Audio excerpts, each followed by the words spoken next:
Testing. Testing. Oh, that's working. Testing. Oh, that's working. There we go. All right. I am back with another stream, and the last few weeks have had so many games coming in that I literally am struggling to keep up. So I've got a lot of developers reaching out. The Twitch channel has grown exponentially. It's actually on track to take over my YouTube channel in size. By the end of the year, I'm thinking it's who knows, we may be up to 4,000 or 5,000 people watching. So, or 4,000 or 5,000 followers anyway. But I'd just like to thank the developers and the publishers who every week send me fantastic games for me to check out. I've made a lot of contacts in the indie game industry. I've provided some, what I hope is some good QA feedback as well as testing these games out and having some fun. And I've really enjoyed covering all of these really fantastic indie games. It's given me a bit of hope that even though the AAA industry is kind of on the way out, there's a lot of up and coming developers, and it gives me hope for the future of the gaming industry. And I hope it gives you hope as well. And one of the first games we are looking at tonight comes from a publisher that is very near and dear to my heart, called Valkyrie Initiative, and this is Blades for Hire. Now, Valkyrie Initiative created one of, in my opinion, the best Souls-like games I've played, and that game's Skelethrone, and I covered it on my YouTube channel, and they sent me the expansion pack as well, and I've spent a good 30 hours playing that game. I absolutely love it. The other game that they created is called Heads Will Roll. Now, you may notice the stream is titled Heads Will Roll, and that is because the Blades for Hire category is not yet available on Twitch. Maybe the game's too early access, so if you came looking for Heads Will Roll, that's the reason why it's not on here yet. I figured I'd pick another game from Valkyrie Initiative's catalogue, so that at least you're seeing something from this publisher. So Blades for Hire is... Oh, you'll have to excuse me, I'm still struggling with a bit of a chest infection, so occasionally I'm losing my voice. So Blades for Hire is a turn-based strategy game / visual novel. Now, the game has a lot of similarities with Heads... The game has a lot of similarities with Heads Will Roll, and it's got the same turn-based combat, the same weighty decision making, and a lot of the reasons why I liked Heads Will Roll is the same reasons why I like Blades for Hire. Now, the game is in demo form. At the time I played it, it wasn't yet available on Steam, but it will be soon. So I do recommend you go and check this out. If you have played Heads Will Roll, Valkyrie Initiative are very good at visual novels. In fact, all the ones I've played from them I've really enjoyed. So you can do a lot worse than Blades for Hire. I don't think it's on the same level as Heads Will Roll, but it's a bit hard to tell from the demo. We're going to jump in and have a bit of a look. I have finished the demo, but I don't think we're going to get through it again tonight because it took me a good 4 or 5 hours to do it.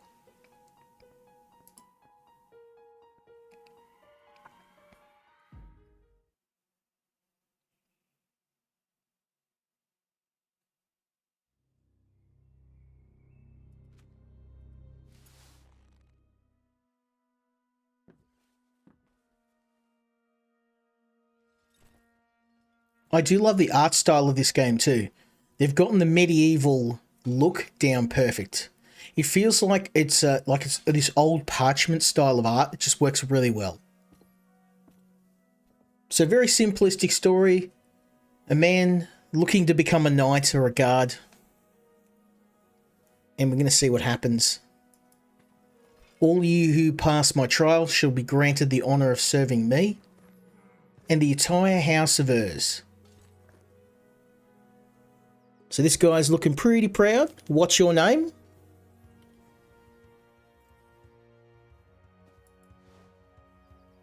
Ben. Just Ben, my lord. Why are you here? To pass trials and enter your service, my lord.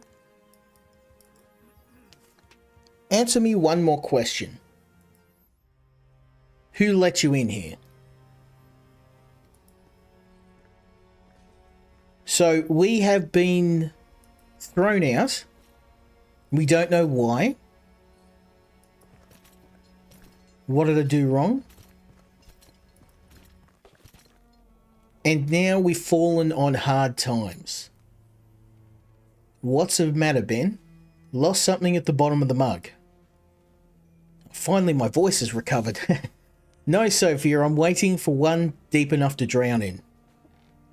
And how long will this go on? Until the money from the sold sword and armor runs out. After that, I'll have to borrow from you. What's all the noise? Is there some kind of celebration today? The poor are mocking the suffering of the rich. Last night, an aristocrat's estate burned down, leaving nothing but ash. The aristocrat was the Urs you know so well. Truly a celebration. No one survived. What a pity. Except that good-for-nothing, the youngest of Urs's heirs. The boys can't seem to get out of grow out of playing with soldiers. But now, instead of picking elite guardsmen, he hires all sorts of rabble. He's founded a guild and takes on tasks from all kinds of wealthy folk. But she said the estate was reduced to ash. He has nothing left. Doesn't take a lot. A couple of coins, a few connections. He's probably dreamed of this since childhood. Do you have a dream since when you were a kid? I wanted to become a court knight. And you became a drunk. Go wash up or something. You reek of a month-long bender.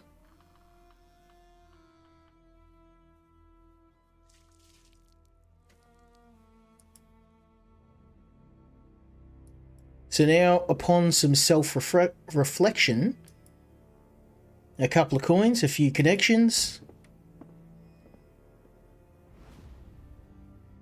and now we're creating our very own guild. Now we're in the town of Gorinth, or the region of Gorinth. And basically there's just the controls, pretty straightforward. If you played Valkyrie Initiative's previous visual novel, I guess, I don't know if this is really a visual novel. It's a bit of a hybrid game. It's visual novel, turn-based strategy RPG. And when I covered their game Heads Will Roll, I had a look and I said to myself, this isn't going to work. It's too many genres in one. When a developer tries to mix too much in a single game, they tend to dilute the game overall, but somehow it worked.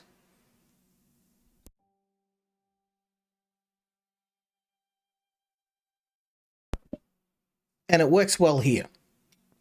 So now we have to go and do some missions. Here we're being told how we position our mercenaries, how we hire them, and how we manage them. Thankfully, your boy's already done the demo, so I know what to do. We're going to go to the tavern. We've got all of our peeps. Now, there is a bit of gear I want to get to give us a better chance to survive. And I'm going to say we need a shield for the frontline people. Yeah. Now, we'll just order the regular shield.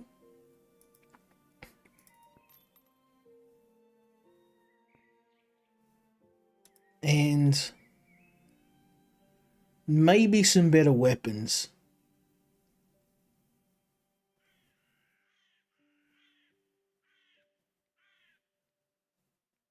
Actually, let's stick with what we've got. Yeah, the weapons they've got are not cheap. So we're going to head out to the world. We're going to head on our first mission. In here we set up our formation.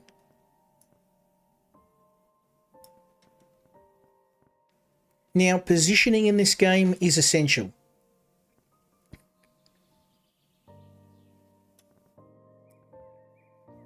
I'm going to put my frontline fighters to the front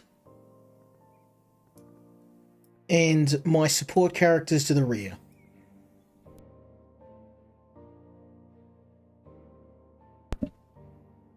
Okay, we've got our archer, our healer, and our mage on the back. Boom.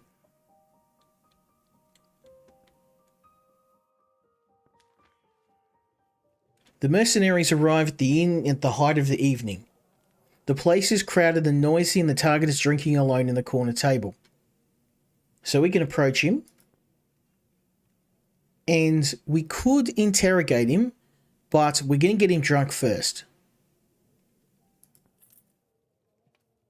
And we're going to get him a little bit more drunk. Trust me. Interrogations always work with a couple of beers. Now we interrogate him. When he hears about Urs Jr., the drunkard starts cursing.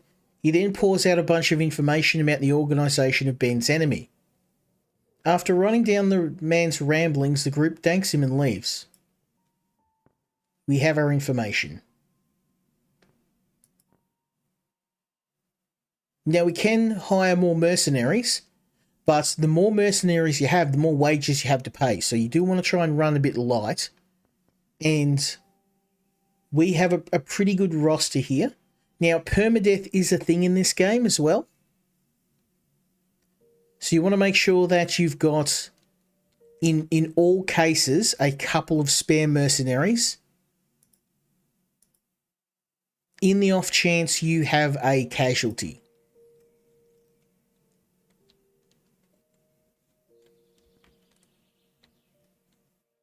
So now we just have to wait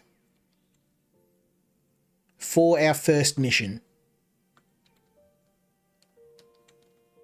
And waiting can be a bit of a pain, but often within a day. There we go. So now we have our first mission, the warehouse heist. Once again, I'm going to set up my formation. Actually, has anyone got... I think... No, we'll stick with the units we've got. I was going to buy some additional armor, but let's just stick with what we've got for now.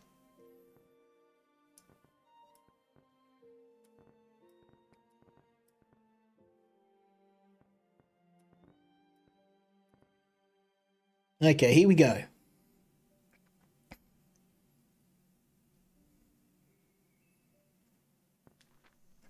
The group arrives at a warehouse in the slum on the outskirts of Vesnor. The city is asleep and the moonlight barely breaks through the cloudy sky, falling on the deserted streets.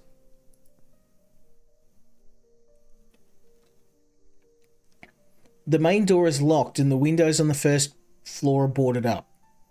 One of the windows on the second floor is ajar and there's no light inside.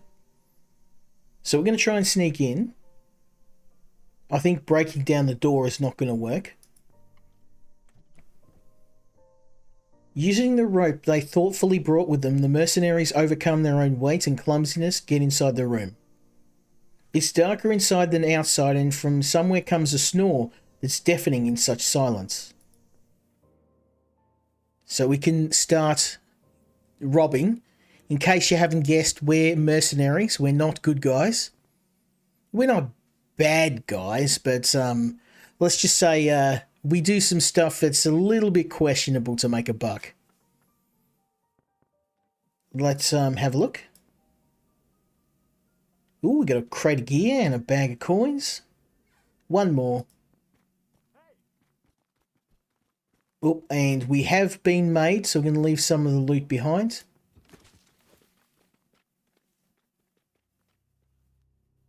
That's a little frustrating, but we did manage to get out without a conflict.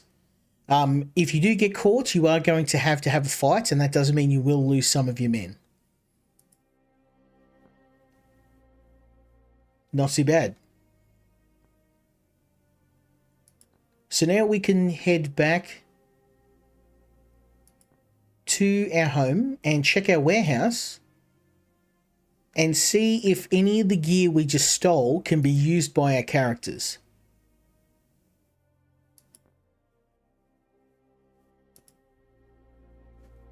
Okay, so home we go.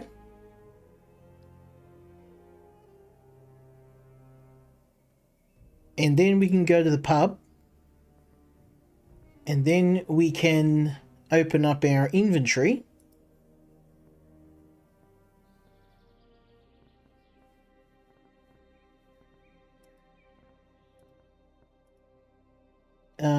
Let's have a look. Oh, wow, I didn't really get anything. That's a little disappointing, I'm not going to lie.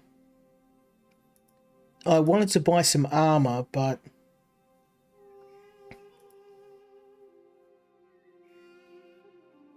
most of this armor is very expensive. We're going to need it, though. We're on the front line, and this guy hasn't got any armor at all.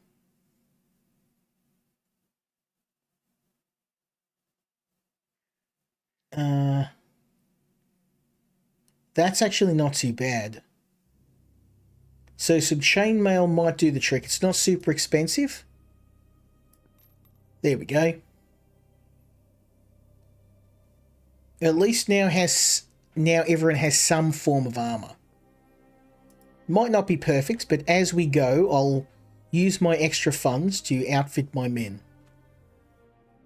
So we've got another job up here to catch a thief. So we're going to outfit the homies once more.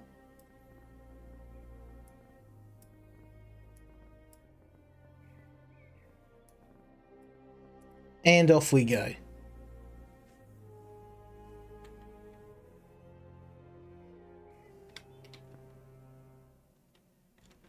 Now I'm just going to give me a sec. I'm going to sign out of Steam so we don't keep getting these pop-ups.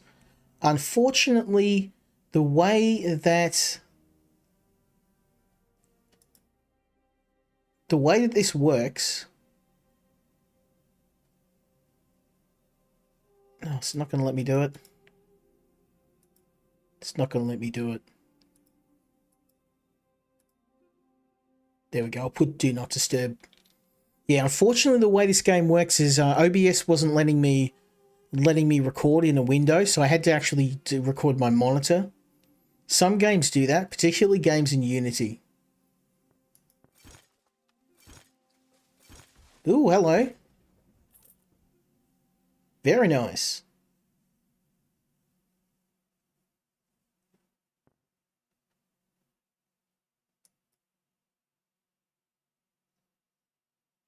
So we've got ourselves some new weapons and armor, which we'll definitely use.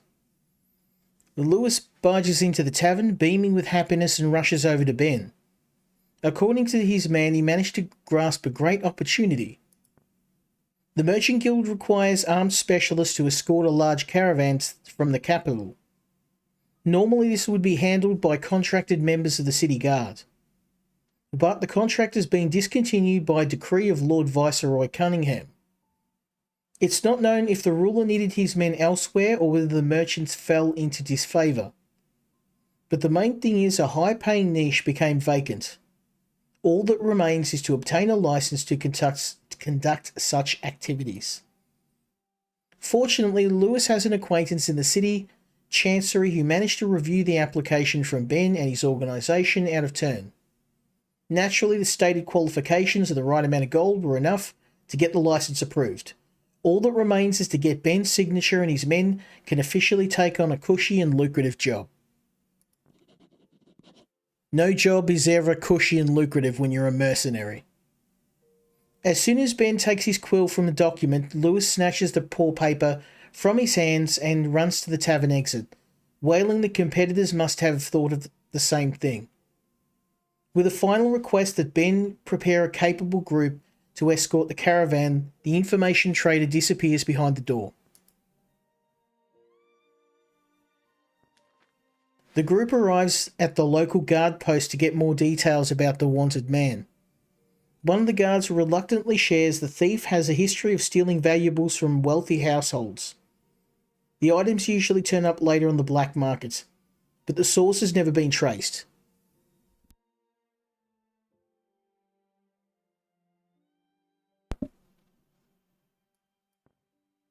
According to the guard, the local rich finally got fed up with ransoming their family heirlooms. They united and commissioned an artist to make posters with the thief's face on them. When asked where the image of such an uncatchable thief came from, the guard says he doesn't know himself. The irritated guard says no one had time to deal with the case, and if the rich have enough money to pay some doodler, they'd be better off hiring a private investigator or sponsoring the city guard. The guard makes a statement that the group are in fact private investigators with a scornful look, but still gives the address of the aristocrat who organised the others to act together. Okay, so now we're going to have a chat to the aristocrat. Richard Blackmarch is found at his estate. He even deigns to receive the uninvited guests in his office almost immediately, which is apparently helped by the stated reason of the visit. After looking at the group, the aristocrat faintly wrinkles his nose but gestures he is ready to listen. The mercenaries once again introduce themselves as private investigators, which this time elicits a somewhat more positive reaction.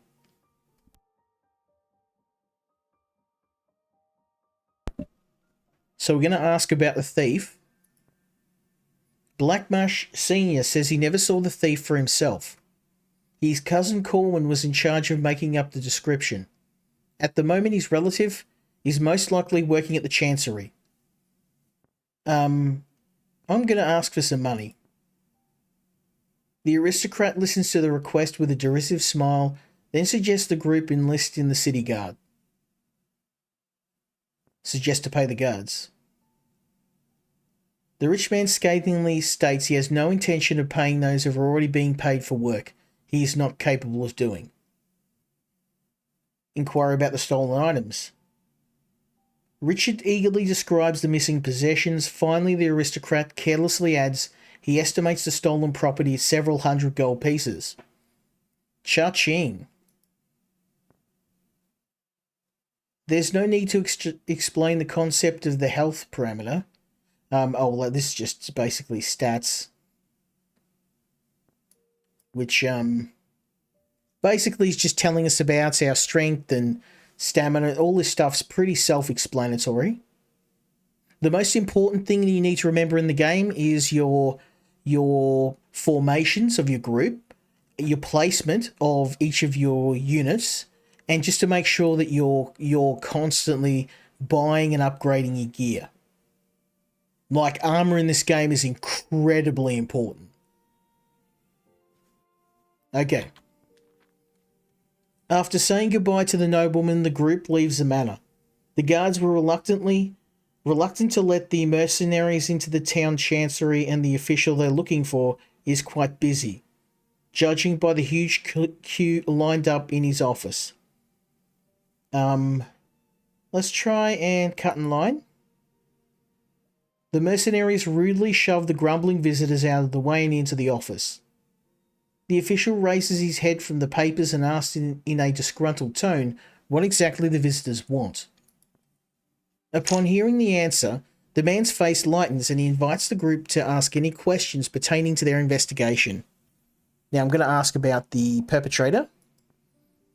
Corwin Blackmarsh declares it was not he who gave the artist the description, but his son-in-law, Hubert. At the moment, the man is probably relaxing in his favourite tavern, the Boar and the Peacock, just a couple of blocks away. Let's ask about the stolen items.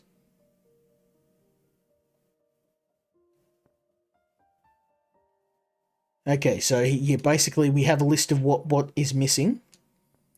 We can ask for an advance. The board official says a contract will have to be drawn up, which will take a few days. After that, if the group has a license for detective work and recommendations from respected people, they can discuss the possible amount of the advance. We are a group of cutthroats and criminals, so we're just gonna forget that little conversation.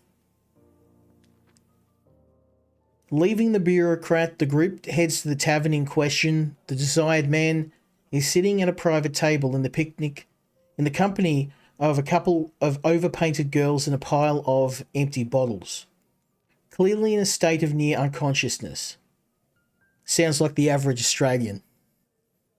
Struggling to keep his eyes on the sudden visitors, Hubert attempts to chase them away with a wave of his hand. But instead of the desired result, he drops his mug to the floor.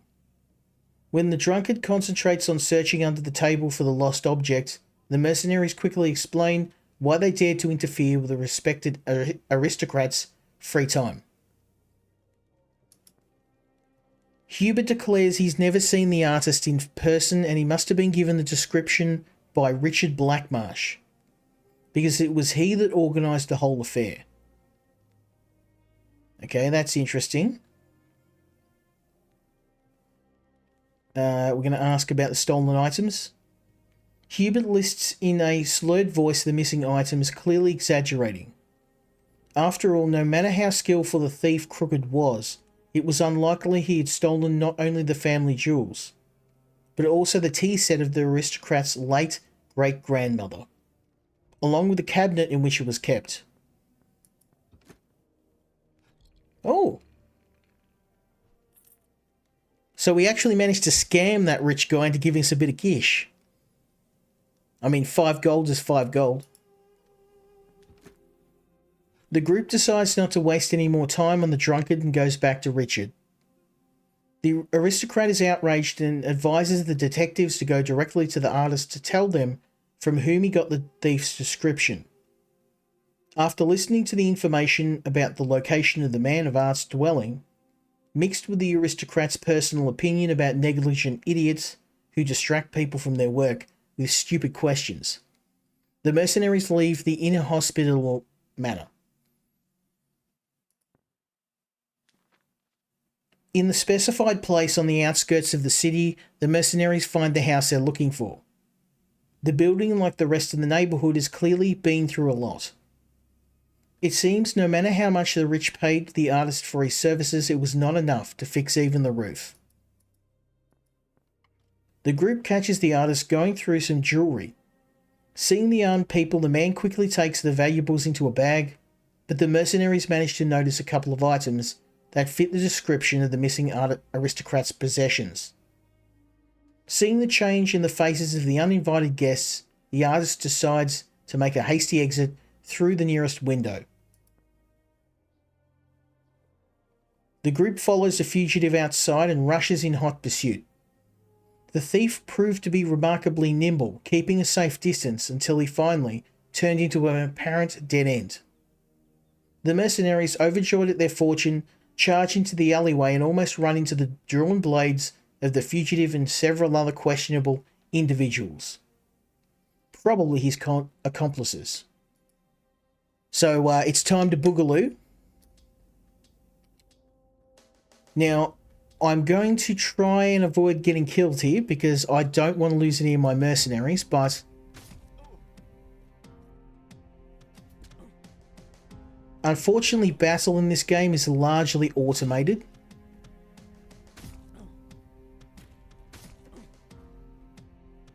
But you can see this armor's really helping.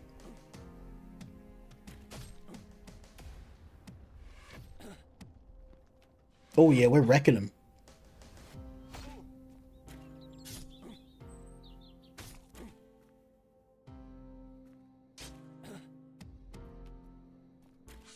Now, the last time I played this, I didn't buy any armor, and I actually lost this fight more than once. And I lost nearly all of my men, and just with a few simple changes, we've turned this into an incredible victory. No one's dead, and we managed to get a piece of armor. After disarming the attackers, the group drags the hapless fugitive back to his dwelling, where they tie him tightly to a chair. After a series of convincing arguments from the group, the artist confesses he's a thief named Crooked. Deciding to make extra money from the rich, the con man, through third parties, planted the idea of posters in Blackmarsh Senior. He paid a couple of coins to some rascal for a portrait of a random passerby, and then made copies of his portrait to the best of his ability. He then told the rich men that someone else had given him the description, hoping to create confusion. When the story's over, the thief offers to share some of the profits with the mercenaries in exchange for his freedom. Oh, hell no. The mercenaries flatly refuse to become accomplices in the crime and drag the criminal to the guard post, taking the sack as evidence. The familiar guard accepts the tied-up thief, reluctantly handing over the promised reward for the capture. After leaving the guard post, the group leisurely makes their way back, discussing the hardships they've endured. The mercenaries, deep in their conversation, almost miss Crooked slipping past them. When hailed by the party, the thief explained he had paid a fine of 50 gold pieces for disturbance of the peace, and now he was clean, before the law and an honest citizen as a whole. The man leaves the stunned listeners and disappears into the nearest alley. Clearly demoralized by such injustice, the mercenaries return in silence. So he just literally bribed his way out. Sometimes the justice system just never changes. Vigilante justice, man. We need the Punisher in medieval times. Okay, let's head back and see what we can purchase from... Oh, yeah, that's right. We got some new armor. Good stuff. Now, who is... You've got... Endurance 15. That's actually better than this leather jacket. So... Endurance 20...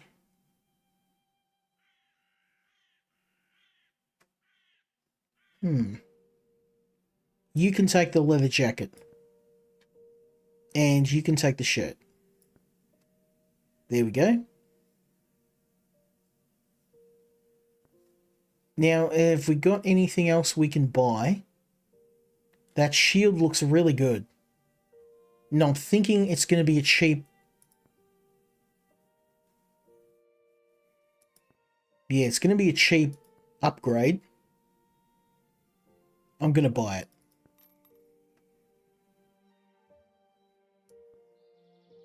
Okay, there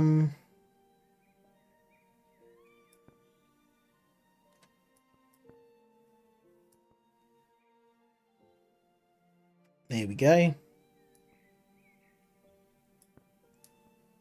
I want everybody to have a shield. Shields are incredibly useful in the game. Okay. So we've completed our first 2 missions. We have a little bit of money. And bit by bit, I am kitting out my mercenary group. Now we just got to wait for our next mission. Now the game is very slow and it does take a bit of time, and definitely having a bit of foresight on what decisions to make helps you out quite a bit.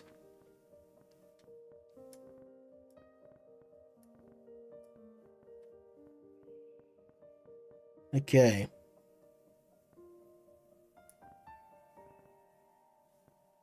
There we go.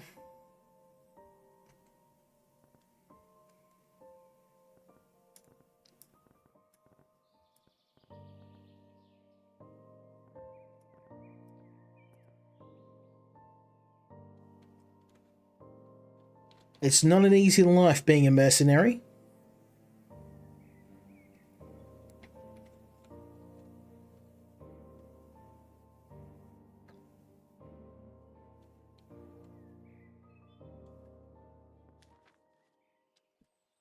Upon arrival, the group finds the preparations for a ceremony in full swing. The riverside settlement is decorated with colourful ribbons and flowers. The local elder, with a visibly relieved look on his face, offers the mercenaries to rest on the road before the event. Yep.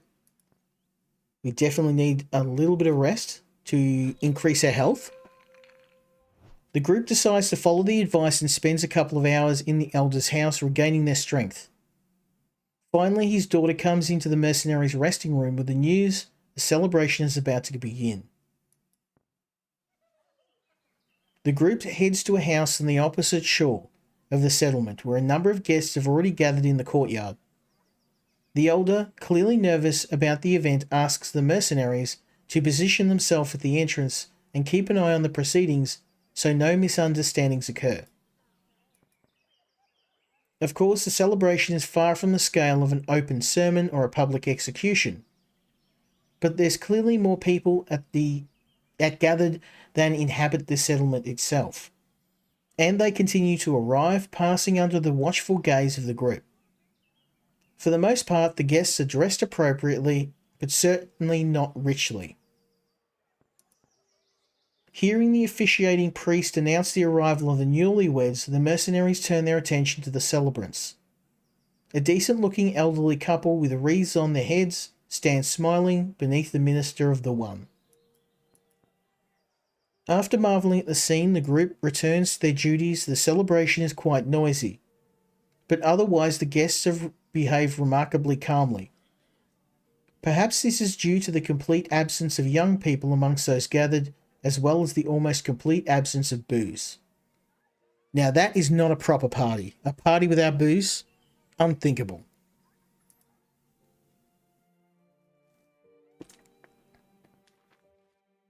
The mercenaries are already tired of waiting for something to happen. Notice a procession of young people. Young peasants by the look of them with sticks and pitchforks, coming from the direction of the bridge across the river. As they approach the entrance, the newcomers look at the armed group in confusion. One of the larger peasants steps forward and declares they've come to pay their respects for the guests of Mills. I mean, they don't look like they're there to pay respects. And I think last time they were friendly, though. I'm pretty sure they were friendly. Shrugging, the mercenaries allow the peasants to pass inside. After all, what can 10 urchins do to a few dozen mages? That's a good point. They're going to get smoked. Prepared for the spectacle, the intrigued group watches as the peasants pushing aside the guests walk towards the newlyweds. The general noise subsides as the crowd turns its attention to what's happening. At last reaching the destination, the troublemakers freeze in place, their eyes fixed on the newlyweds. After a moment of awkward silence, the peasant leader mutters a crumpled congratulation, for which the procession set off into the exit in the same fashion. The guests, clearly puzzled by the developments, soon return to their celebration. When they approached the mercenaries, the peasants flooded the group with questions. According to them, some of the locals spread the rumour that some rich youths had come from the capital to have some fun, paying the elder for the place and the people. Having heard about how the children of aristocrats sometimes party, the peasants decided to prevent such a thing from happening, and then disperse the celebration. But not only did the event turn out to be an ordinary wedding, but it was also full of old people. The group begins telling the story about the effects of manna consumption on people's health. When the peasants hear most of the guests are likely to be their peers, they become even more confused. Oh, so if you're a mage in this universe, it actually ages you. So you actually die and you grow old and die before your time. Finally, after thanking the mercenaries for the explanation, the uninvited visitors head off in the direction of the settlement, discussing along the way to teach that blabbermouth Greg a lesson. After having a good laugh at the incident, the group returns to their duties.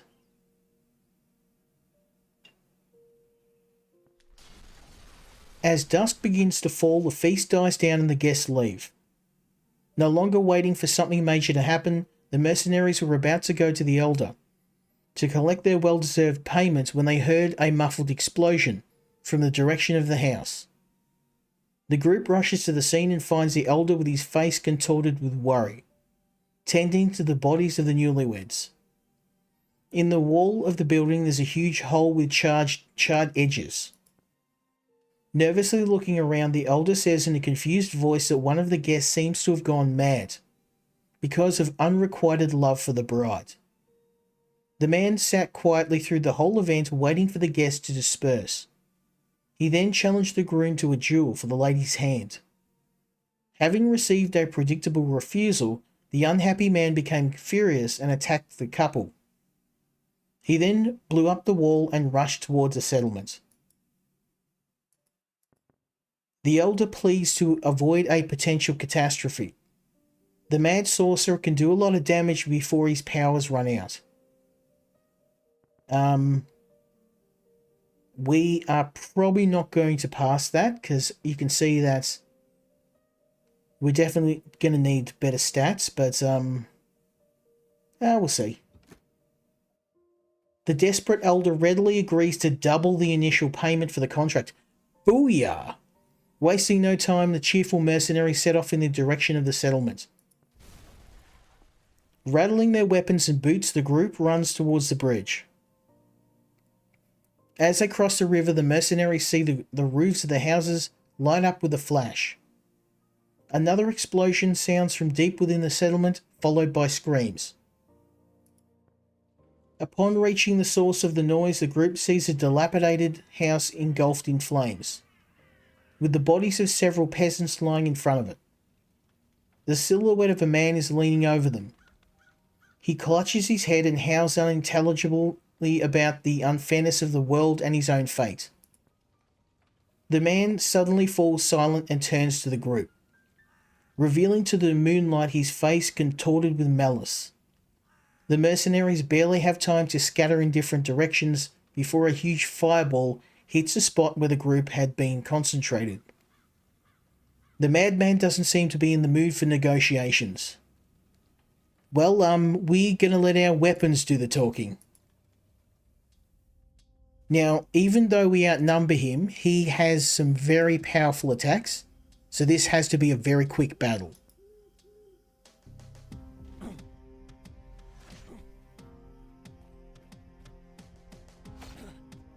And you can't get much quicker than that. Very nice. After dealing with the sorcerer, the group returns to the Elder to finally receive their payment. The alarm bell is ringing in the settlement and the locals are trying to put out the fire. The mercenaries take their hard-earned money and hurriedly leave Mills, hoping to never return again. Whew. What a fight. Now, that was actually, I died in that battle against the mage the last time, because my group, I got my formation wrong and he fireballed my archer and healer. And it was over in a second.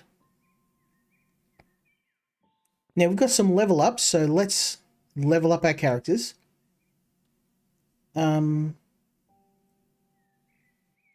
Ooh.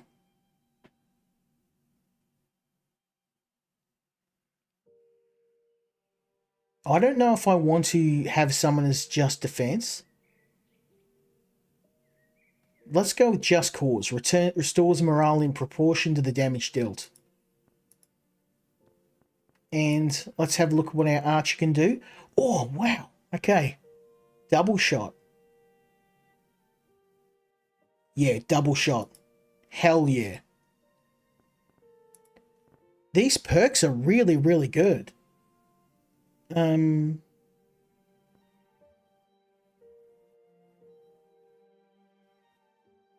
mean, and this is an easy choice too. 20 to party morale per turn, or 40 to morale per battle, and then becomes unavailable. Inspiring song. 20 to morale. I mean, he's a priest, so most of his attacks are going to be pretty ineffectual anyway. Why have you not got any weapons? That's a little worrying.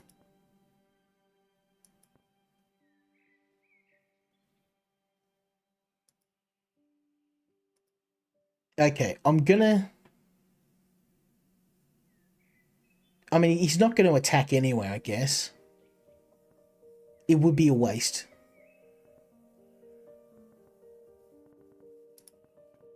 Okay, what can you do? Ooh, implosion.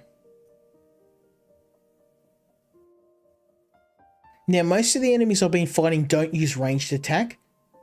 You may get like one archer in a battle, but often most of the damage comes from close range, so we're going to go with implosion. And so this guy, he's definitely not a shieldsman, so we're going to go with wide sweep. So this is going to attack. Oh, and perfect. It's two-handed weapon skill. So I mean that's a natural choice. I am going to go with cautious combat. The frontline fighters we need with lots of defense. Looking good, looking good. They're all level 2. So I guess we just got to chill, wait for another contract. Oh, we didn't have to wait long.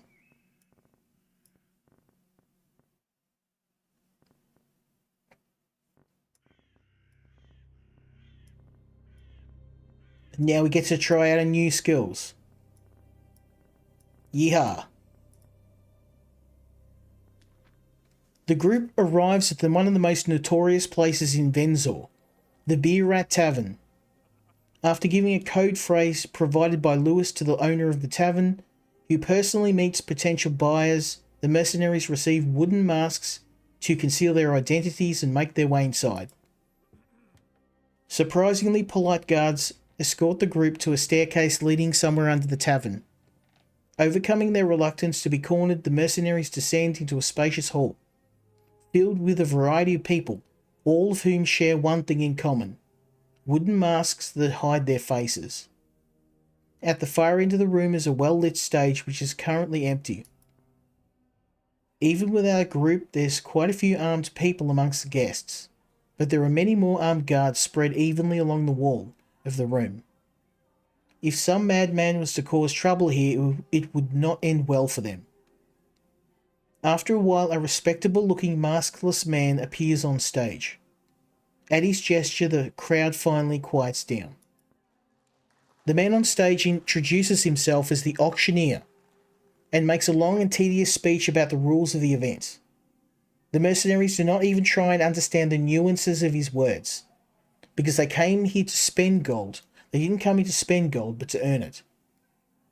Finally, to the sporadic applause of the audience, the auction is declared open. The auctioneer announces the increasingly interesting lots. The members of the group gradually comes to regret their inability to participate in the bidding. Expensive wines, thoroughbred horses, enchanted weapons and armor, exotic dances of both sexes from the southeast. Everything is shown to the gathered public, is eventually bought, and much of it for sums the mercenaries never dreamed of. The torrent of envy finally comes to the end as the auctioneer announces the last and most significant lot. A mythical black swan from the Hall of Night, the pet of the patron of the nomadic people vanquished by the One.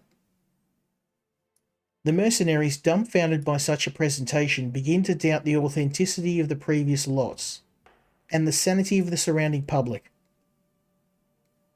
The ecstatic crowd starts bidding fiercely for the unfortunate bird. Eventually, the swan is bought for a fabulous sum of 1,500 gold pieces by an incredibly fat gentleman surrounded by personal guards. He's just big boned. The happy buyer rubs his palms together and begins to joyfully tell the people what an incredible treat the wife will make from the swan.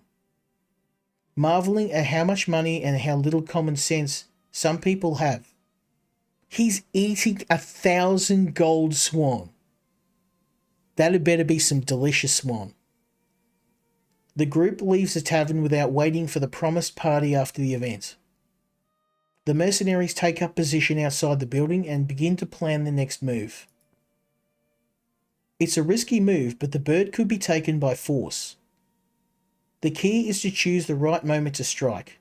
There's another option. To try and acquire a different black swan. It's hard to say which approach would prove more challenging. I think cunning is our best bet. Despite the risk of being slain in battle for the sake of some chicken, isn't worth it. The mercenaries head towards the market in hopes of finding a suitable replacement for the soon-to-be-eaten pet. The market is nearly deserted. The bird vendor shop is still open. Surprised by the peculiar request, the merchants regretfully, I've got some real dyslexia tonight. The merchant regretfully informs the group that he has no black swans in stock. However, he offers a far more useful alternative. An enormous goose which will yield far more feathers and meat. The bird turns out to be truly gigantic, with its head reaching above the merchant's waist.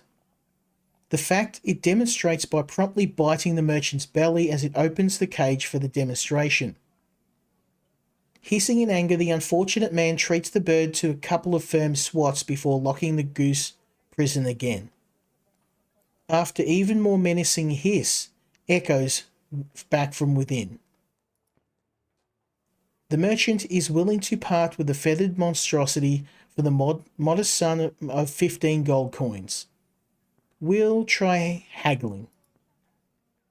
The man refuses to lower the price even by a single gold piece, complaining about how expensive oats are these days. We can afford it. Beaming with satisfaction, the merchant counts the money before handing the group the cage with the bird. Only once they leave the premises, he slams the door shut with a deafening crack. The next stage of the mercenaries' plan goes off without much trouble. While one member of the group distracts the owner of a nearby grocery store with chatter, another snatches a jar of ink from the counter. Without buying anything, the group leaves the store, leaving the frustrated shopkeeper behind. The next step, making the bird look like the original. After securing a bucket of water and finding a secluded alley, the mercenaries gather around the cage. How hard could it be to take one goose and dye its feathers with diluted ink? As soon as one of them opens the cage, the cursed bird latches onto his hand with a vice-like grip. Working together, the group barely manages to pry the creature off their comrade, but the struggle is far from over. After half an hour of swearing, hissing, and screams of pain, the now blackened goose is back in its cage. Bandaging the wound sustained in battle, the mercenaries wait for cover of night to complete their task. That bird's more scary than anything I've fought so far. Naturally, the aristocrat is sound asleep, but the night watchman who answered the knock agrees to wake the steward for this urgent matter. After explaining to the sleepy old man they've recovered the missing pet and are ready to return it for the promised reward, the mercenaries exchange the cage for a hefty pouch of gold and make a hasty retreat. Oh, hell yeah. What's better than a robbery? A scam. So we got a fair bit of cash. Might be time to buy some upgraded weapons.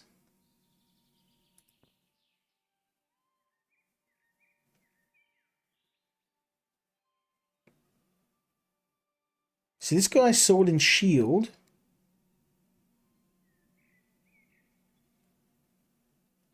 And I'm thinking that does 11. That does 10.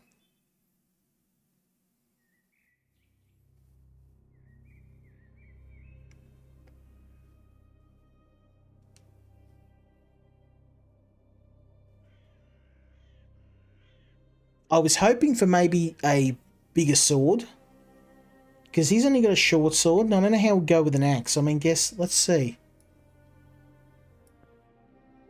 I can use one.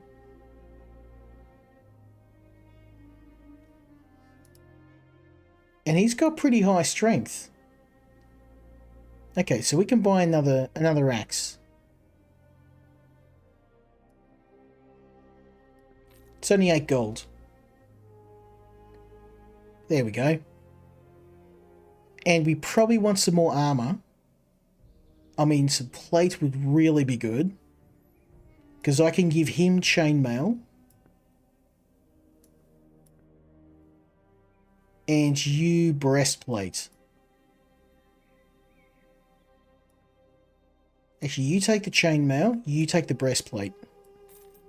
There we go.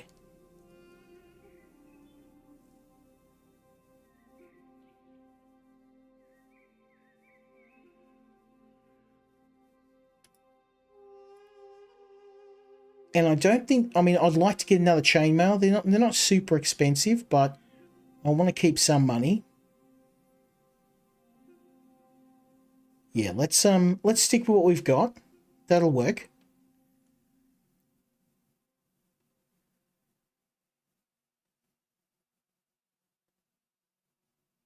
Yeah.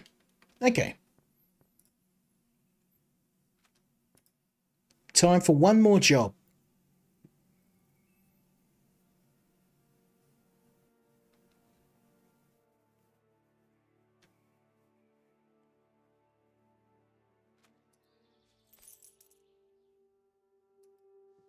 Thanks, boss. Always a pleasure doing business with you.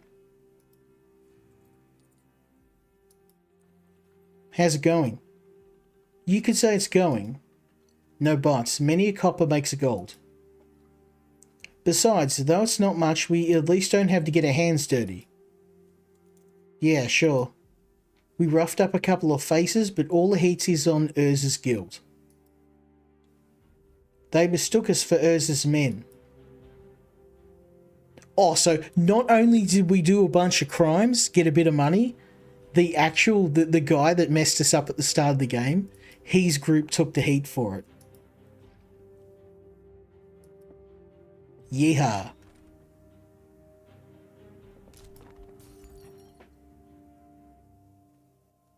You gotta get off the sauce, my friend.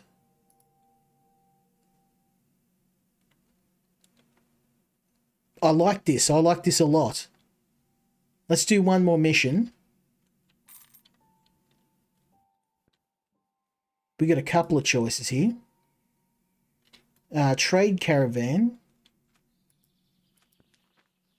Or logs. I mean, the caravan sounds more interesting. We're going to do that. Yeah. We'll do one more mission.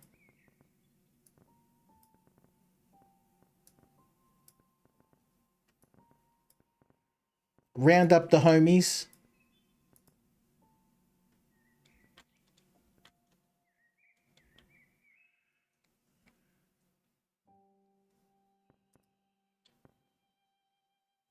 Ben's latest attempt to drown himself in a mug of booze is interrupted by Lewis. He sits down next to him at the bar. The information trader tells him he's being contacted by a representative of an insurance company that has a problem with Urz's guild. The man is willing to pay for arranged insured events for Ben's enemy, and Lewis already has a suitable agent in mind. Only thing is he'll have to pay up front. Now you can see why I saved a bit of money. Figuring no money should be spared from such a good cause, Ben pulls out a dozen coins from his wallet. After saluting his boss, Lewis goes to negotiate with the agent. The party arrives at the market square, where the caravan should start moving. Several carts are already loaded with goods, and a solid-looking merchant walks impatiently beside them. After greeting the newcomers, the head of the caravan asks if they're representatives of an organization or free mercenaries. He himself appears to be a member of the Merchant Guild. We'll go as free mercenaries. I don't want to be members of the Urs. Besides, he's looking for free mercenaries. The merchant reluctantly admits the group looks competent enough. Taking their place in the middle of the caravan, the group begins for the journey. Lewis tells the man he hired painted the walls of the building where the Urs Guild is located. The painting depicted the head of the organisation in an unflattering manner, and the paint used was in fact horse manure. This is the origin of medieval trolling. This is the equivalent of posting something on Twitter. Unfortunately, it seems that worse things happen in the area of Swanford, so no one paid much attention to the artwork. Nevertheless, it was possible to get a small compensation from the insurance company for the effort. Let's sponsor the next event, because why not? Determined to keep going, Ben instructs to use the gold he obtained to arrange even more significant problems for Urs and his guild. 15 gold is not a huge amount of money. I can afford to lose it. After a long time, the caravan reaches the point of the route, the most ambush-prone, deserted area far from civilization. Not to deceive the mercenaries' expectations, a thick log collapses on the road, blocking the way for the carts, and several men jump out of the woods howling. Well, we're not going to run. It's boogaloo time, baby.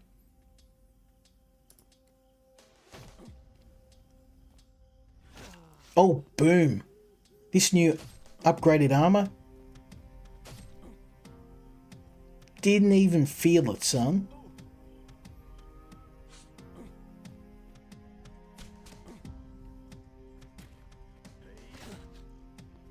Oh yeah, we're wrecking them.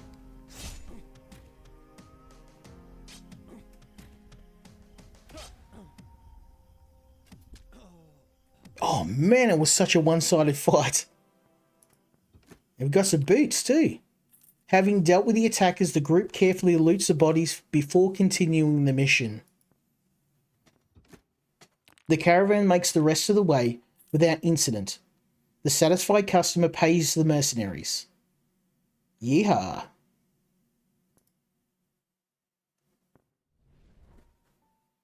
Lewis once again is reporting on the activities of his man in Swanford. This time a hired saboteur set fire to the guild door, causing quite a commotion. Oh, okay, this escalated quickly. We went from drawings in feces to setting buildings on fire, but I'm all for it. Keep the money and keep the pranks going. I don't even know if it could be classed as a prank. That's just clearly arson. Okay, so now we have to attend a masquerade ball and provide a security detail. We're doing quite well. We haven't taken much damage. My little mercenary company is doing far better than the first attempt. And I think that's largely because I spent that money on armor and weapons and shields.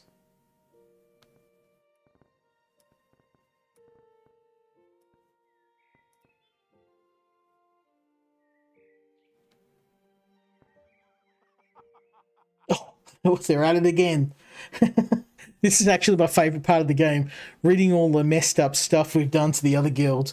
It's like one of those high school, one of those high school movies where they're like doing pranks on the other houses. Lewis gives another report on the Swanford operation. The hired agents collected a huge number of bed bugs, which they successfully released on the guild territory. According to him, the members of the organisation would be easily recognisable by the spots on their skin and constant scratching. After waiting for the laughter to die down, the information trader lowered his voice and continued the story more seriously. While his man was in the guild territory, he heard the mana vault in the competitor's warehouse.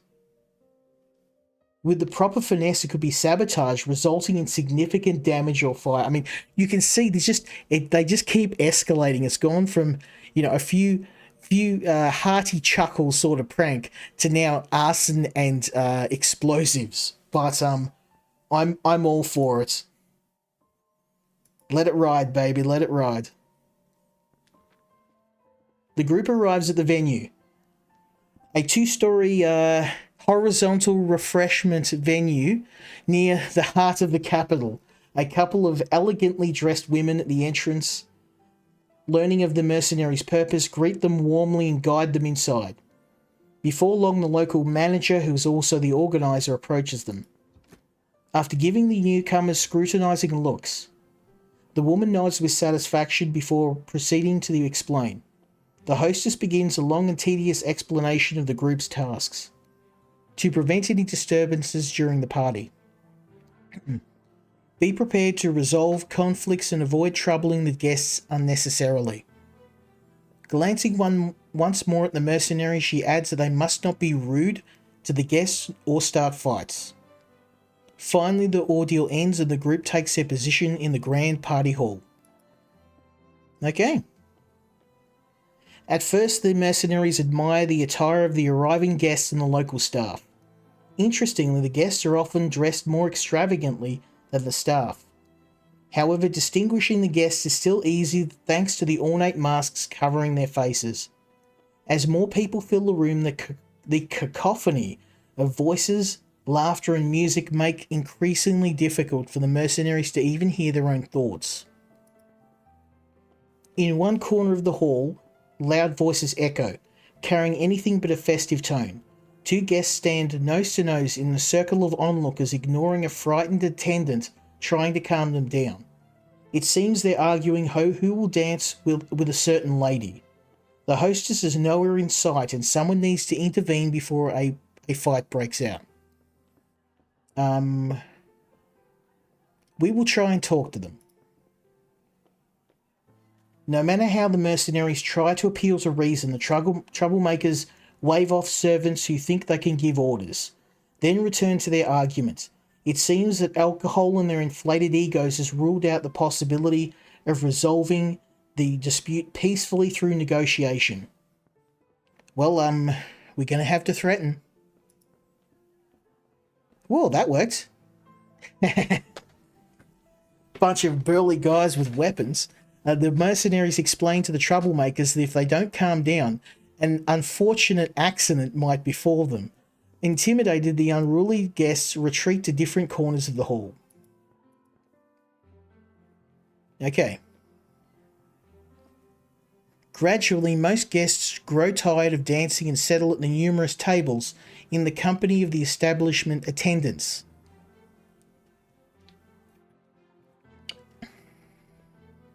The musicians begin to play more relaxed music, and the buzz in the hall noticeably quiets. The newfound quiet allows the mercenaries to hear loud voices coming from the rear, near the entrance of the establishment.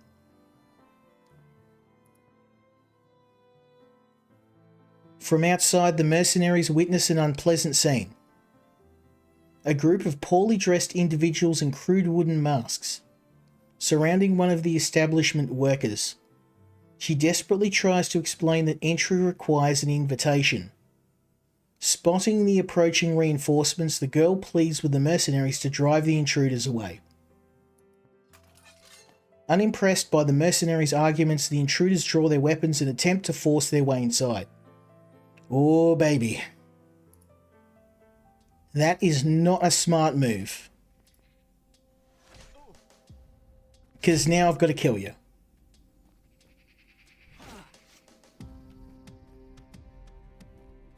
I tried to resolve this peacefully. I really did.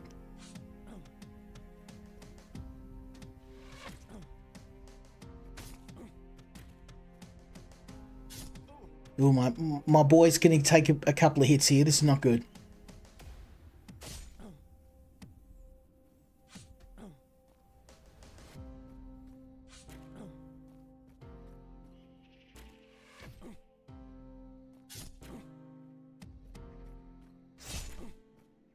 Oh dear. This guy might die if we keep this up. Come on. Don't die.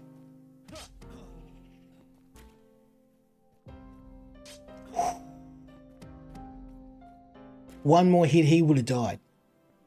And remember, permadeath. All those weapons, all those skills, gone. After dealing with the unidentified troublemakers, the mercenaries hand them over to the city guard, who always arrive late to a scene. Grumbling about the need to do someone else's job, the group returns to their post. Finally, the hostess informs the group the party will now transition to a private event, where their assistance will no longer be required. Meanwhile, the establishment workers begin escorting guests upstairs. After receiving a terse thanks for their work and a modest sum of gold, the mercenaries leave. Let's wait, let's see. Gradually, the music and laughter from the inside shift to other sounds. We know what the other sounds are, drawing curious glances from the few passers-by. It appears the participants are now quite preoccupied. Let's do it. The mercenaries easily pick the locked door and now enter the empty hall. Ignoring the muffled sounds coming from the direction of the staircase, they loot whatever valuables they can find before leaving. Oh, that's a lot of money. That is a lot of money.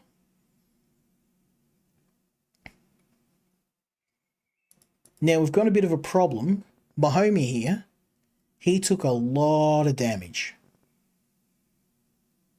So what I'm going to do is we're going to swap him out.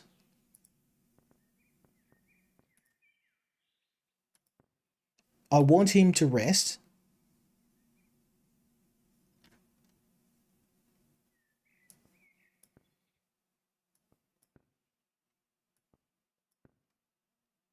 And I'm going to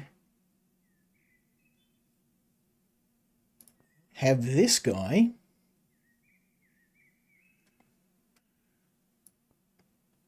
you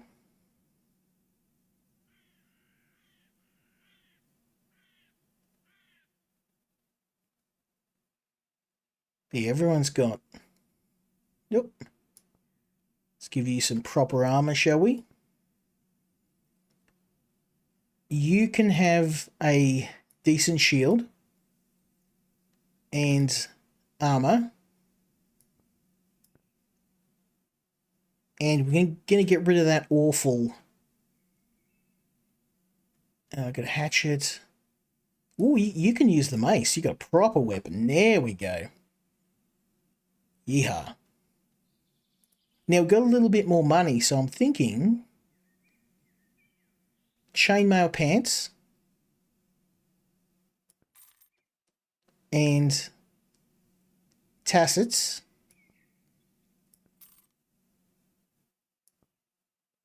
There we go. And you can have proper pants. There we go. And I can probably afford one more. So you're fully armored, you're fully armored. You got fur pants, that's not too bad.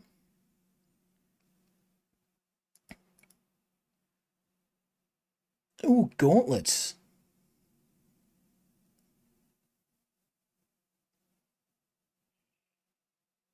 Yeah. Okay.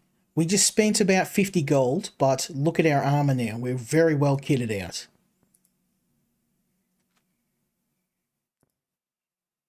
I know I said one more mission, but one more.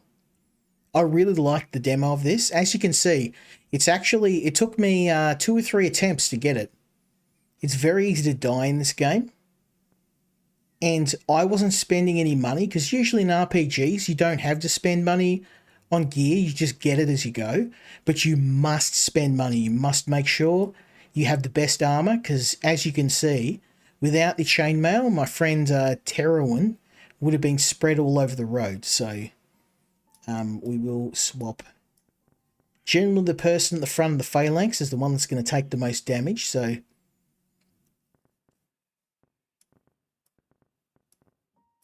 there we go.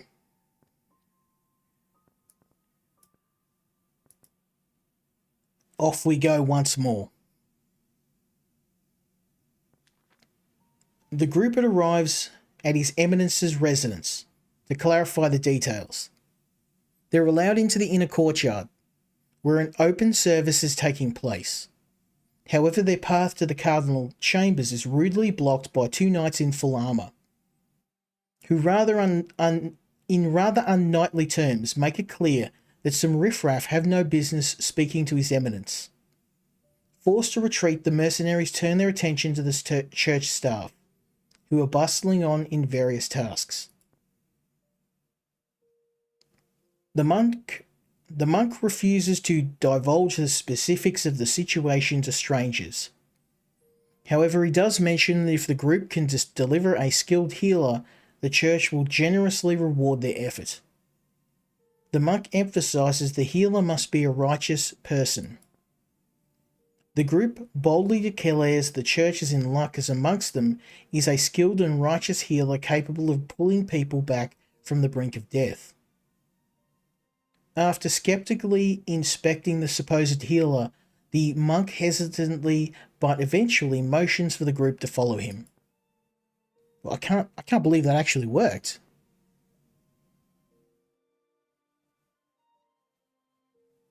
The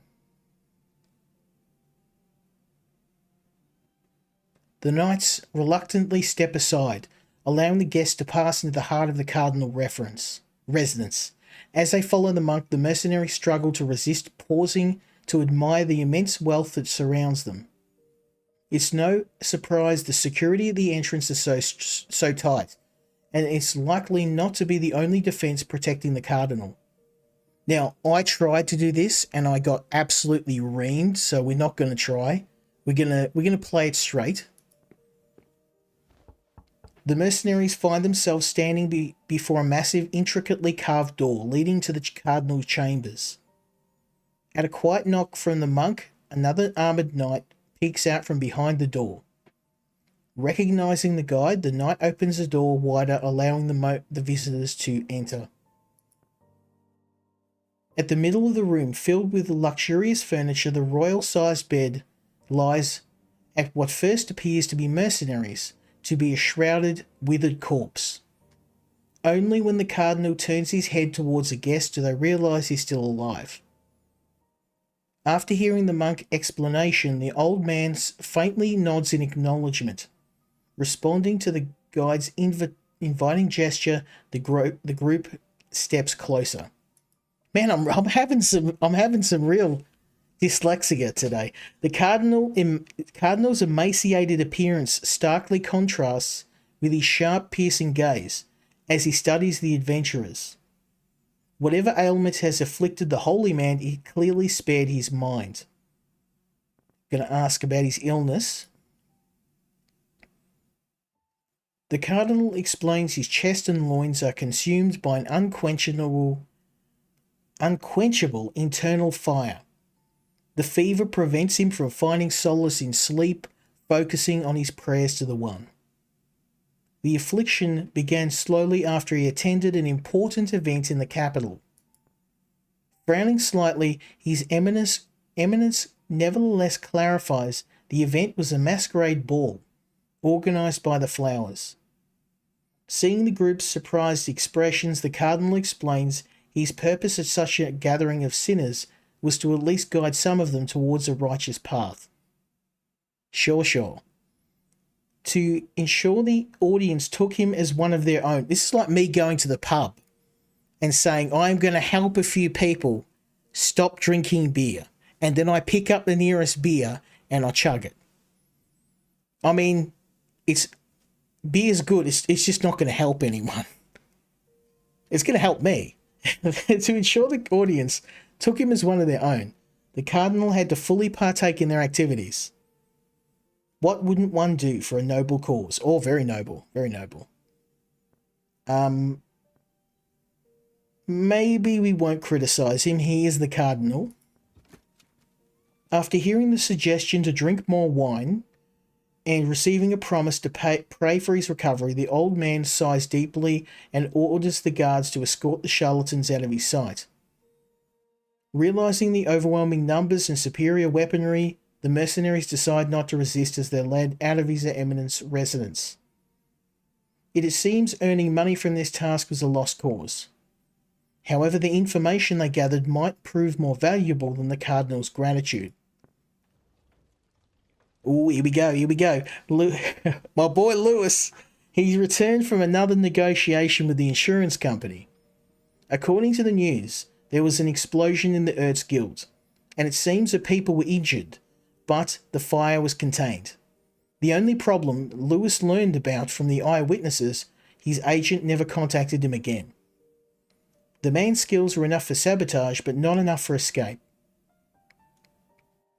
And what clearly displeased the information trader on his way back after receiving a fee, he barely missed an armed group of people who were obviously not coming for insurance payment. After taking the hefty sack of money, Ben drinks a mug for the soul of the man who helped him to hurt Urs so well. After finishing his drink, the fat man sits down, downs a few more just in case, this time for the souls of the insurance company employees. It looks like this avenue of income has come to an end. Well, I started with 10 gold and I got back 50. Now, we can find some information here. Upon learning how the cardinal of the church managed to contract his illness, Lewis begins pacing nervously around the tavern. According to him, certain people would pay a hefty sum for such information, and the church might be willing to pay even more to ensure certain people never receive it. Ooh, we can blackmail the church? Yeehaw. Yeah, let's do it. 75 gold, son? After giving the order, Ben endures several hours of agonizing waiting, while Lewis heads off to negotiate. The information broker returns, smiling wider than usual and carrying a hefty bag of gold. Ooh, that is some gish.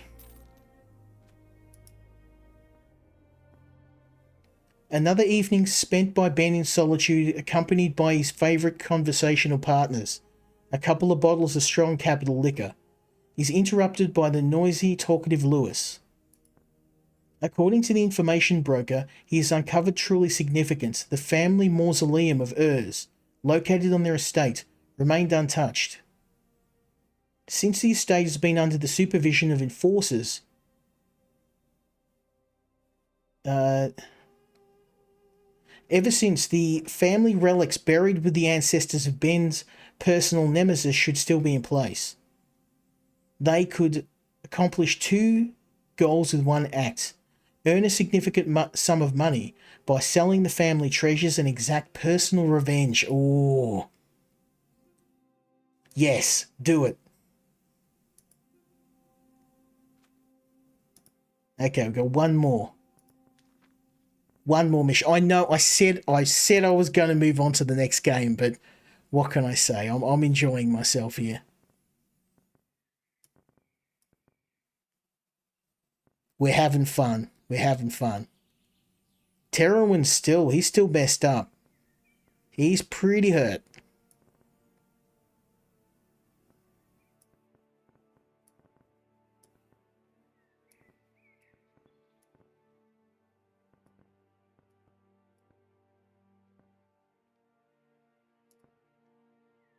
Well, let's do it. One more mission. Mercenaries arrive at the alleged location of the pest lair.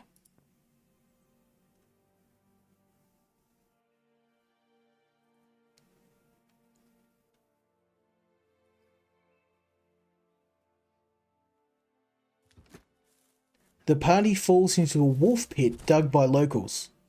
Cursing the poachers and staining the grass with blood, The adventurers barely get out of the trap. I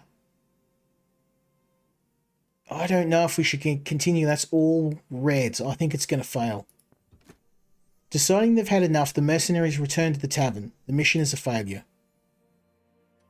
We just didn't have the stats. We would have just ended up getting hurt or losing a member of our party. Not worth the risk. Okay, all we did... Everyone lost a bit of health. But I don't have any replacements, so they're going to have to suck it up.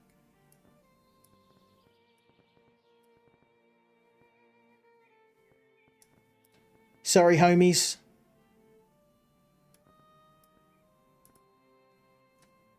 On the road again.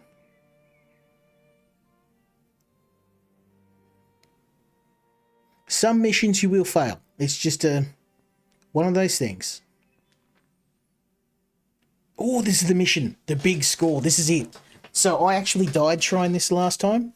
And I don't know if it's scripted. The group makes their way into what was once a lush garden. The fire spread from the manor during the attack has left the trees as twisted, blackened silhouettes, their claw-like branches reaching out towards the uninvited guests.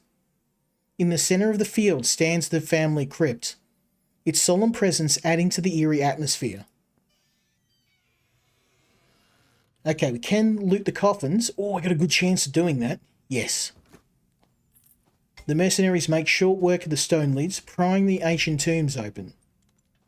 They uncover a trove of minor valuables, rings, necklaces, and other trinkets. Oh, that's a lot of money. Now we can get to work. After hours of monotonous pickaxe strikes, the ancient work of art gives in. A large chunk of the door collapses inward with a thunderous crash, revealing to the mercenaries a small chamber beyond. At the centre stands something resembling an altar, its stone surface draped in half-decayed crimson cloth. Resting atop it is an enormous golden chalice. We're taking it. If the reward is worth the effort, even hard labour comes easy, especially when it comes cracking a few locked chests. One by one, the mercenaries fill their bags with coins, while the other former vaults of House Ertz are left empty. Ben, glancing at the growing wealth of his organisation, carefully examines the relics in his hands. Several hidden gemstones are embedded in the goblet walls, and the Ertz family crest is engraved at the base. Selling such a distinct item even on the black market would be impossible. However, a far more satisfying fate comes to Ben's mind, one that would truly disgrace his enemy. Perhaps the heirloom would serve as a wine cup, a paperweight, or even a chamber pot. Man, that's petty. I can get on board with that. The mercenaries head for the exit. The night greets them with a raging storm. The group's spirits drop slightly at the thought of a long journey through the downpour. But their bags overflowing with gold are more than enough to outweigh such misfortune. Travelling through the forest, the mercenaries notice a light flickering in the distance. This is no campfire of some late-night poachers, but a wildfire, sparked by a lightning-struck tree. We're going to go around, and we're going to head home. Cursing the storm that turned the road into a river of mud, the mercenaries barely reach the main road, forced to move through the forest alongside it.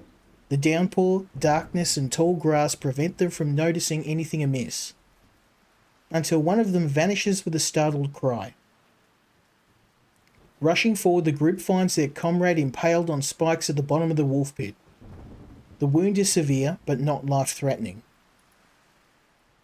It's a bit rough.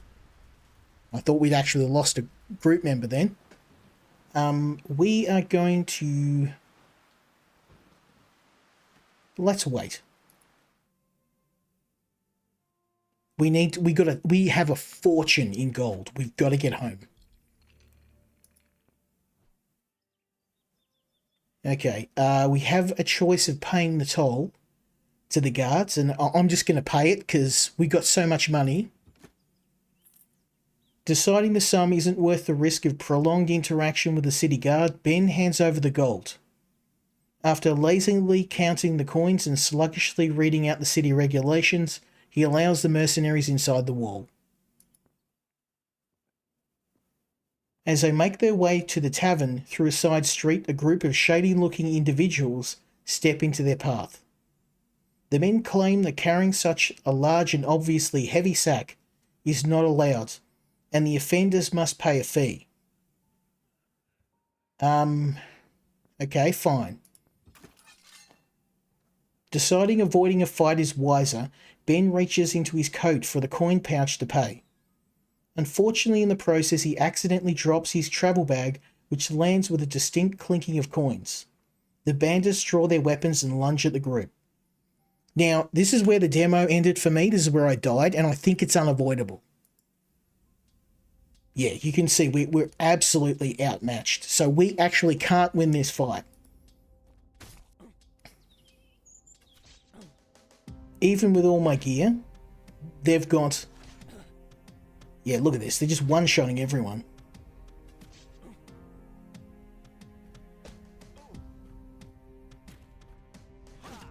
So unfortunately, this is the end of the demo for me. I'm going to die here. Just simply because we're outmatched. And these guys got plot armor. Some heavy plot armor.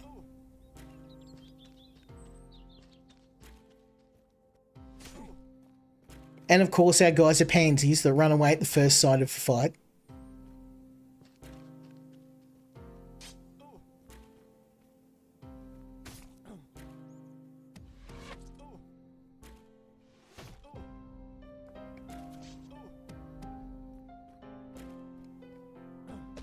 So I thought this was just my mistake, but it is scripted.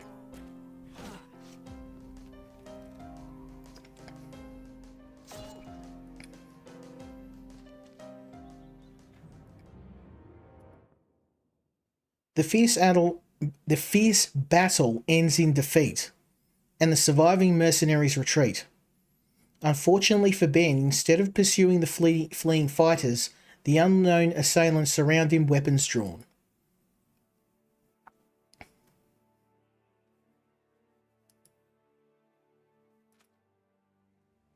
And unfortunately for our friend Ben, that's the end of his story. And that's the end of the demo. Now, do I like this game? Well, the answer is a resounding yes. I'm a huge fan of everything that Valkyrie Initiative have done. And they've tried Souls-likes, they've tried strategy games, visual novels. I definitely think their strength is within their Souls-likes, but I'm a bit biased because I think Skelethrone is their best game. But this and Heads Will Roll is a very close second. So I'm really hoping the devs will reach out to me to play the full version of the game. I would really enjoy it. But if you want to check this demo out for yourself, go and check it out on Steam. I highly recommend it. But we have to move on to the next game because I've got so much more to show you tonight.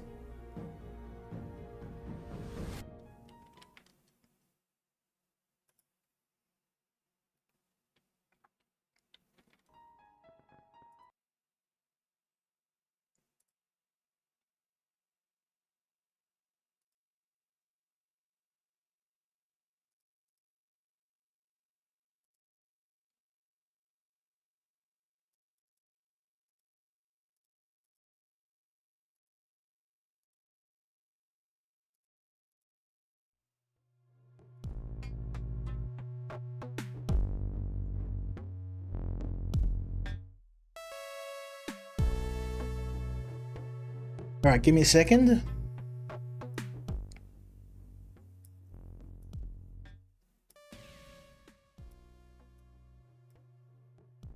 Okay.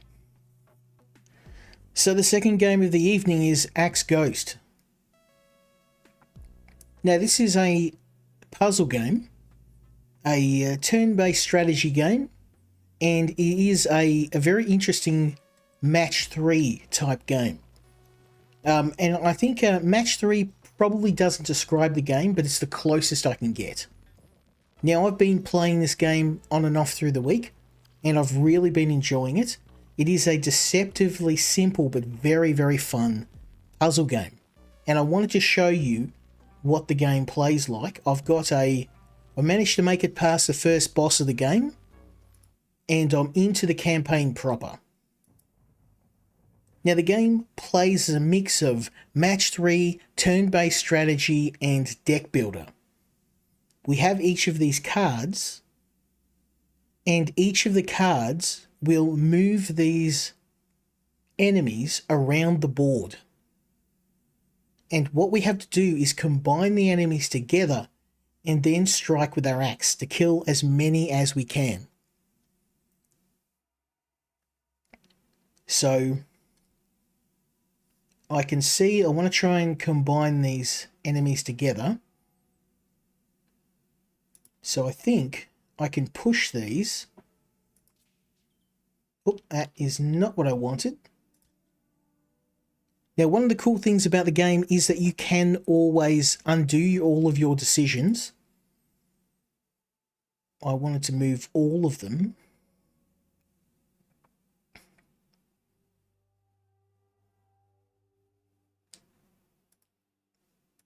I wonder if I can move them.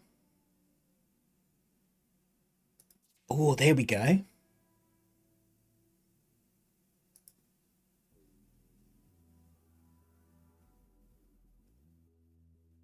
And I can make all those eyeballs.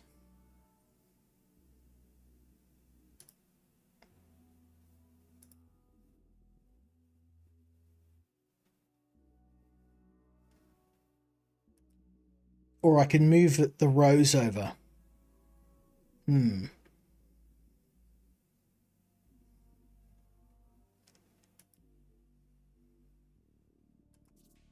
we go.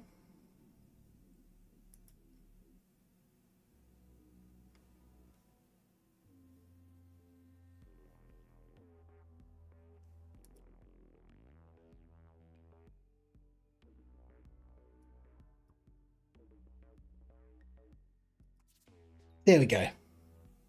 So the goal of the game is simple. All you do is you group up the same types of enemies and then you kill them. Okay. So I'm going to push these guys up here. There we go. And then I can use my axe skill. Watch this. Bam. Looking good. Okay, then we can freeze this guy here. Stop him from moving down any further and end the turn.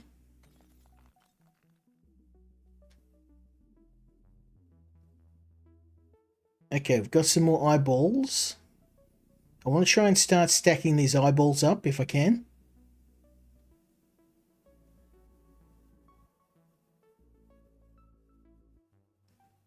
Oh, that could be handy.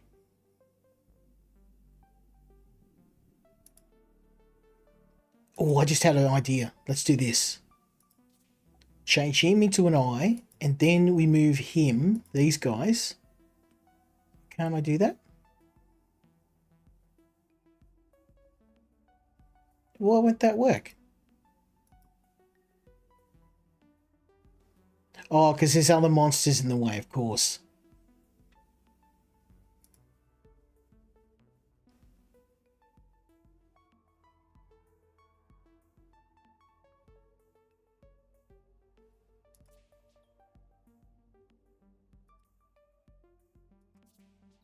There we go. So all we have to do is smoosh these two together and we're golden.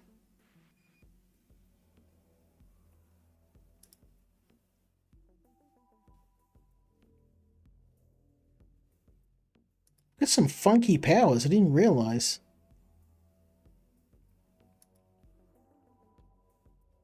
There we go. That'll do it. And then I can push this up one. Oh, that's going to push these up too. No.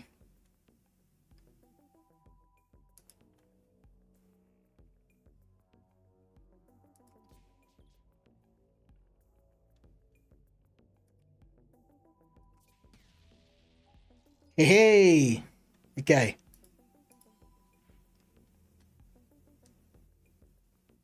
Okay, we need to start moving some of these bad boys.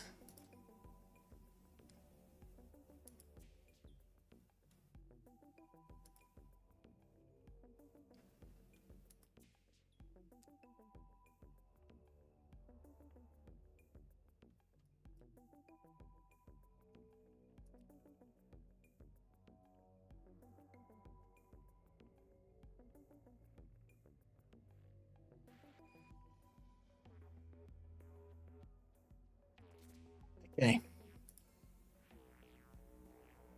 Oh, I didn't know this. If you actually don't use a card, you get a quest with it. Nice. Now that changes things. I want to push this guy out of there, and this guy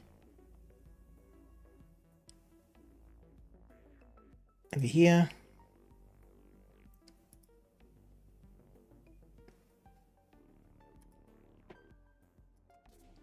There we go.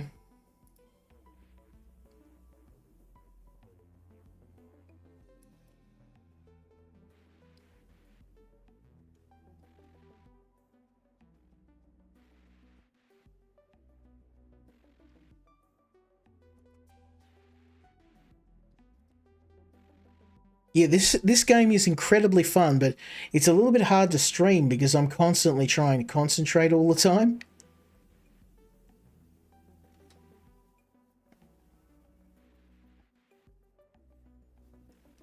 I don't have an axe skill. I've got one in next turn, so let's concentrate on getting a home run set up.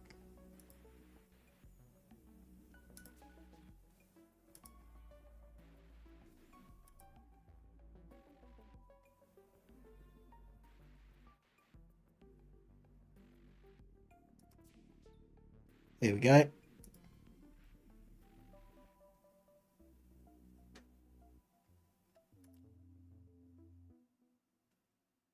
Now I can kill all these guys.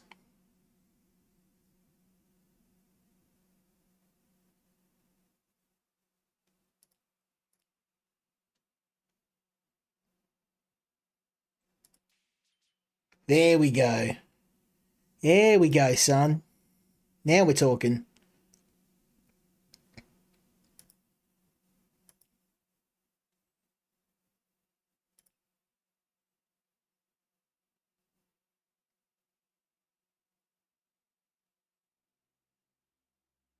Okay, let's kill this guy. And kill these guys. There we go. So the game is all about, and I will be the first to admit, I am terrible at these sort of games. But, oh, let's just push these guys up.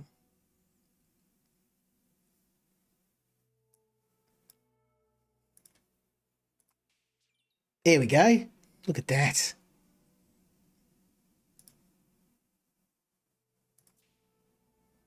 There we go. Savage. Now I've got the axe. I can kill these guys, but I'd rather focus on trying to get as many of them killed as I can. I want to set this up so when I swing that axe, I kill a ton of them. Yep, so we're going to do this. And then I'm going to whip the axe out. Look at this. Bang. And then when I get the axe next, I can take this row out. So I'm going to freeze this guy here. And end turn.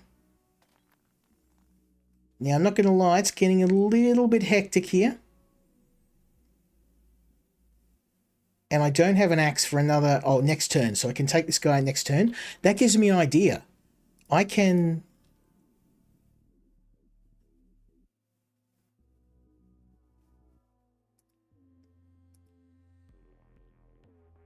start linking these guys up for a kill.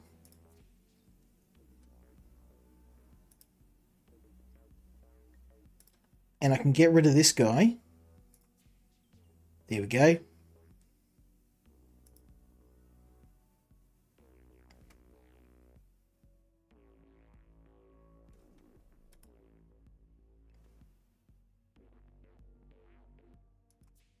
and push that up. There we go. In turn, now if I can get some of these across to the right, I think I may turn the sound down a little bit too much, actually. It wasn't... That's better. Now the game is... The only thing is there's some games that are really good for streaming. But I find the reason why puzzle games for me are a bit harder to stream is because I tend to get tunnel vision when I'm trying to concentrate, which obviously it's not ideal.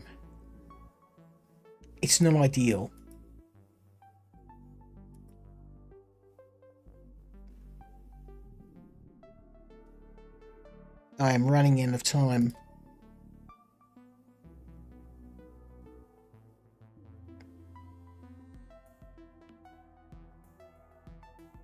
Okay, let's move this across.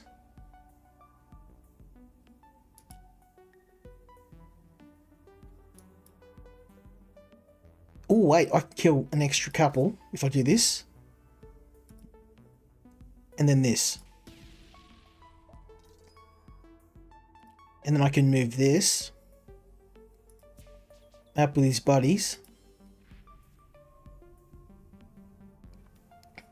Boss time, baby. Let's go. Okay, we'll move this. And I'm going to freeze him. And...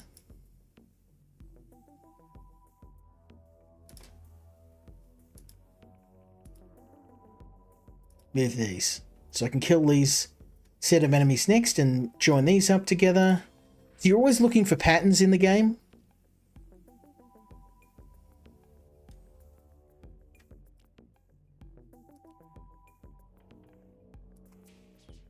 There we go. Speaking of which, look at that.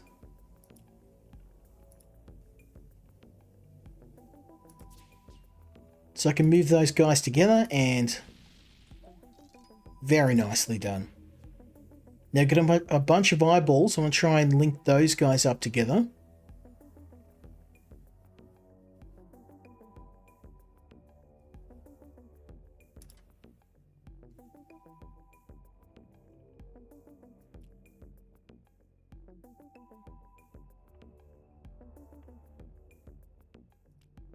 Yeah, maybe freeze. I'm going to move him because he's not in a good spot. Then I'm going to freeze this guy. Actually, no, I'm not. I'm going to move this guy here. And then I'm going to freeze him, and that will let the other blocks catch up. And we'll have a nice big fat block of enemies ready to kill. Beautiful. Now, can I get more sun bros together? I cannot.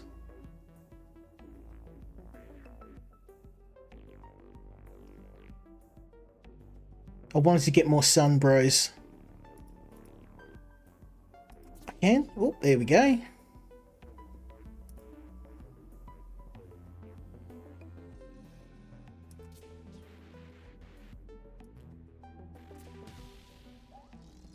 Not too bad, not too bad.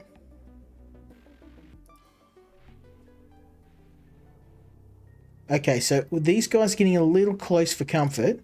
So I would like to start moving them.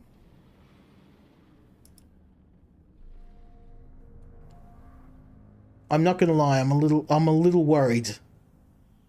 They're getting close.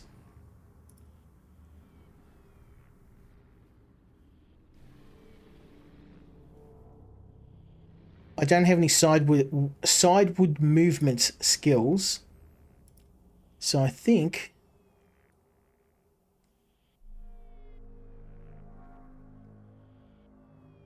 yeah. We're not in a good spot, I'm not going to lie.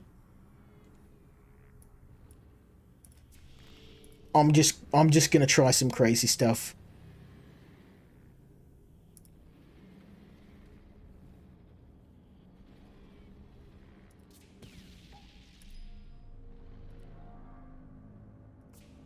There we go. Okay, that's bought me a bit of time.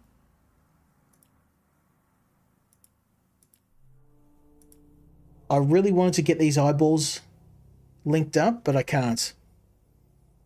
I'm out of time.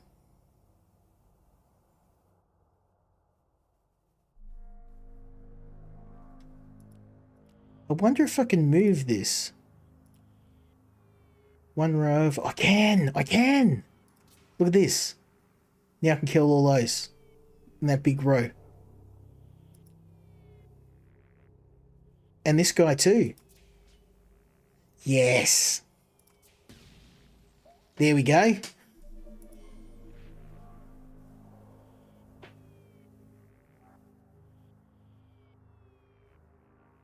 Okay, I'm a little worried now. This might not be good.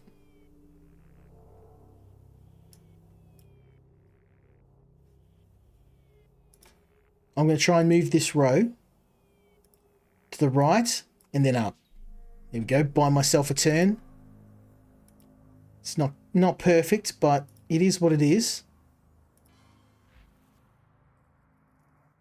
Ooh. This might be the end for me.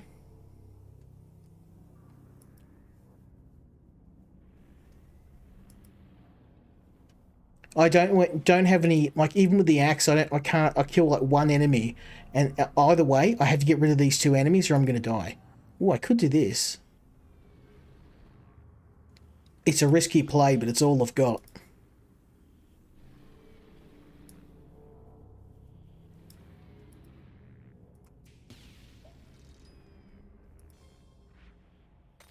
Okay. Yeah, I think that's about it. That's all she wrote, son.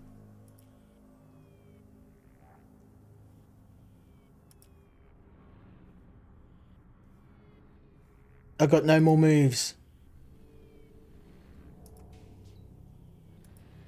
I'll go out fighting.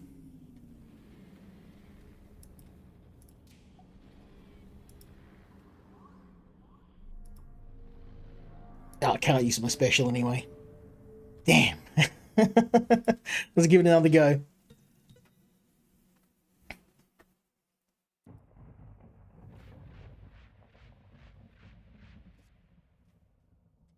Now, this game is incredibly challenging, and it is very hard to stream, as I said before, because you've got to really focus. The main challenge is trying to get all of the enemies in the right sequence.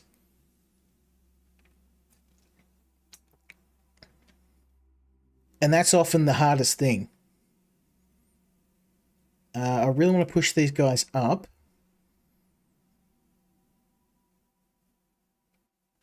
Okay. That is the wrong block type, but I've got to work with what I've got. Oh, I've got an idea. If I move him and then use this block, because this will move everything to the right and then up. They'll move to the left or the right until they hit. So I'm going to explain a little bit more about the different cards, which I should. Each card has two variables, and the first card, the first variable is one where it will push to the left or the right until they hit either the edge of the screen or another block. Then it's going to push them vertically. This one moves all of the blocks of the same color in a direction until they hit something, whether it's a wall or another block. In this case, it's to move enemies all in one row. So they move one row over only, left or right. And enemies that are already at the edge of the row get wrapped around to the other side. Then you've got this card, which basically can only be used to trigger the end of the game if the boss has one hit left. So hopefully that helps. I am going to now use this card to shift these sun blocks next to their friends. Savage. Okay. Then I can make these all eyeballs. Look at that. And we can kill all of them at once. Looking good, baby. Looking good. Okay, now I could kill all of these now, but I want to try and move a couple of the eyeball blocks over. Really looking forward to wiping out a few of these bad boys, but I don't think I can because I don't have the right cards. There is a lot of RNG involved in this game.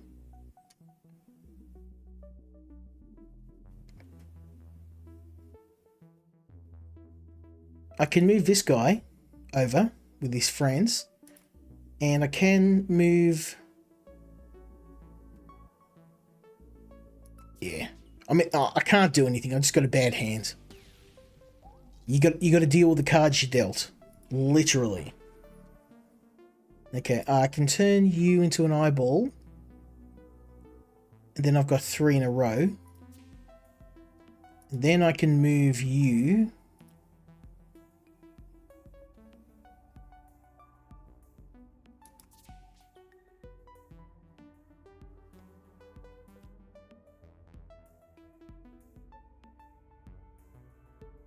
Up to you, mate.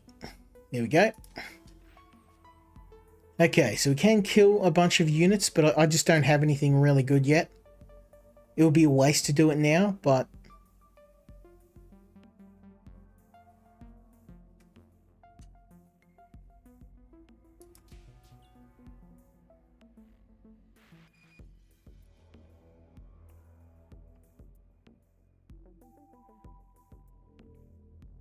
Oh, this will kill any enemy directly above. That's a very weak power compared to the axe. Yeah, I don't want that.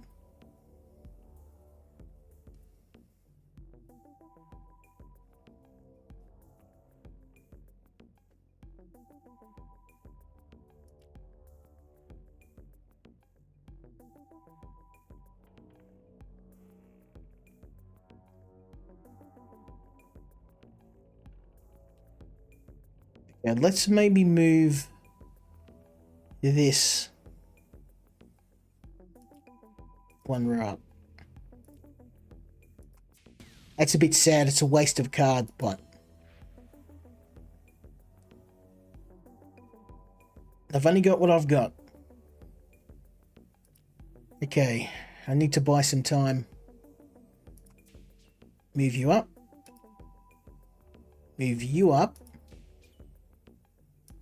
Move you together.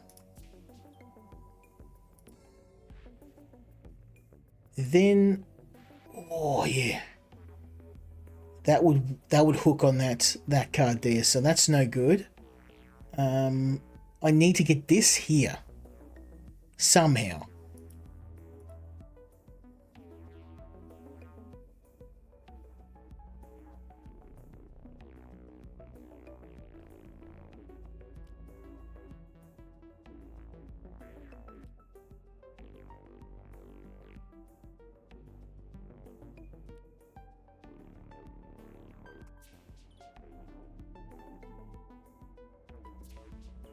There we go. I'm going to leave the card and see what happens if I...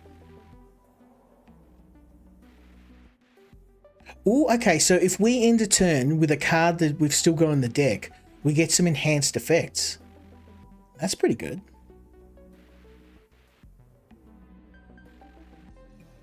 Okay. Unfortunately, I've ended up with dud cards again. What can you do? But I can move these up here. And then move them together. Not perfect, but it'll do.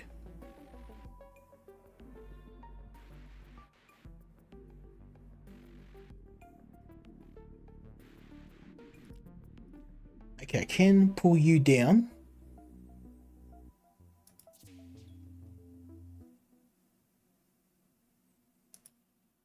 And oh, if I had a swap card, I could turn these to green guys, or these, it'd be perfect, but this is all I've got. This is all I can do. See, that's the thing. There is an element of luck in the game, and sometimes you just end up with a bad hand. And obviously I know that's not the only reason why I'm struggling. It's because I'm not very good at these sort of games, but... Can't blame a brother for trying.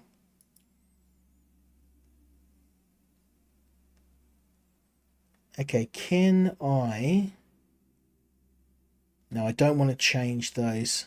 I just want to lump them together if I can.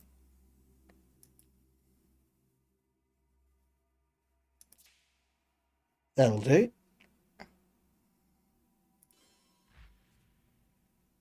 Okay, this should work. There we go. Oh, I forgot about this damn eyeball. Oh, I've messed myself up. I've messed myself up. Damn. Yep. I'm dead. I'm dead. See, that's the thing. You've got to be really, really watching the grid and just thinking 3 or 4 steps ahead. I am not good at this game. I love it, but I will be the first to admit I am definitely not the most skilled at this. But it's like the gameplay loops are very short.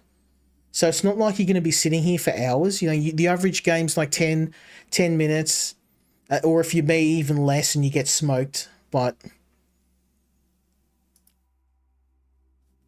this game is kind of like a game that you may have heard of. Well, you definitely heard of, called Balatro. It's one of those games where I'm like, oh, why do people like this game so much? It's terrible. I hate it. And then I end up playing it for hours. And like, I know that I suck at it, but I still enjoy playing it, even though I'm horrendous at it. I can turn all these to eyeballs and wipe these out as well.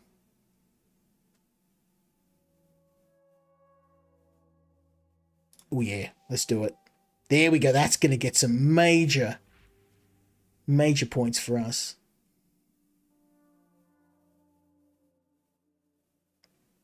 Okay, so we can swing ye old axe. I am going to get this to move up here. Then I can't do anything.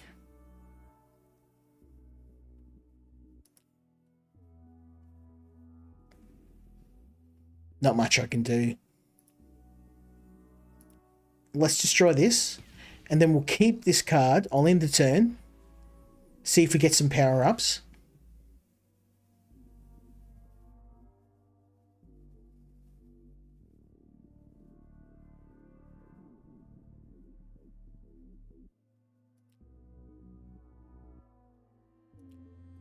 Okay, what I'm going to do next is move this down. Then move this guy to the left. There we go. And then...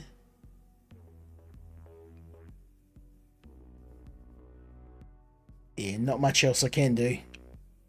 It's in turn again.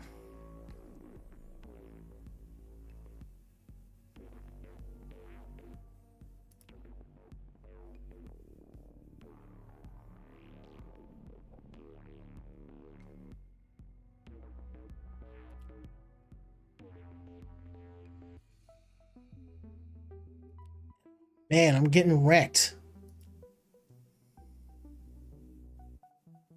Oh, I know. Move this up.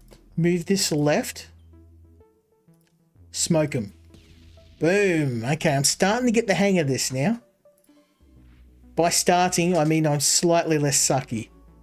By a tiny amount.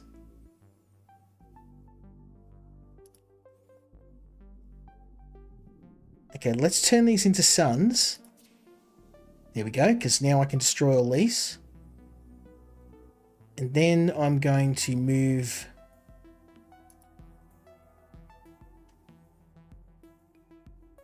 yeah, let's move this out of the way. Probably should have done that, actually, but...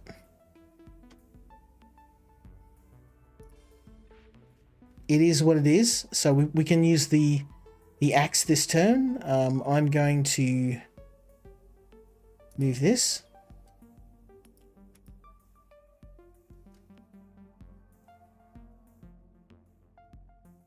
Then, yeah, I can't really do much else.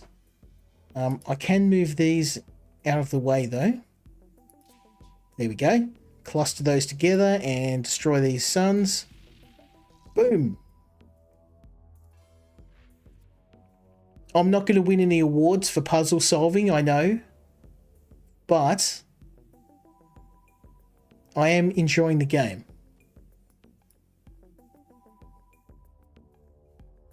Okay, let's move. Just starting to move these into position.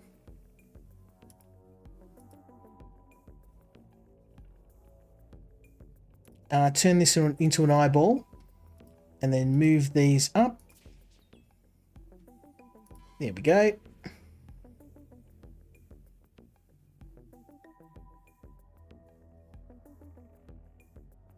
Okay, destroy this. Move this. No. There we go. Oh. Oh yeah, I do need to move that up. That's okay. But now I can kill all these. Yes! We did it, son. Get myself a coin. Getting paid, son. Getting paid. Okay, now things get a little harder. Not gonna lie.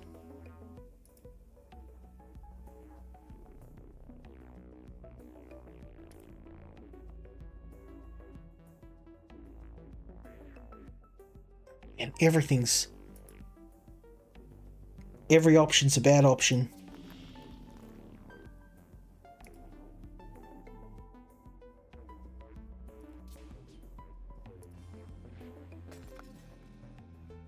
Okay.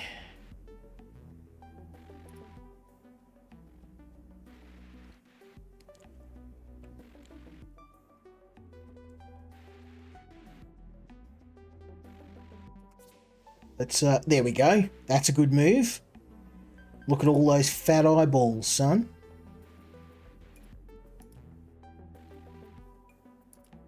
We can start moving these together.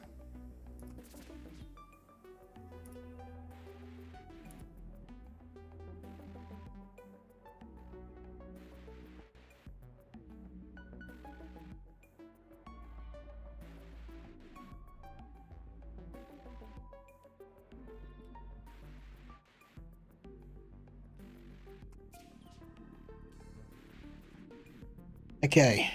Ooh, this is new. A connected group of monsters in the same row is pushed left or right until blocked. Sounds handy, but not too useful in the current situation.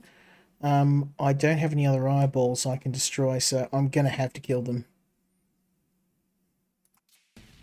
I need the room too. Okay, let's see if we can... Yep, there we go.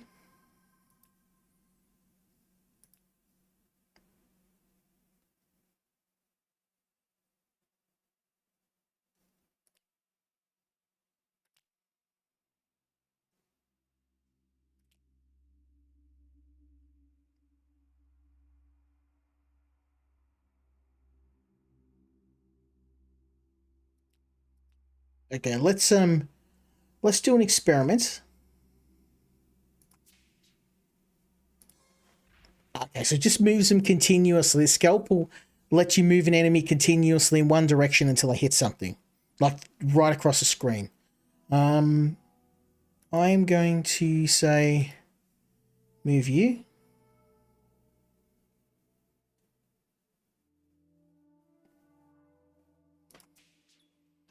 Then I'm going to move... Oh, I messed that up. Probably... I can't undo. It's taken away my undo because we're in the big boys league now.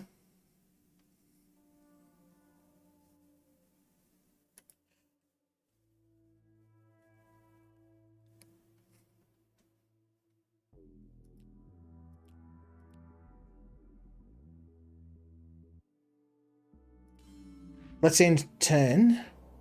That was a mistake.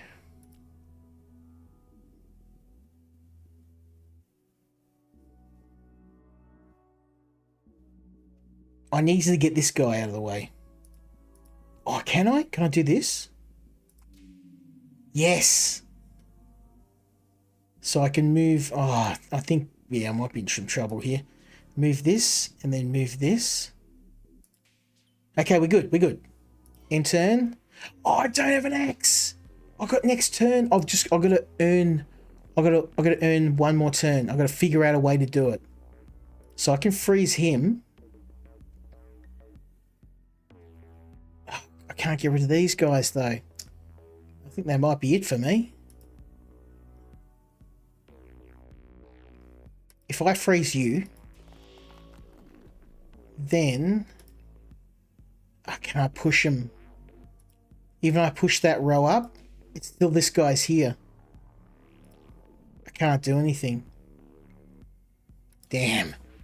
You got me, son. You got me. Let's give it another round. I don't want to admit defeat. But yeah, this is one of those games. What I'll do is I'll play a few rounds. I'll get a bit frustrated and I'll be like, I hate this game. And then I'll come back 5 minutes and play it again. It's one of those games. It's one of those games like you can't sit there and just play it non-stop, but you'll play it for 5 minutes, you'll curse it, you'll hate it, and then you'll come back and play it again. And all the best games are like that. Okay, I need to move you.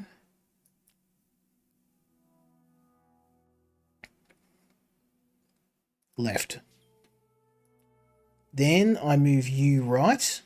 Hey! Can I... These going to be all eyeballs. That might be a good idea. Because there's way more eyeballs here than suns. Yeah, let's do it.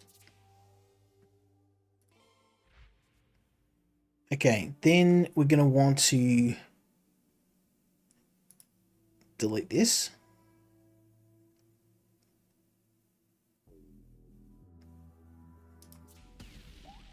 Then move this, and that will connect this as well. And then I can kill all these eyeballs. Boom.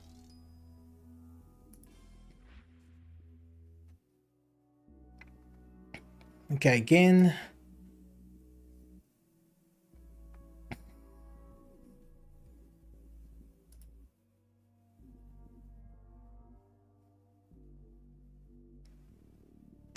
Oh. It's gonna be rough.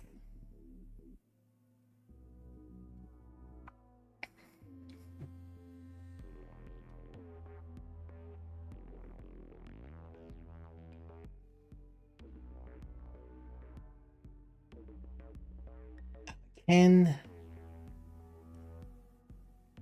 yeah, there's a lot of suns. I don't want to be swapping away from suns.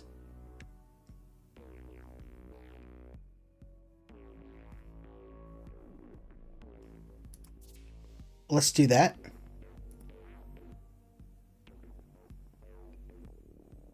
Then that.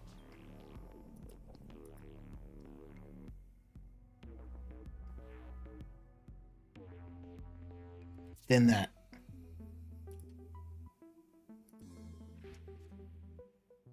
I love this game, but it really wrecks my mental because I know how terrible I am at it.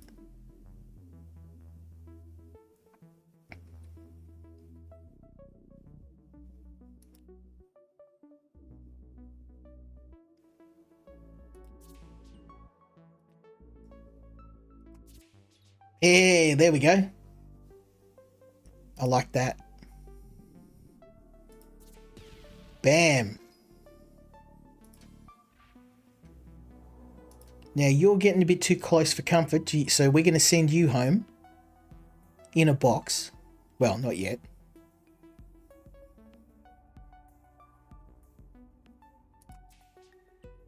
There we go.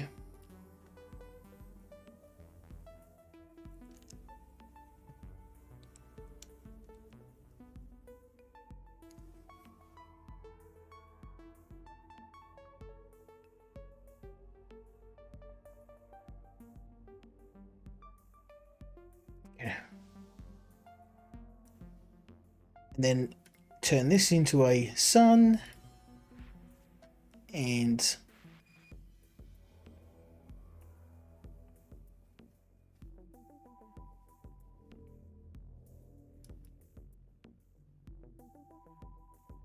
Okay, move you.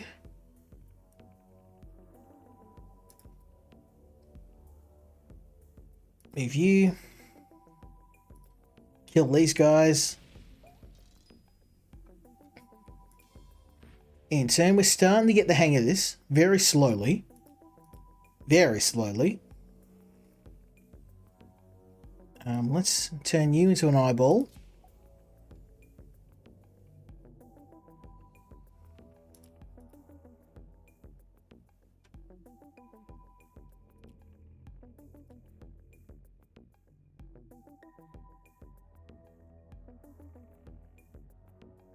I really need to push these guys together. I need the left and right facing cards, but I'm not getting any, which is kind of messing me up right now, so not much I can do.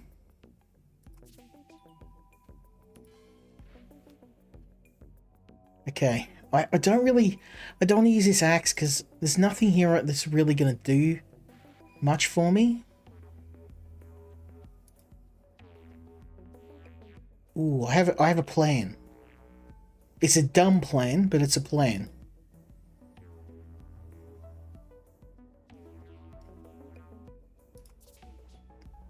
Oop.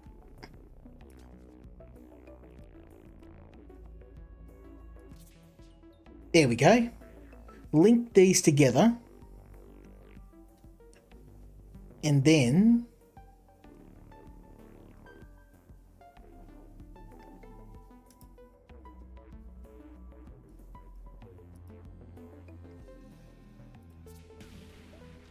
destroy these eyeballs.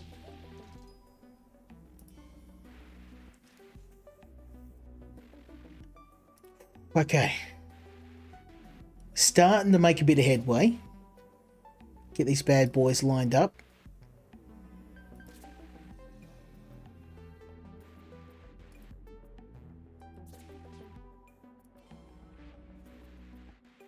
Ooh, we got the axe. Get the axe out, son. Chuck these in here.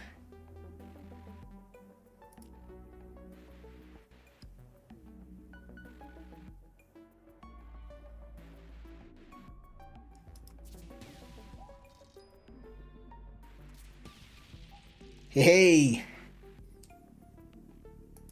So the rhythm of the game is to try and make sure that you've got enough cards and that you're keeping all of the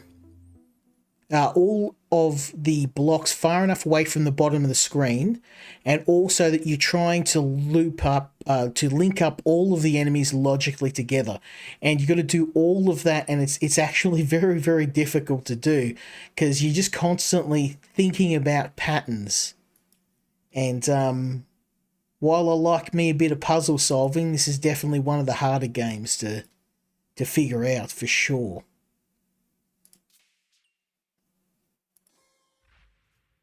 Okay, we might be able to do this. There we go. Then this. Then this. Not the most elegant solution, but we are making it to the boss. Bit by bit, slowly, slowly.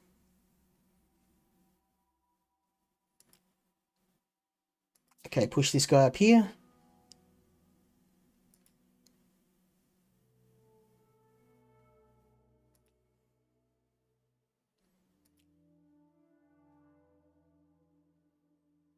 Actually, what I can do, freeze you, so you stay, and then these will catch up. Move you to the left. There we go. End turn. Okay. So our strategy seems to be working okay.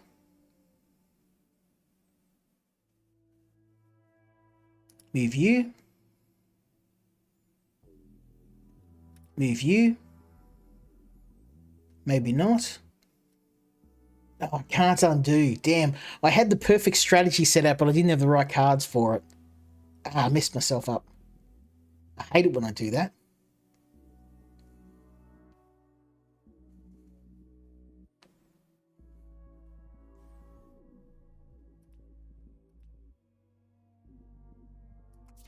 Oh, wait. Oh, yes. I found a way around it. That's what we love. Okay. Boogaloo time, baby. Okay, let's move this row up. Oh, is that the right move? Yes, I can. I can freeze these guys. Freeze. Then they will link up. And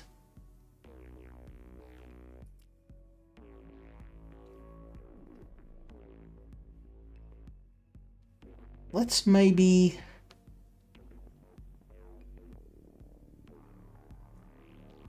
Yeah, we'll make you green boy.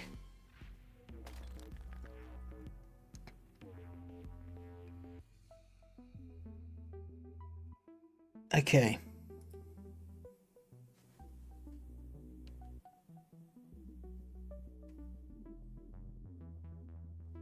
Now here's a challenge. How do I get these guys linked up? I can go this way. Or I can go this way.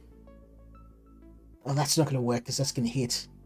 So I need to find a way to link all of these suns together. No matter what I do, I'm not going to be able to get all of them.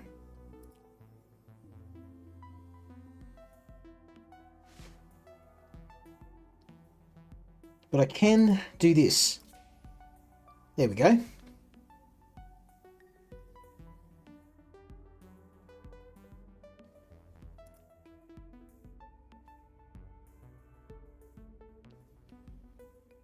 If I had another card to move to the left, I could... Damn. I had it all set. I had everything set. Without that precious undo button, I'm really struggling. Anyway. I'm gonna bust a move.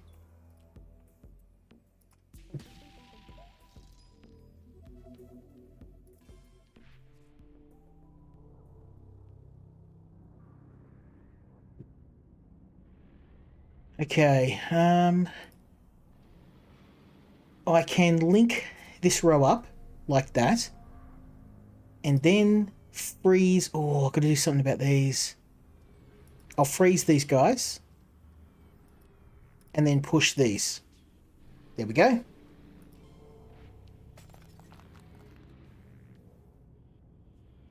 Then I'll kill these. Then move... I just... what I really need, unfortunately, is more time. Let's see if I can... No, I can't. I cannot buy myself any more time.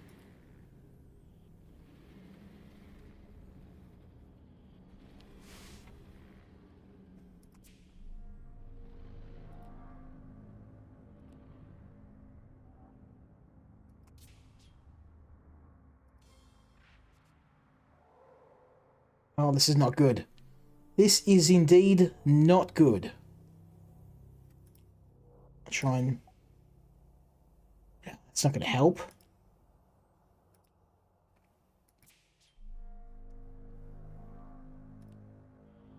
Oh, moved.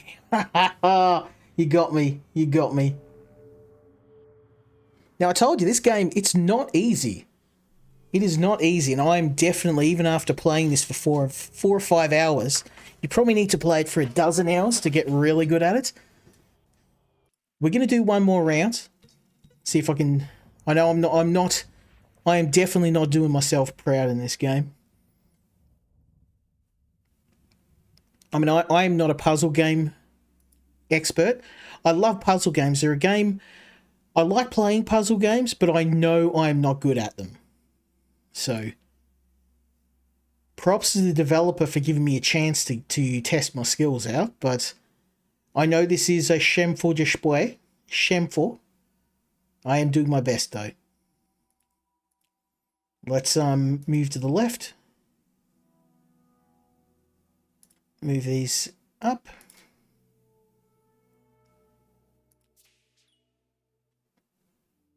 Move This to the left, or to the right.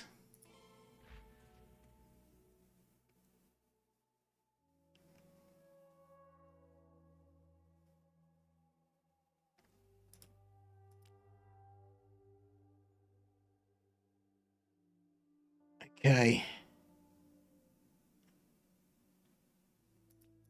Oh, I can move this and get this row of suns out of the way.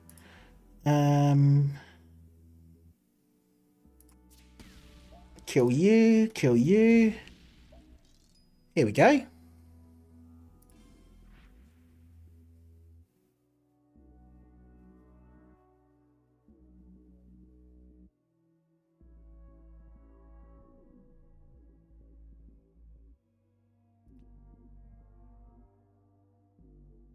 Yeah, let's move these guys. Turn this into an eyeball. Then we've got this row. I just need to move this over one and we're sold. One. Oh, wait. Ah. I like that.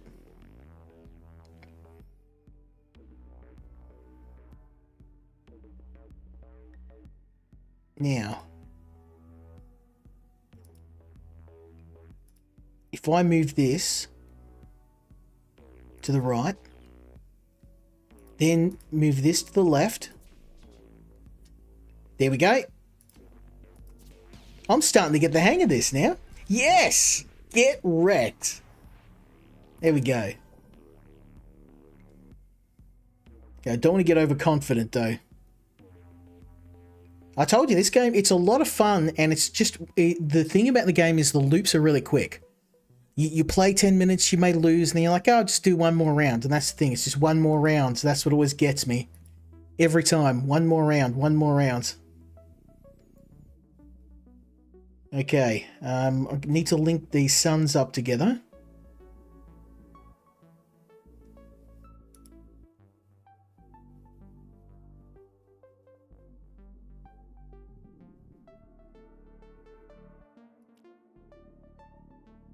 If I could move these two blocks, I'd be set.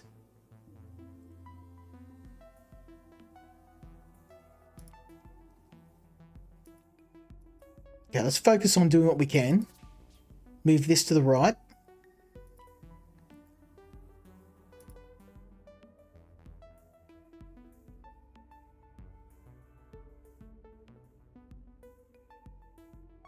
And kill these, because there's not much else I can do.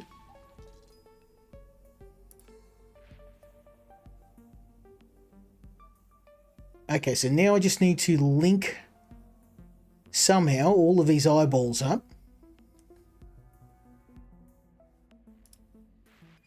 All of the green boys. I think the eyeballs are going to be the easiest.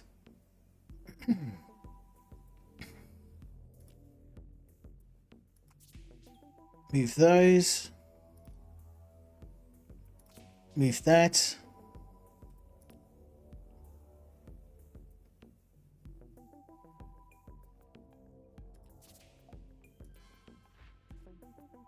Okay.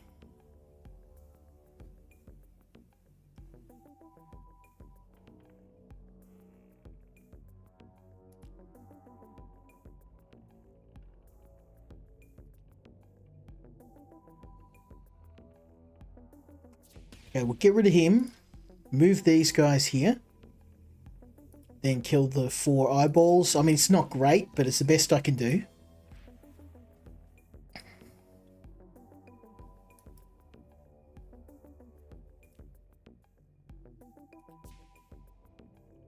Okay, move them, and them.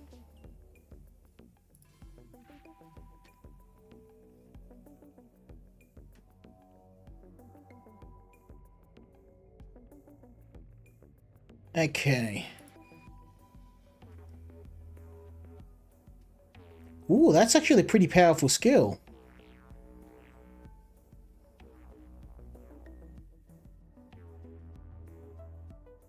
We can kill 3 blocks with that. Yeah.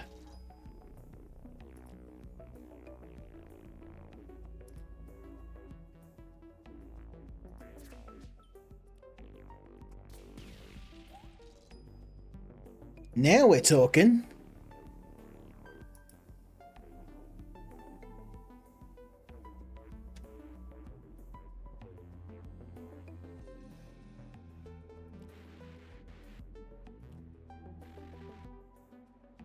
Okay, let's move this green boy up here. Eyeball up here. Suns to the right.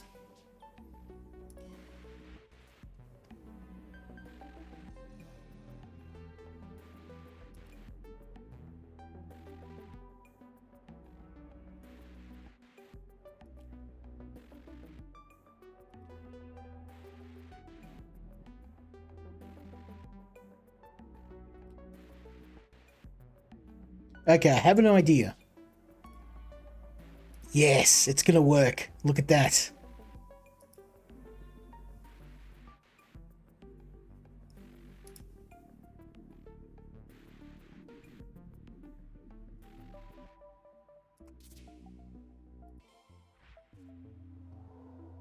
Okay, now I just need to move these suns up here.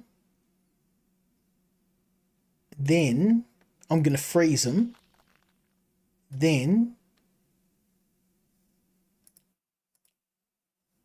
let's move you there. Okay, now I would like to kill all these eyeballs here, but we've got to get rid of these. They're too close. This will buy me, hopefully, a bit of time. Oh, look at this. That's going to be a... Look, we'll blow away most of the middle of the field. Can I... I'm going to just try this first.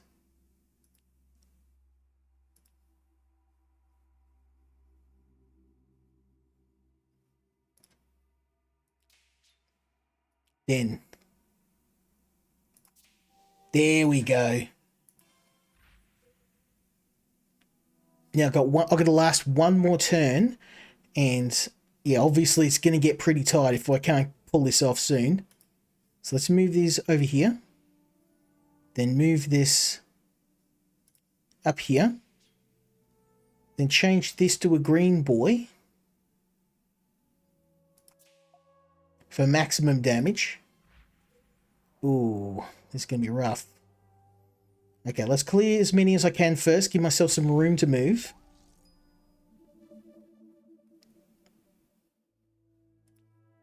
Ooh. I think I may have made a tactical error. I have. I've got 3 enemies and only 2 cards. Boom. Dead. Alright, I know I said it'd be the last round, but like the previous game, I can't resist. Let's do one more. I want to try at least... I'm getting better gradually, but this is one of those games you really have to play for many hours to get super good at, and it does take a bit of time to warm up. I was playing this earlier today on my coffee break, and I'm like, this is one of those games you can sit down and just play for 10 hours or for 10 minutes. Whoops. I will...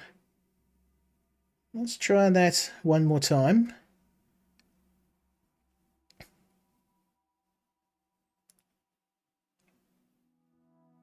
I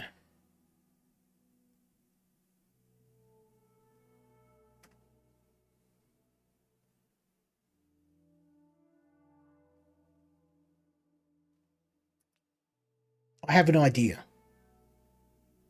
Move this to the left. Move this up. Move this to the right. There we go. Then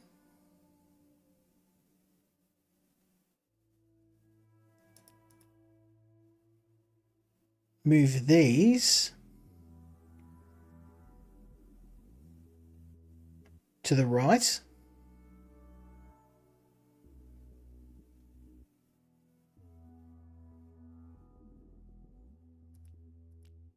That's not going to work. That is not going to work. I was going to try and kill these two, but I can't. So the only thing I can do is move this.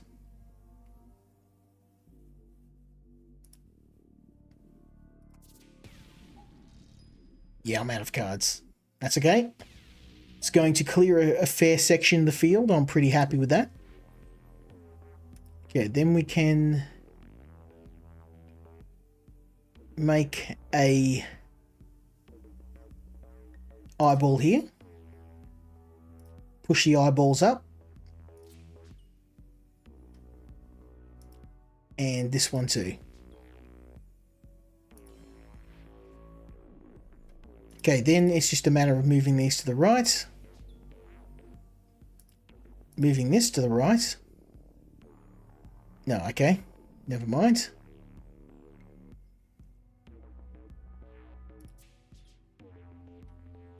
And wiping out this. There you go. Get out of here, son. It's always the second round that gets me though, so this is where we gotta put the big boy pants on.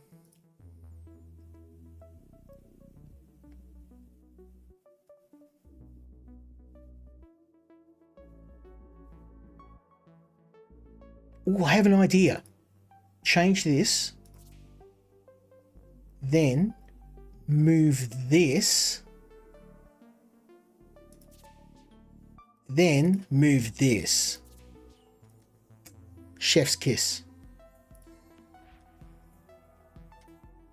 Okay, I want to try and get more of these suns loaded up. I didn't get any good cards. All my cards are rubbish. I'm not going to be able to get a hat trick on this.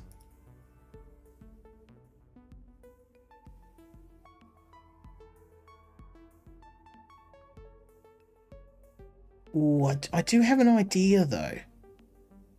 I have an idea.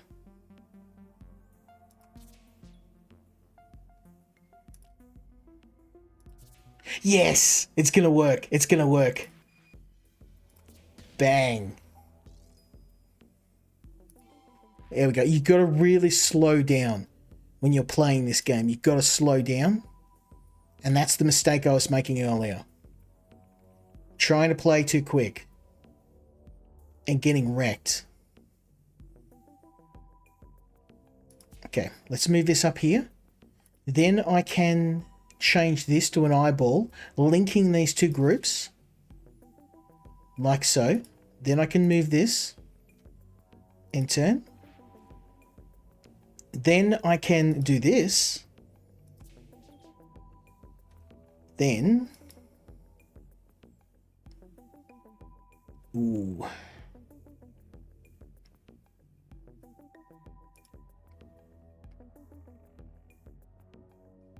Move this. Then kill the eyeballs. Boom. Okay, we're starting to get there. I'm building up a rhythm now. We're building a rhythm. Bang. And I can pull this guy down here. Here we go.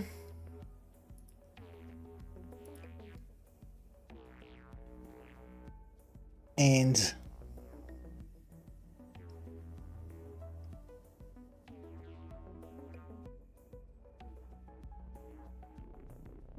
no, I don't have any good uses for this card. Let's just end the turn.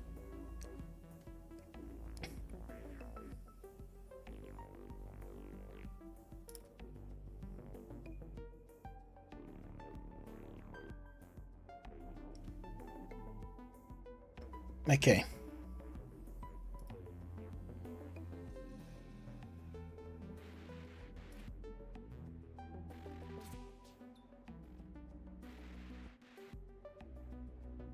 Not much I can do. I'm just going to get these guys for now.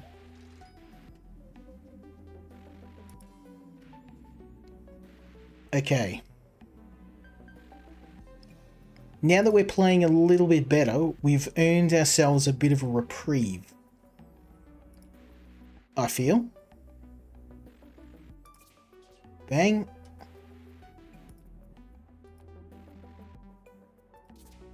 There's another one.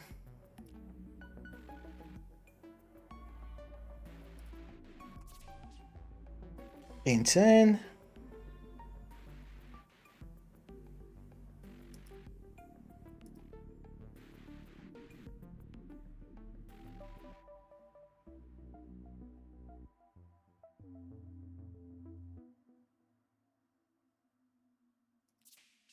There we go.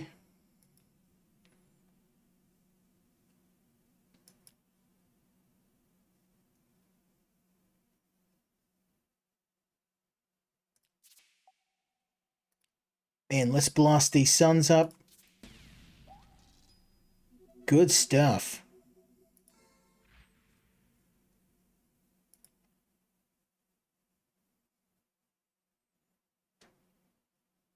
Okay, so let's move this here. We're still grouping up all the eyeballs.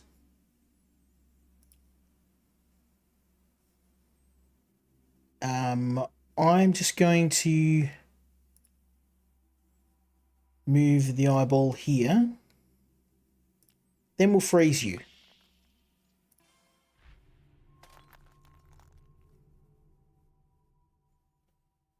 Okay. I can move you out of the way. Then I can move you up here. Oh, that would have been so good if I could have linked all these together. Anyway.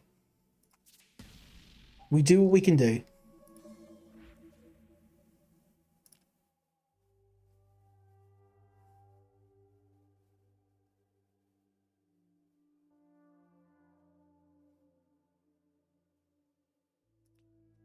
Now, what can I change?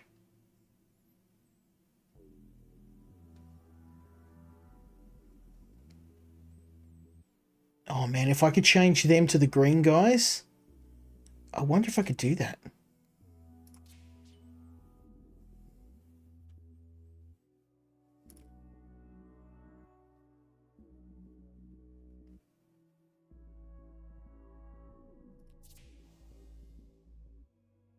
Wasn't perfect.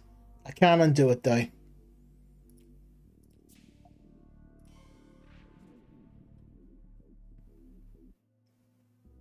Okay, let's move all the suns together.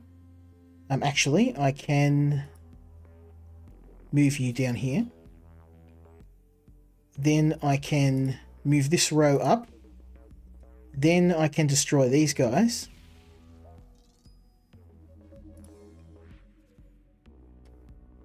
Okay. Now these are getting a bit too close for comfort, so I am going to move these. Actually, I'm going to move these guys.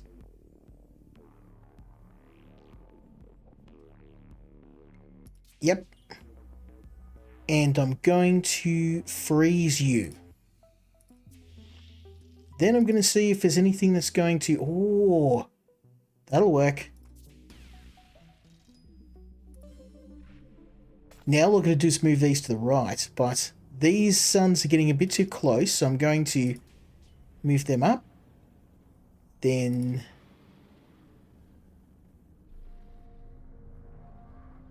yeah, let's move these and kill these guys. Actually, let's kill these guys. That's going to give me tons of room.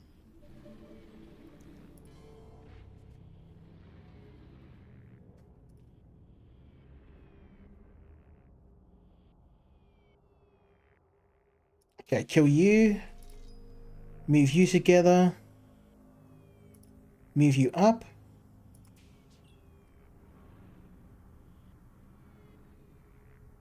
Now this monster's going to be tough.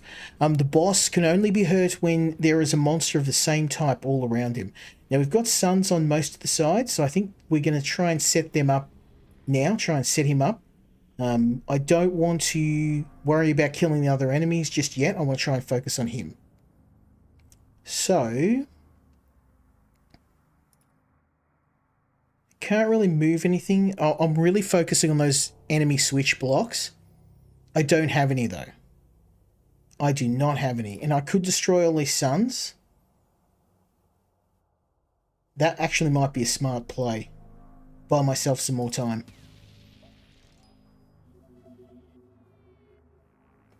And we'll move...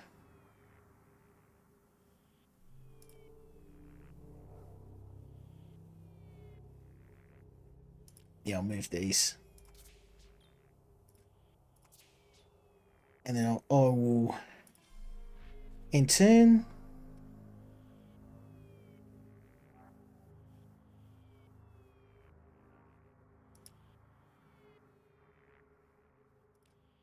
Now, surrounding with sun blocks might be a good strategy. There we go.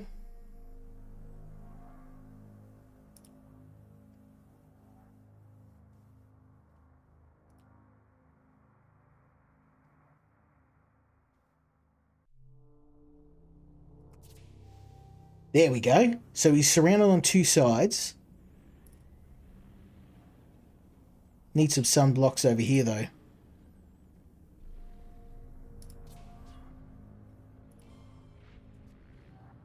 Okay.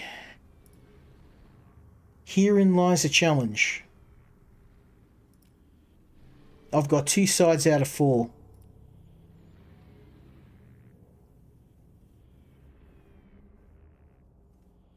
I'm going to get rid of green blocks. Let's maybe try this. No?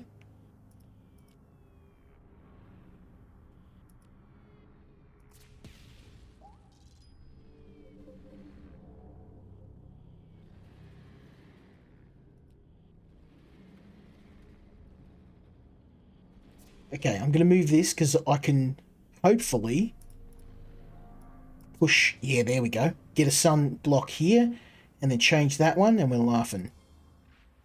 We're running out of time though. I'm not doing well.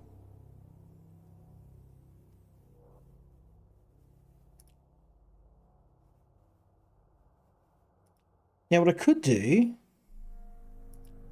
is change this to an eyeball. And then I've got...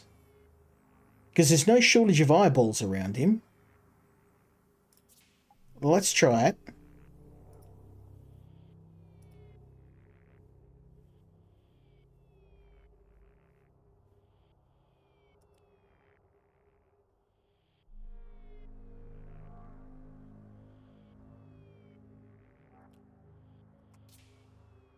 That's not what I wanted to do. Damn.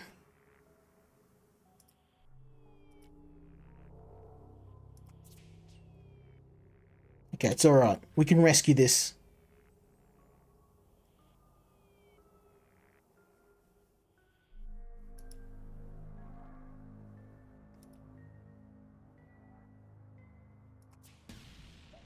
Okay, we'll get rid of this.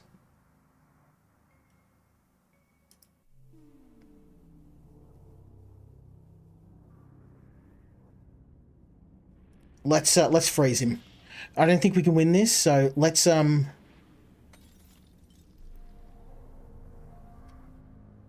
push this. Oh no. I have been thwarted. Okay, now we've got eyeballs on two sides. We push you.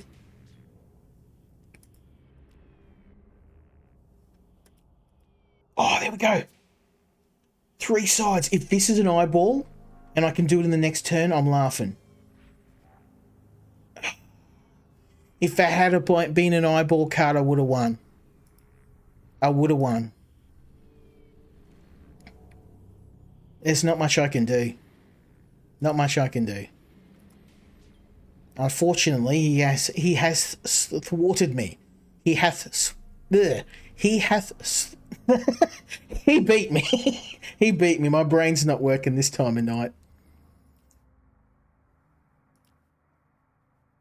I can't even hurt him. That's not good. I'll kill you. If this was an eyeball, let's go next turn. I'm not going to get the right cards. See, the game's just like, oh, you want the eyeball card? You want to be able to change cards? Well, no, sorry, you're not getting that. What you expect us to help you out? No.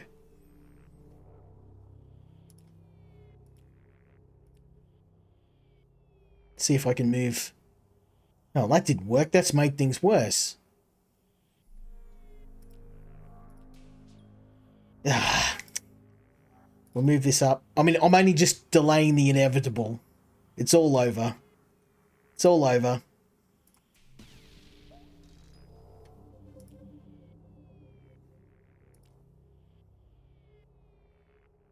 I can't do anything.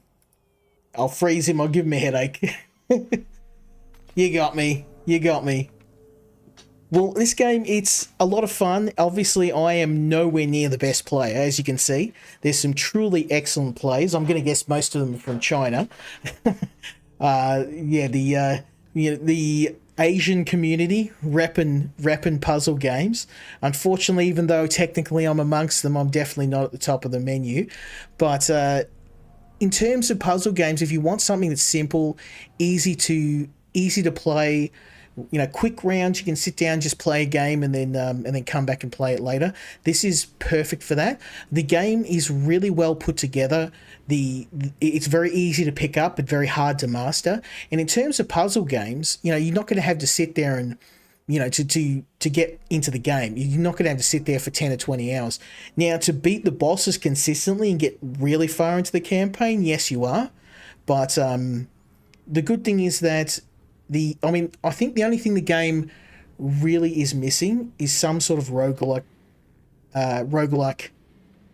progression.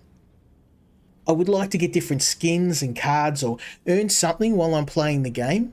So I get these coins, but they don't seem to have any purpose, which is a bit of a shame because it would be nice to have some sort of roguelike mechanics to the game. Most of these puzzle games have that. You can earn more cards, you can earn perks, you can earn stuff to even if I don't want to wreck the balance of the game, even just cosmetic things, little things you can earn, hats for your ghost, something like that. It just gives you a reason to keep coming back and finding out more stuff. And also, when you're getting a high score, it gives you a reason to get it other than being on the leaderboard. But I mean, apart from that, I don't really have anything bad to say about the game. It's really, really fun. But I'm going to move on to the next game because still got two more games to play, and yeah, we definitely got a bit sidetracked playing this. Yeah, I absolutely love it, and I highly recommend you try it out.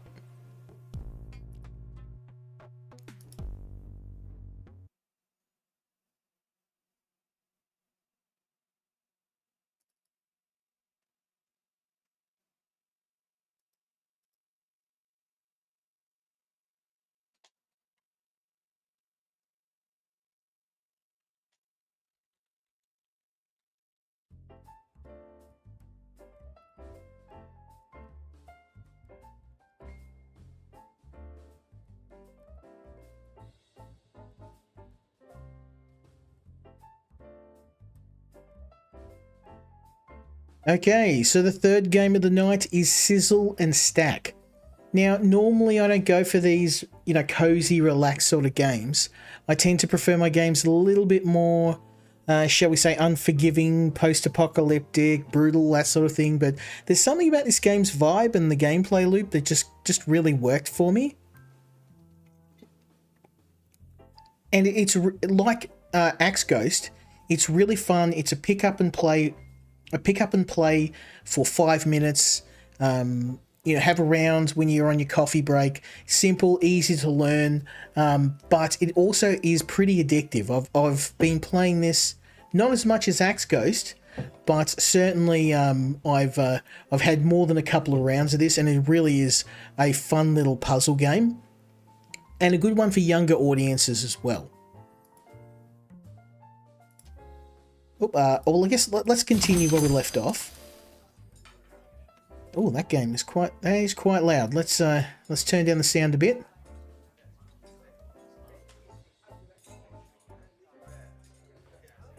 There we go. Now, the goal of the game is simply to cook meals for your customers. And the meals are represented. Let me just turn that down a little bit more.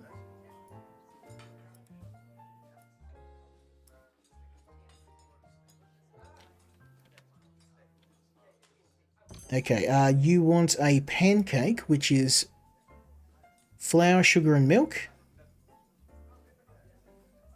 We don't have any flour, so let's get the...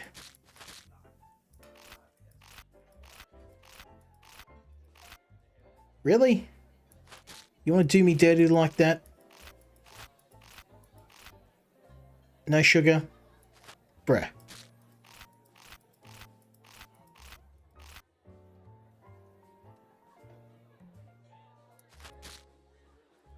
I'm gonna go broke trying to find a bag of sugar.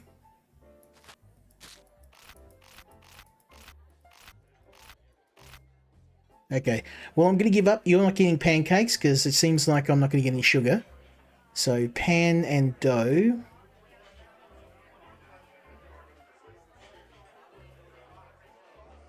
I don't seem to have any dough.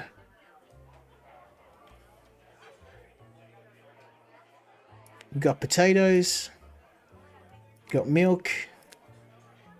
I can do scrambled eggs, so egg and milk. Okay, and potatoes, onions, cheese, flour, no sugar, of course.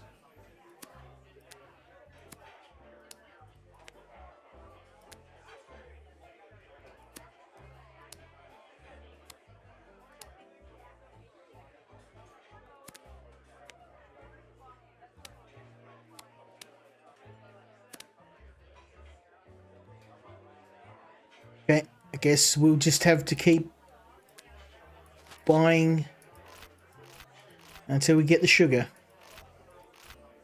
Nope, no sugar. Okay. So this is one of the things I don't like about the game in the sense that sometimes you could just never get an ingredient and then you're stuck. Yes, I know it does come down a bit to random chance, but I've just opened like 6 of these boxes and now I don't have anything to... I mean, I don't know how to proceed from here.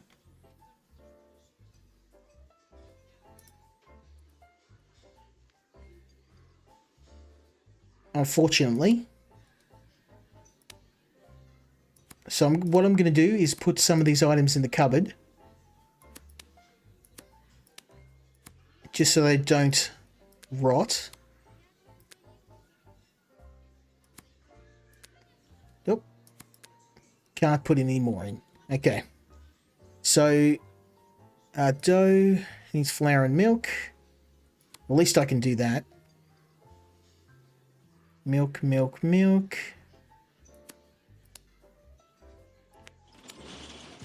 Oh, okay. Yeah, but how do I make it? Flour and milk. Flour and milk. Maybe put the flour on top of the milk. Yeah. Okay, unfortunately we died. So that's probably for the best. Let's start a new run. I think I ended up, generally you can reach with RNG a point where you just don't get the right ingredients, you run out of money, and that's pretty much, you know, game over for you. I have a little bit of money here. I'm just going to hope that I get... Oh, thank God. Okay.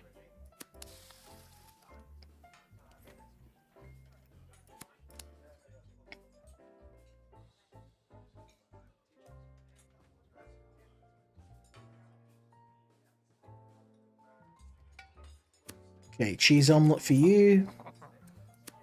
Scrambled egg for you.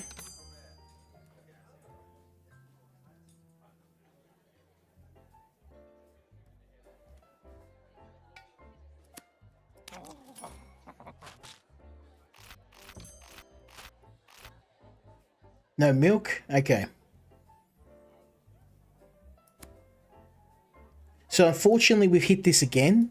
Sometimes you just end up with a bad run and then you don't get the cards you need and then you're stuck.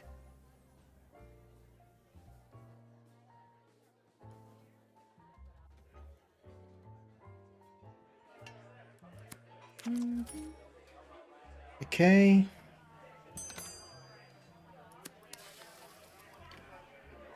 I don't know why it's saying I'm failed. The day hasn't even finished yet.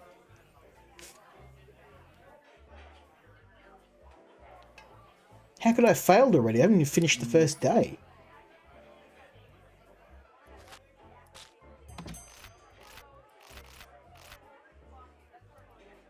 Okay, scrambled egg and milk. No milk. Sorry, lady. You're out of luck.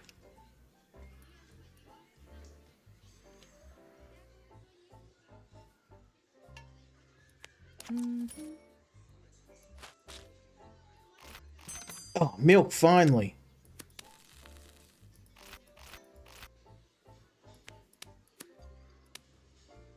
I wish I could get a second pan. That's what I'd really like.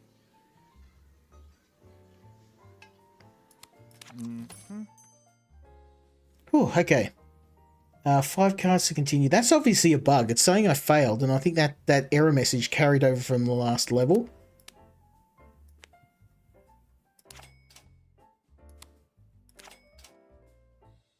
Okay, one of each.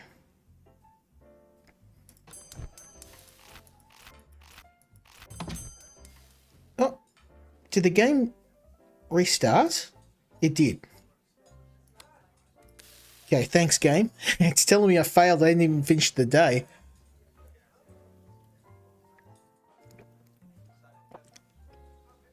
I don't know if that's a bug or whether I just had bad luck there.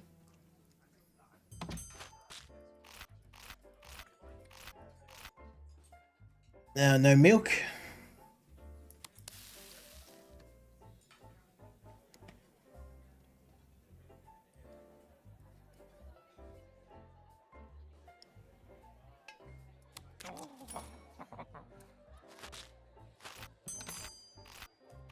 Ah, finally. I don't mind the RNG of opening packs of cards, but sometimes you just end up where you can never get the cards you need, and you run out of money, and that kind of locks you into failure straight away.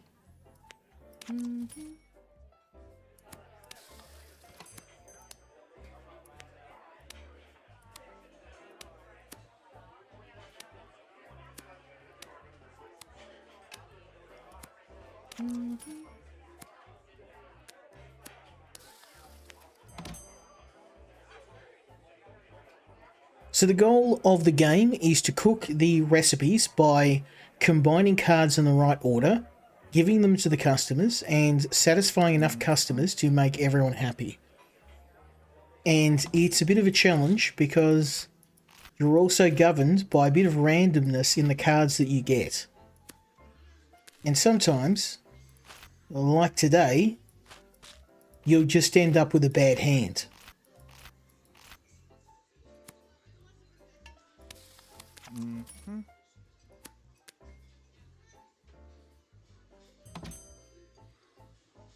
Now, I could buy more cards, but I think we've just about finished for the day. Yep. Okay, so what I need to do now is sell some cards. I've got tons of flour, so let's sell the flour. Don't need a ton of sugar. Eggs and milk are my bread and butter right now. So I'll keep, there we go. Okay, scrambled eggs for you, both of you, and of course I've got no eggs.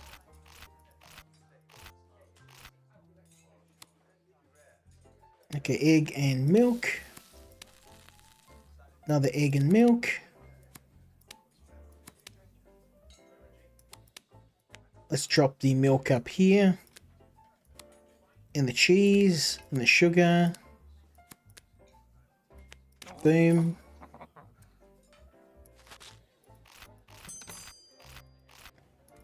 Okay, egg and milk.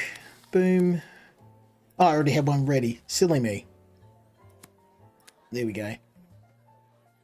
Cheese omelette. That's an egg and cheese.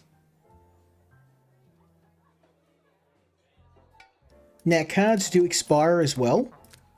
So you do need to make sure you're not buying... You're only buying just enough cards to serve what you need. Gonna need more cheese. Got some here.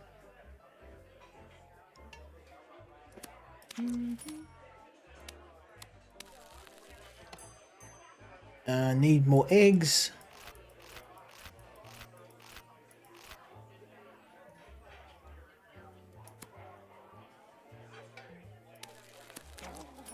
There we go. We're starting to get onto a bit of a run now.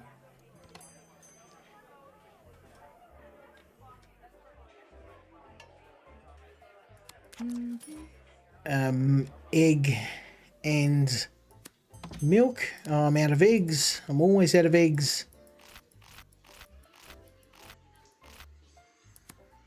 Egg, milk. And then egg and cheese.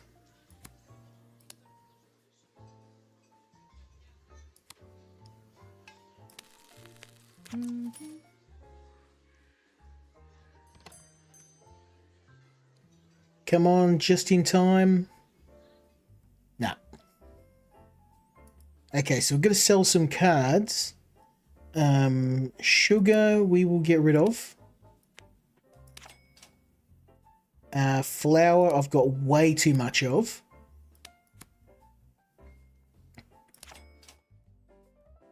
And I kind of need all these. We'll get rid of the last flour.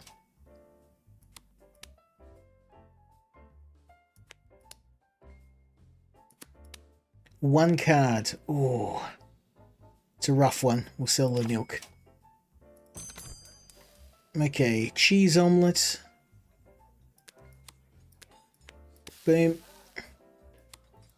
Scrambled egg. Now the game does have some time elements. I mean, you can pause the game if you want. I try not to.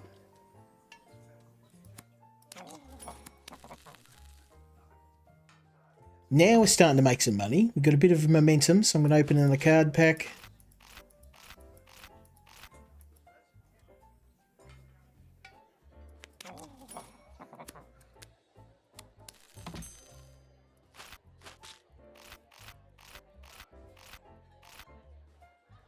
Okay, eggs, finally.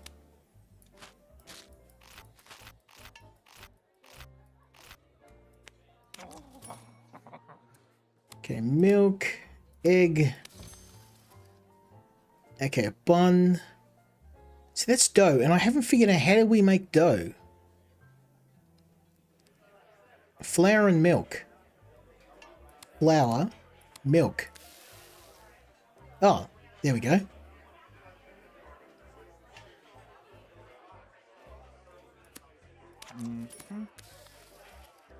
It wasn't working before. Anyway. Okay, cheese, egg. Well, at least the game's working for me now.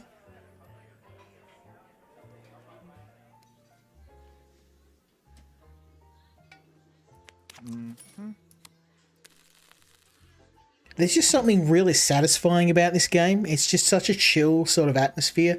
I usually don't like these sort of games. I don't know what it is about it, but it just works for me.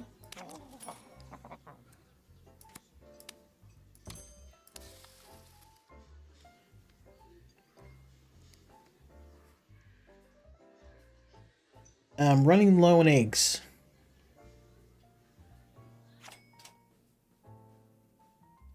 Okay, we've got to pay rent. We got just enough to sell some cards. Let's get rid of cheese. I got tons of that. And cheese. Okay. Cheese omelette. Omelets. And let's open some more cards.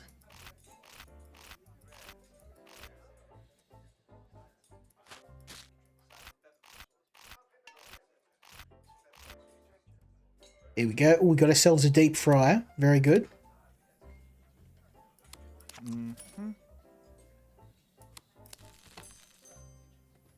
Okay, pancakes. We need flour, sugar, milk, and pan.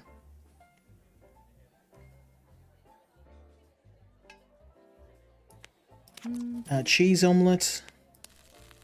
Cheese. Flour, sugar. I don't have sugar. And I don't have milk, okay.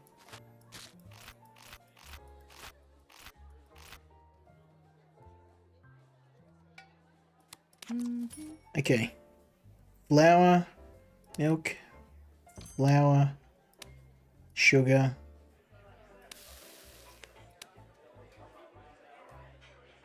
There we go. And a burger. How do we make a burger? Patty and bun. Okay. But how do we make a patty?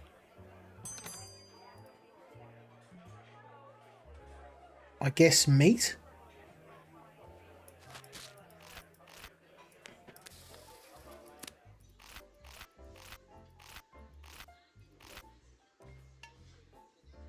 There we go. Meat, mince meat, and a pan. Okay.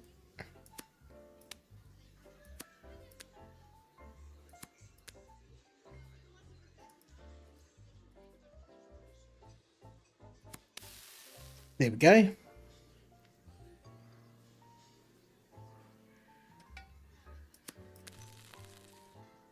Okay, scrambled eggs. We've run out of time. Oh, this is going to hurt. I'm going to sell all these cards.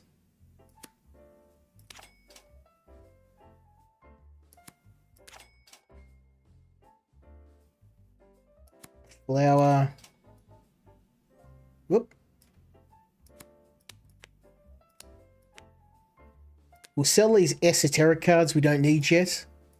Tomatoes, onions.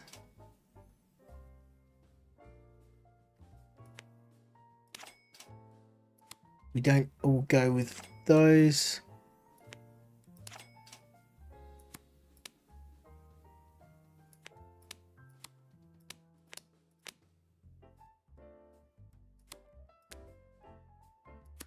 Oh, how many cards do I have to sell? 3 more.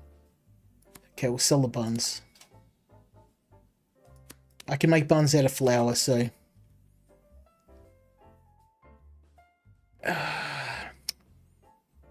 Jeez.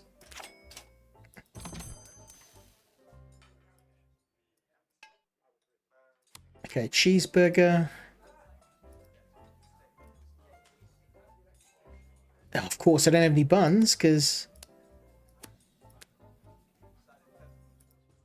Dough and pan.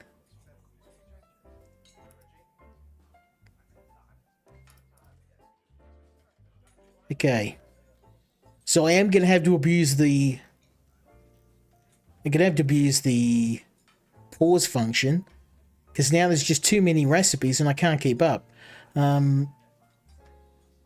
So you want a basic burger, and we need to make dough from flour and milk.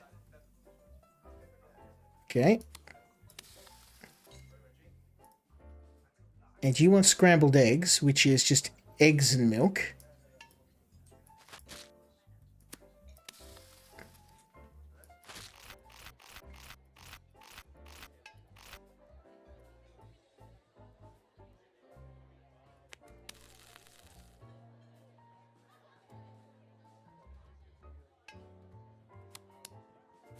I'll keep you happy.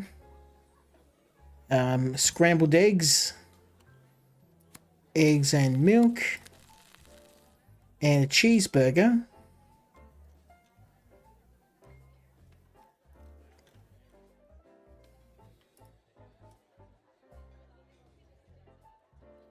But we haven't unlocked that just yet. Basic burger. Gonna need...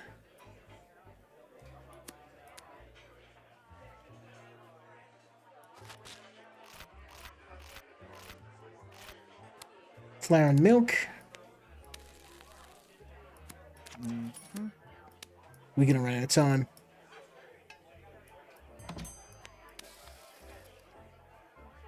Oh, I don't have meat.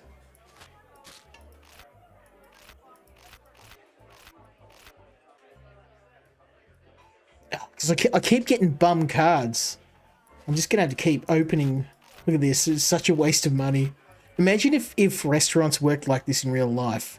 You just like you get sent random ingredients, and then if you got the wrong ones, they just like rot, and then like you'd have to throw them in the bin. Okay, bun. I don't have steak. Oh, I need a food truck card.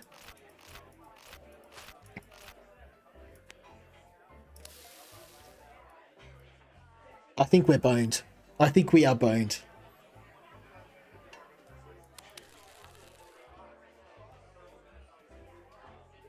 I made it to like day 7 last time. But I'm definitely not. I'm not doing it today. The game did have a patch, and it seems like it's made it a lot harder.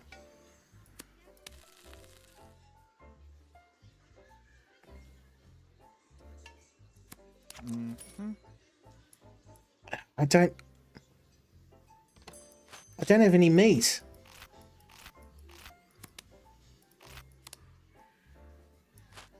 I don't have enough money to buy another pack. So the only thing I'm not a fan of in this game is that sometimes you just kind of soft locked into failing, and it feels really like when you run out of money and you're just opening pack after pack after pack of cards, trying to get the right ingredients. It can be really frustrating because like it doesn't feel like you've lost fairly. You've just had this really bad set of luck, and sometimes you can end up with this where you'll open 10 packs of cards and you can't get one ingredient. And I think it could easily be fixed by just allowing you to buy specific ingredients. Maybe not all the time, or maybe you have to buy them at a penalty, but having to open $50 worth of cards to get one ingredient, it can be very frustrating. Or at the start of the game. Okay, so unfortunately I can't make that cheese omelette. I don't have the money to buy any more packs to get cheese. Oh, there's one here. Okay, that was on me.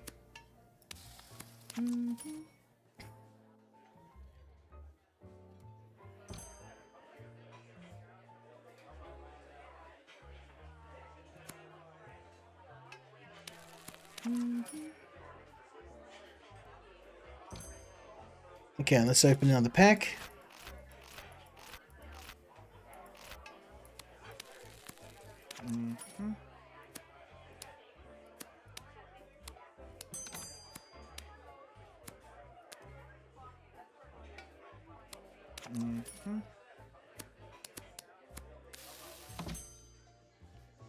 Okay, we'll make some good money out of today.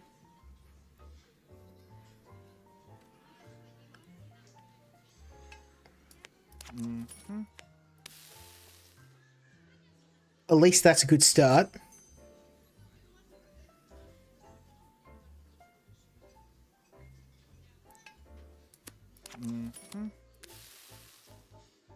Do I have time for one more? Come on.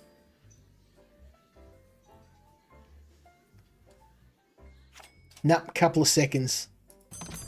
Too slow.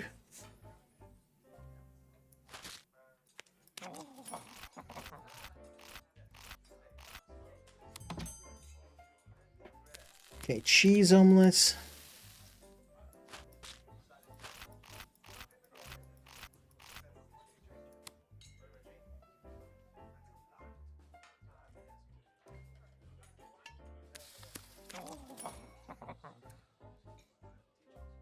Yeah, I think the way that you get cards in the game needs to change a bit, because it feels very unfair when you just end up with a really bad string of luck and you can just never recover because you open pack after pack after pack and you just can't get the right ingredients. Like I opened 2 packs just to get 1 egg out of it. Like I don't care if occasionally you have to pay a penalty to get ingredients, but this way of getting ingredients, it's can feel a little bit unearned when you lose. Now you do get things like this supply box, which lets you duplicate cards, which is great and all, but it still doesn't stop the frustration of a shortage of ingredients you really need. Okay. Even if you had to pay to duplicate ingredients, it's just because money is so hard to come by in this game, and it's really easy to paint yourself into a corner.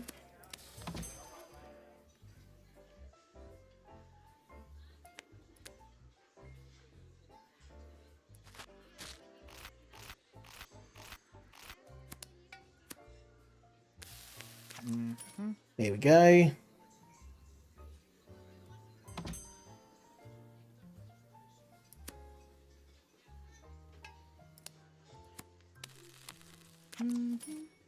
Ooh, will I have enough? I'm going to have to sell all these. This is going to hurt. Yep. So I'm going to get rid of the sugar straight away. I need to sell a whopping 21 cards. And that's because I was just looking for milk. Looking for the milkman.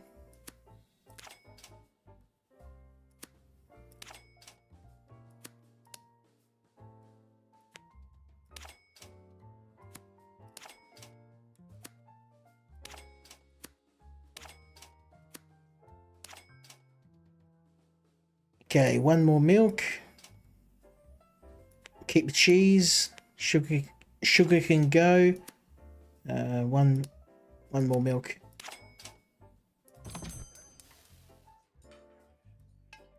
Okay, cheese omelette out the gate. Oh, of course, everything's rotted on me.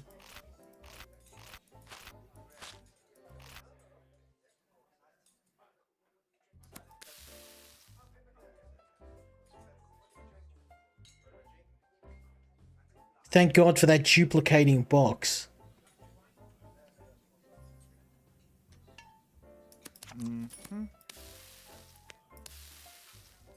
Ooh. Okay, we're going to have to open more packs.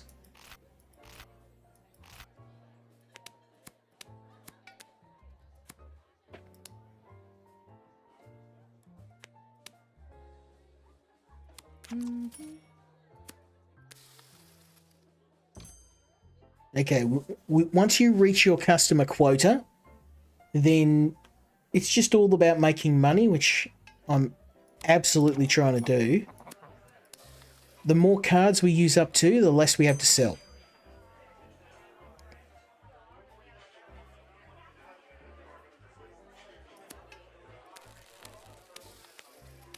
Here we go. Getting paid, getting paid, getting paid. Okay, I need cheese. This is going to be incredible waste. I'm sure I won't find cheese in here, and I'll open a bunch of packs.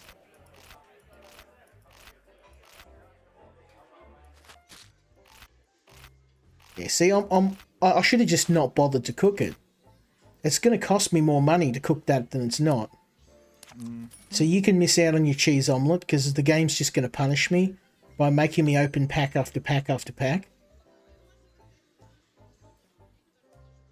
And this is the part I don't like about it. Like, a customer comes in with an order, and sometimes it makes more economic sense for me to sit here and do nothing than it is to cook the meal. Which, for a game like this, it shouldn't incentivize you actually not playing the game. Because, like, if I had kept going, I'd have to sell even more cards. As it is, I have to sell 18, which is incredible waste.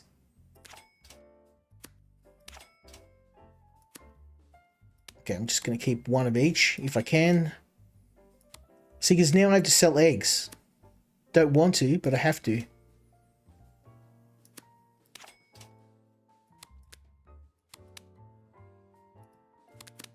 I don't know how I get...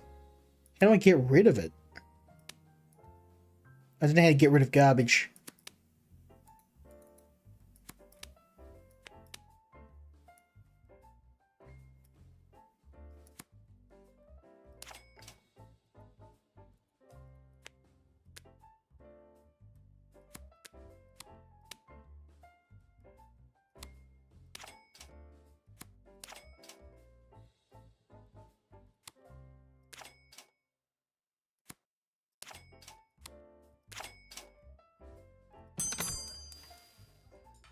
Yeah, I can't get rid of the garbage on my table. That is an absolute pain. Okay, so we need a cheese omelette. Now, of course, I've sold everything, so let's get the cupboard out, and at least we can start stacking things we don't need.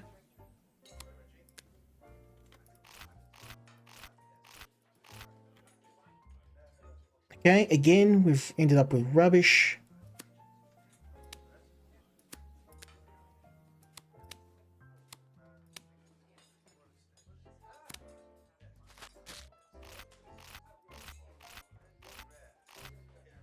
Okay, at least I can make the cheese omelette.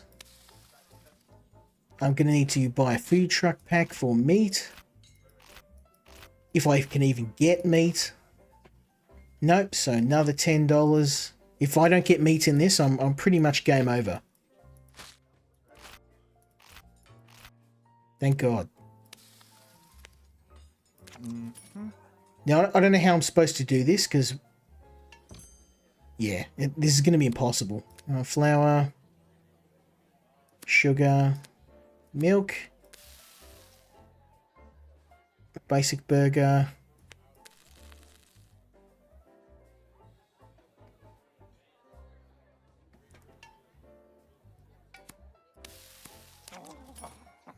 Okay, scrambled eggs. I'd like to be able to get extra pans too. The fact you can only cook on one pan's quite frustrating.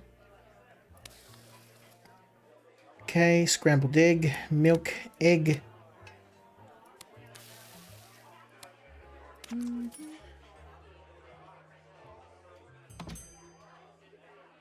Fried chicken. Not sure how I'm supposed to do that. I'm guessing that goes into the deep fryer, wherever it... there it is. Let's add this next to the others. Drumstick. No?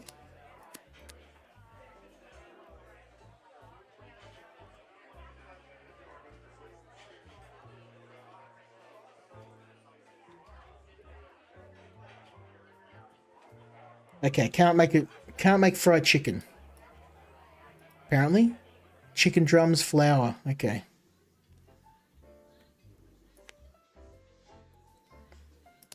And we need flour. Scrambled eggs.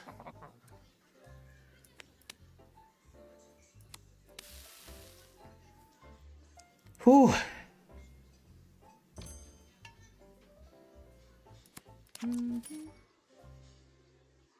Well, somehow I pulled a hat trick out. Cheese omelette. We can probably pull that off.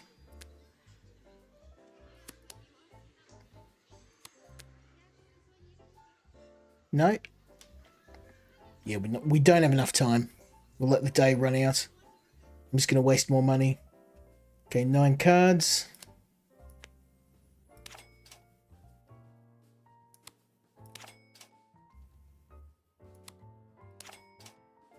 I can't get rid of this garbage. I don't know where I'm supposed to put it. There's no garbage bin. As far as I can tell, you're just stuck with it. Clicking on it doesn't tell you.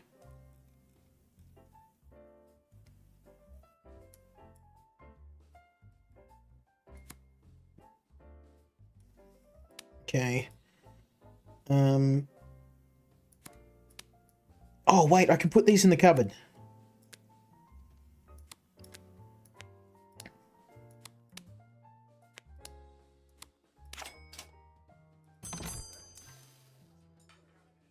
Okay, everything's garbage now. I thought this was supposed to preserve the food. Obviously it doesn't.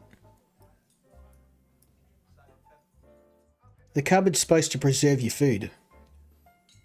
Okay, and of course, everything's rotted, so now I need to buy some more meat to make a burger, and steak and fries. Gonna need taters for that, so I definitely don't have taters, so okay.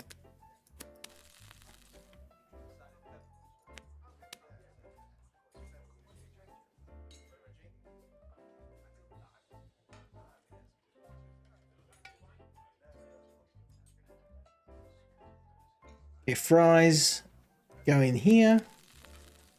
And steak.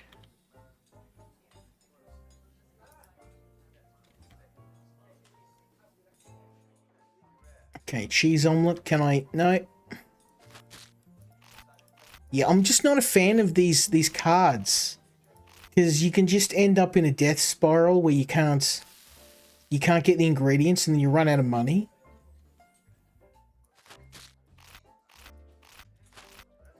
There needs to be a way to buy supplies where you're not just relying on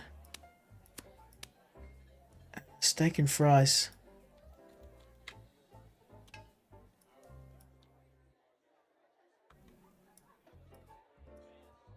Well, obviously I don't have the... The other thing too, I don't like that the game gives you... It makes you cook things you don't have the recipe for yet. Not really a big fan of that. Okay, we'll take that. With this. Cheese omelets. Have I got no cheese? I've got no cheese. No. Get another one. So I'm either going to run out of money. Yeah. So again, we've ended in another death spiral where I can't afford product. So we're just going to speed up because we're pretty much lost the day. I like the early game, but I don't like the way that you're supposed to get ingredients. Because it doesn't feel... When I fail at a game, I want to go... Like, sometimes it's just the luck of the draw. But when you're dependent on opening random card packs, and you just end up with a really bad run, and you open a bunch of packs, and especially if you open 6 packs of cards and you can't find the ingredient you want, and it's game over because you just don't have anything, it just doesn't feel earned. It feels like you've just been screwed over. So that's probably the only thing I don't like about the game. And I think that it could easily be fixed if the game just had an in-game store where you could just buy the products. And when I say store, obviously I'm not talking about a real store. I mean like a some sort of service where, because look at this now. I'm actually in another death spiral because I don't have milk and I don't have money to buy milk. So now I'm going to die on the first day because I only had $5, enough for one card, and both the customers want a recipe that requires an ingredient I don't have. And now I'm kind of soft locked to fail. So, and it doesn't happen every run, but it happens a little bit too often for me. So we're going to fail again. Try again. So at least with the last game, Axe Ghost, when I failed, it was because my strategy wasn't sharp enough. I didn't use the cards in the right way. And there was a bit of a RNG involved with the cards that you get. But in this game, it's 10 times worse. Because every card costs a huge chunk of your budget, and if you get even one card pack without the ingredients that you need at the start of the game, it's pretty much game over for you.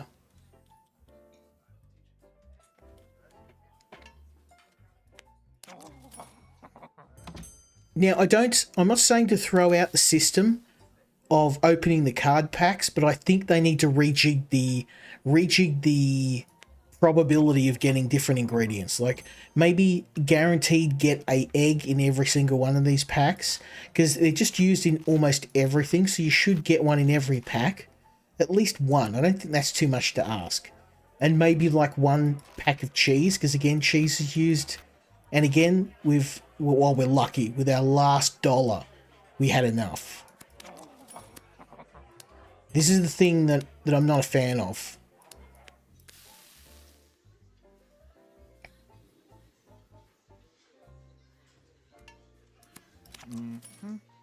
Now, I'm not going to open any more cards, and I'm just going to wait the day out because there's just no point in trying. If I open a bunch of cards, I'm just going to have a bunch of ingredients I can't use that I'm going to have to sell. Okay, cheese omelets. Let's go.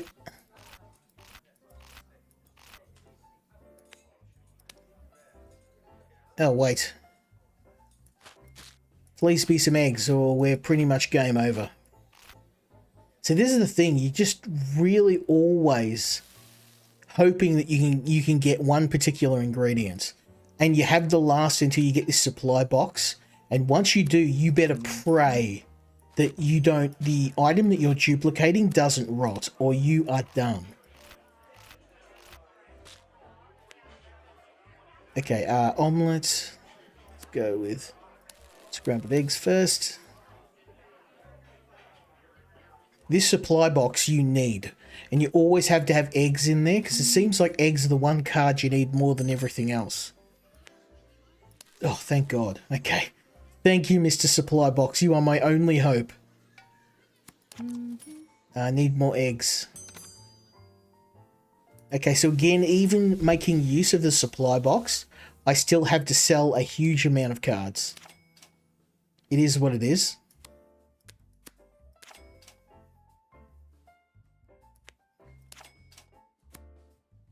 Okay, don't need all that sugar. Okay, scrambled eggs. Oh dear. Okay, eggs and milk.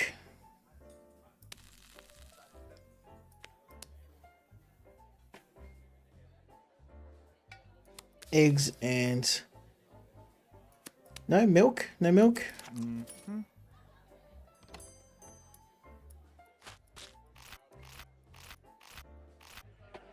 Okay, again, I just have to go fishing until I get what the ingredient that I need.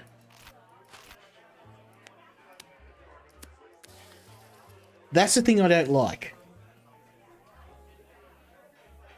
Like, add some randomness in the ingredients you get, but I think there's a few ingredients you need to get as a guaranteed drop because they're just used in everything. Okay, I am out of milk again. I've got tons of eggs. I'm going to fail because I don't have the ingredients I need. Yep, failed again.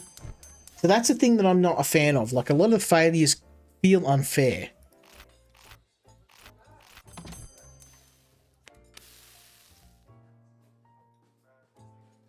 I mean, it's a fun game, but like, I just don't see how you're going to get very far in the game when you're almost completely reliant on luck.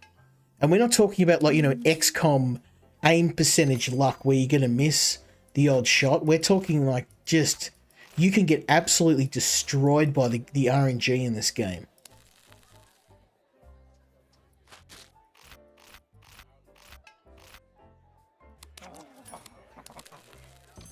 Okay.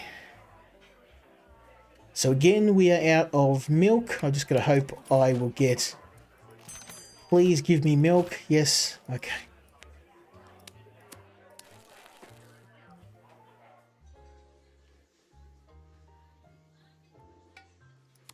Okay. Omelette for you.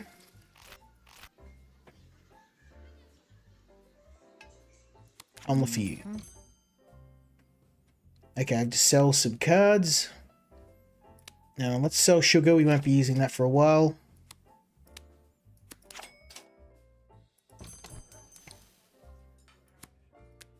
Okay, supply box.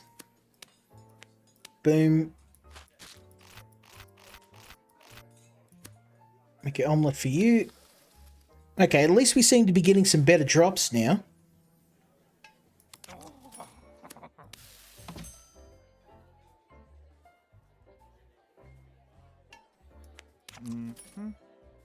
I need more milk. Okay, no milk. Just hope we can make a cheese omelette and that'll do.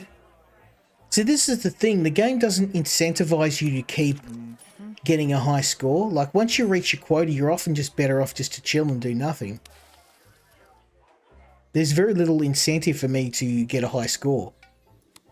Because I'm going to have to open any extra money I make, I'm going to lose by opening cards.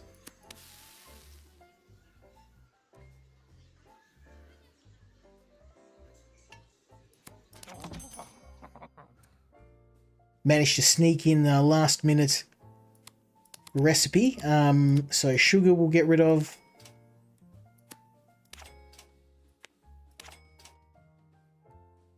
And flour. Make omelets and eggs.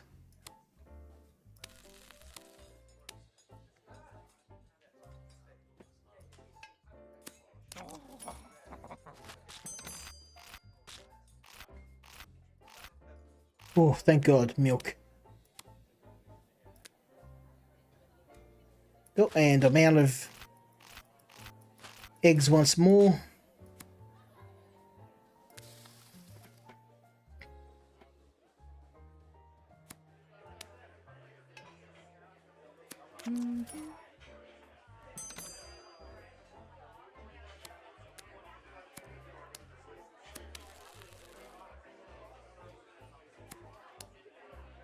Okay, to get that I'm going to need a food truck pack, which I don't have. And that's the other thing too.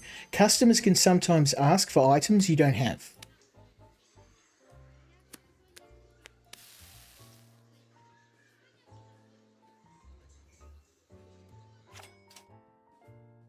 Okay.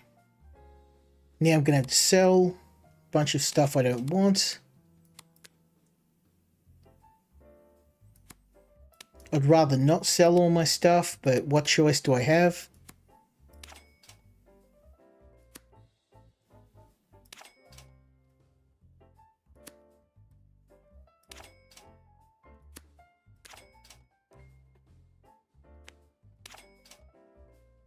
I really don't want to sell eggs, but don't have a choice.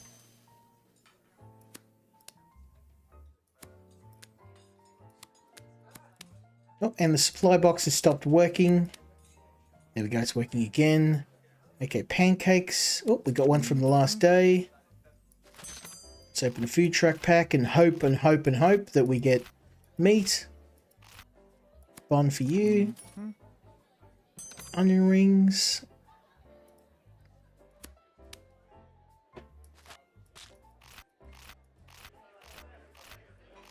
Okay.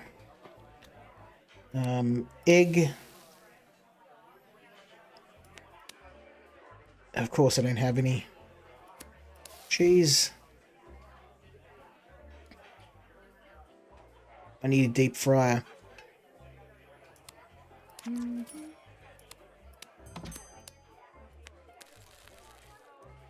Okay, pancakes. We need egg.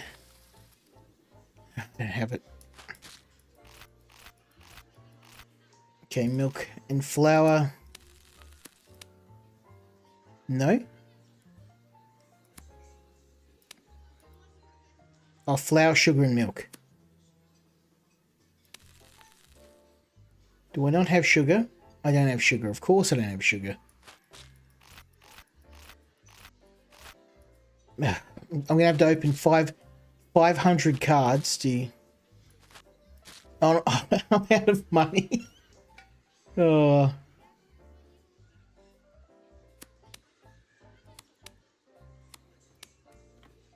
How do I make onion rings? Flour and onion slices. I don't have flour. Oh, I shouldn't laugh, but I mean, I guess that's all you can do at this point.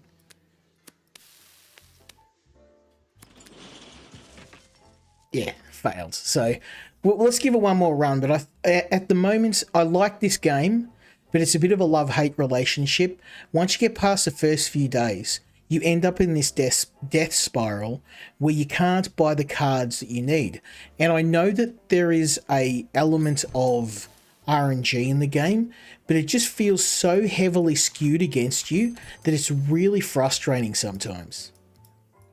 Like, I get what they want to do, but if you need ingredients to cook your food, and there are just some instances where the ingredients never turn up, and you fail, you haven't failed because you didn't plan ahead. You haven't failed because you didn't manage your resources properly. You just failed because the game just messed you over. And that's when I get frustrated.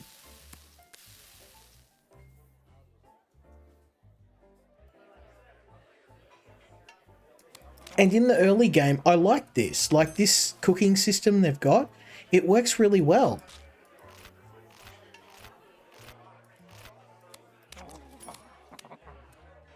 I mean, I want more of this. I don't like having to open 50 packs of cards just to find the ingredients I need.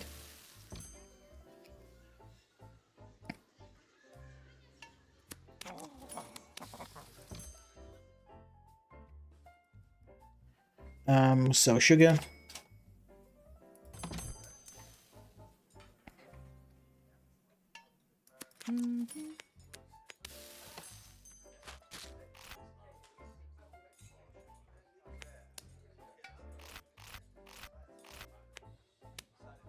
Okay, scrambled egg for you.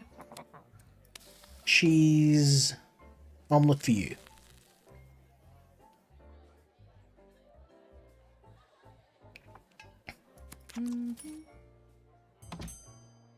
And I can wait for this to dupe. There we go.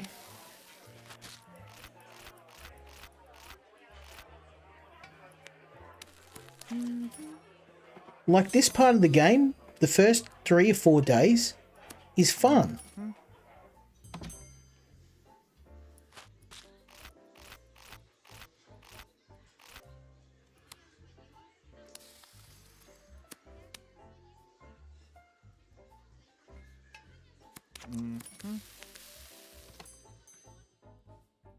Now I had to sell 10 cards. And that's just because I had to open all these packs of cards to find what I needed.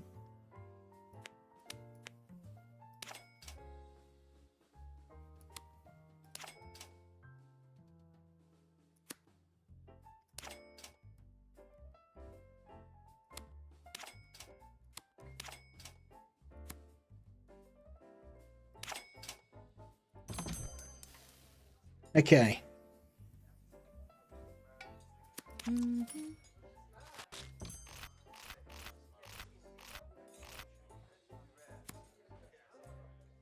Okay, egg omelette.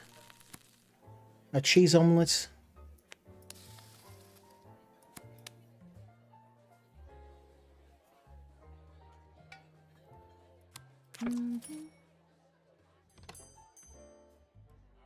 Okay. Regular omelette.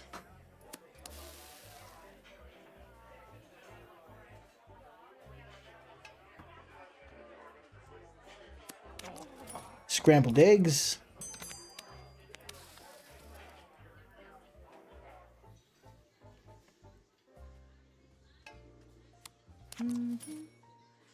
And one more scrambled eggs.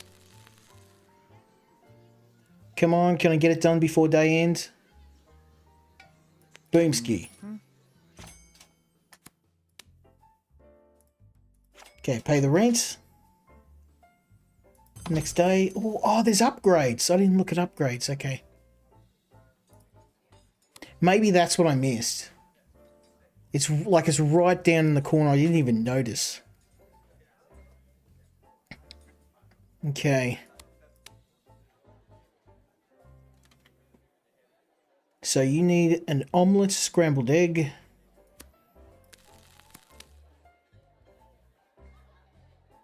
No milk.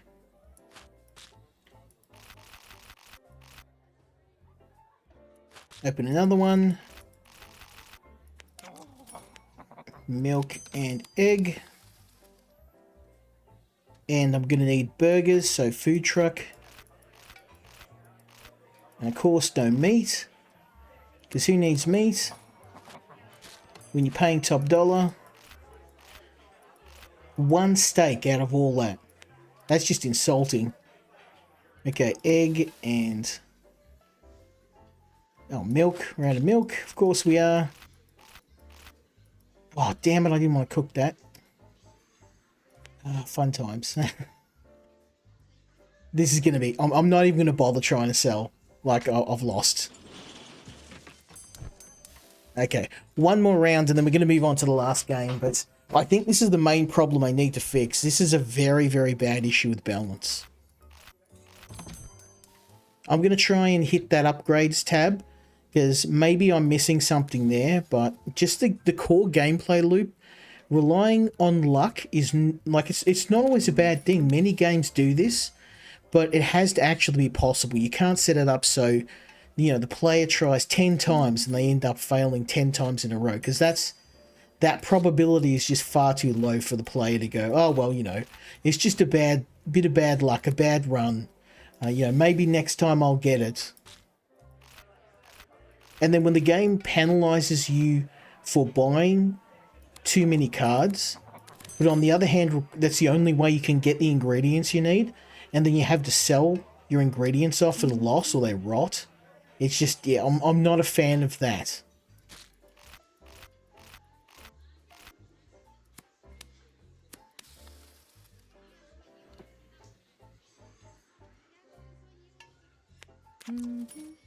Okay, there's no point cooking more, we'll just wait.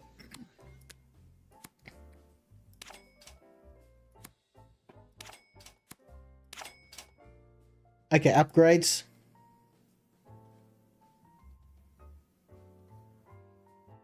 Okay, I've got to... Oh, garbage bin. You got to buy a garbage bin to get rid of the... Oh, man, that's... Let's get that. Okay.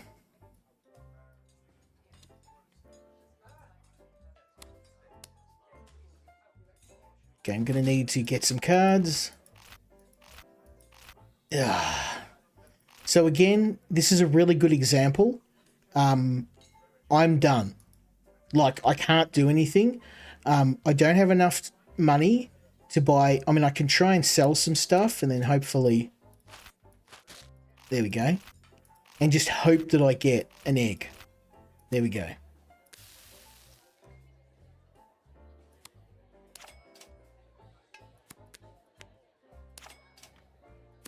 Mm-hmm.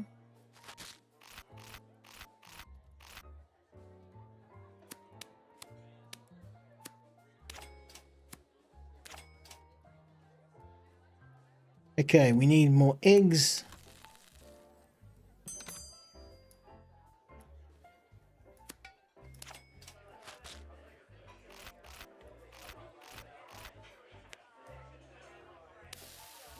Mm-hmm.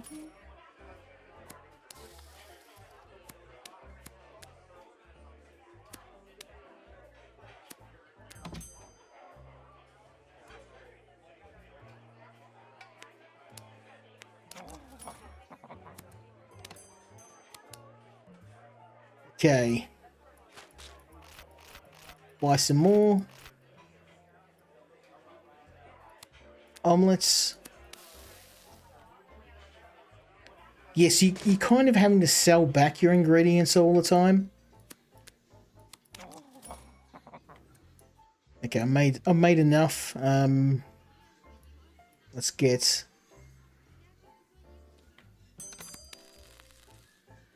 See if we can get one more in. Get a bit more money.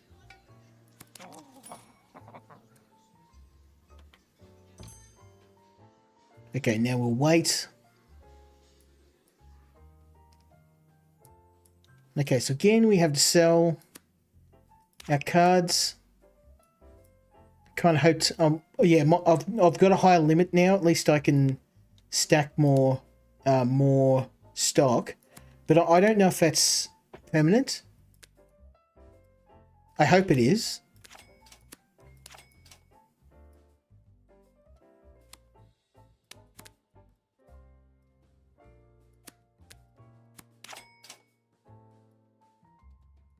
Okay, upgrades.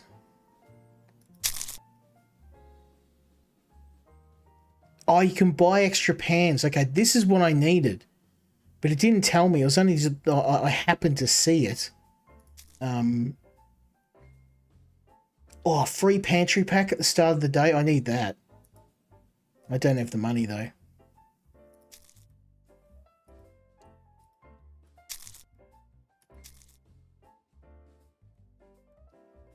Let's buy that.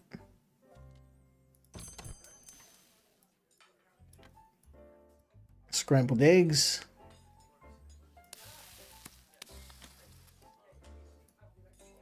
So the game does have an upgrade system. It doesn't really explain a lot of what's going on, and I know the basic mechanics of the game are pretty simple, but just the upgrade system, it doesn't really do much in the way of a tutorial, which I think would really help.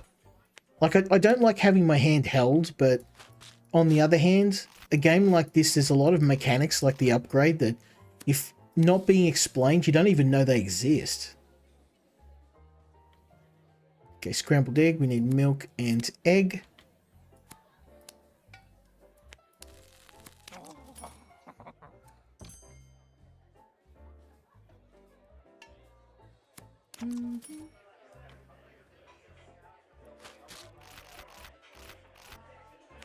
Okay, omelets.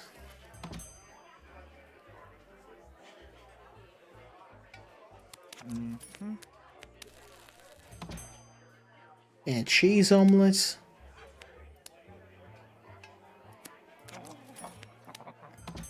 I really need that frying pan about now. We will buy a second frying pan.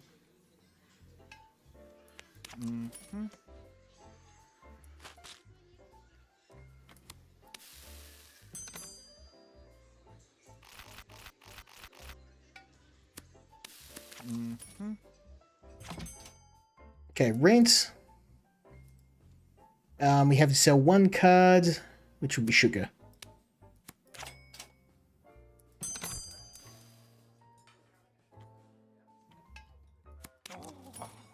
Okay, we need, for fried chicken, we need a deep fryer.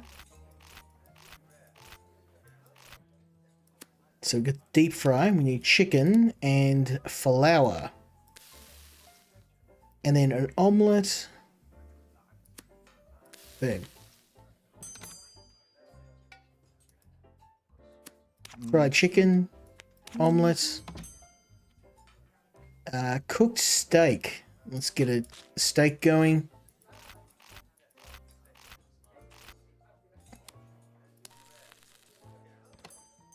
Okay, basic burger will be garbage.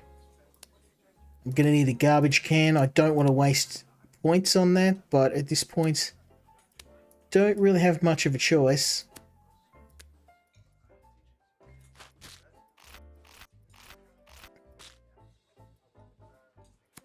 Okay, duplicate eggs.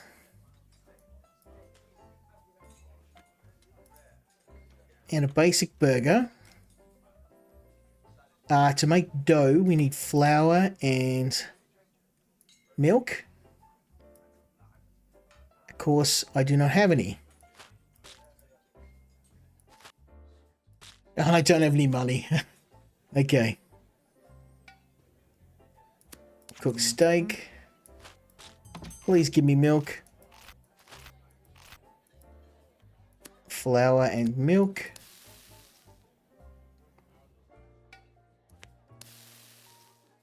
Okay, and scrambled egg. I really want that frying pan.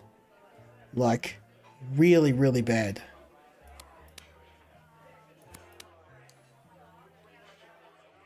Basic burger. Fried chicken and bun. Okay, so we need to fry the chicken. Have I got flour somewhere in this mess? Yes.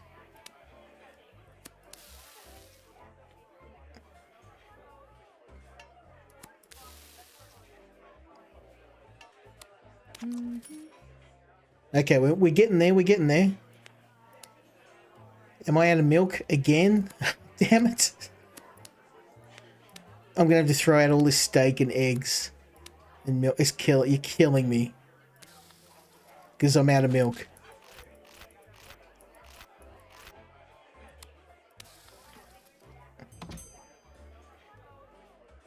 Okay, bun we can do. That's flour. Oh, and milk, of course. I can't do it because I've got no milk. I'm going to have to buy more.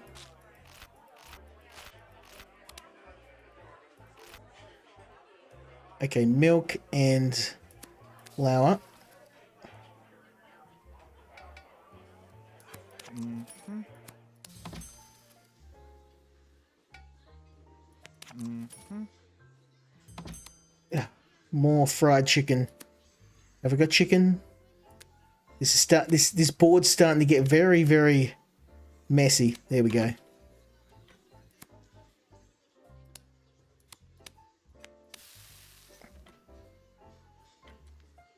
I'm gonna run out of time. Onion rings, I don't have those. Basic burger, I don't have that.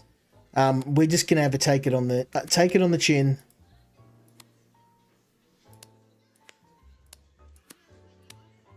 Take the L.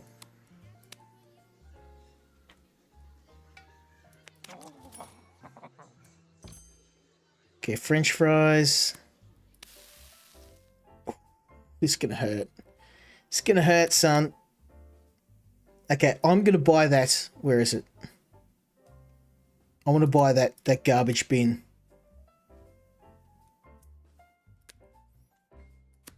Okay, cheese goes.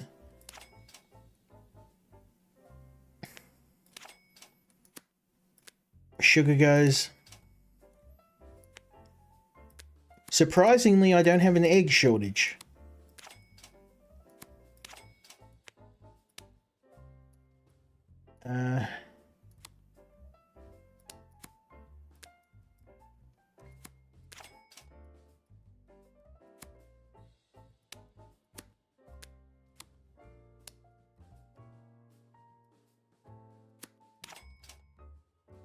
Four cards to go.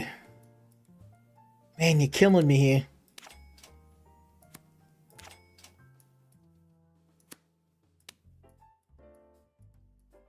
I don't want to give up these steaks because they're so hard to get.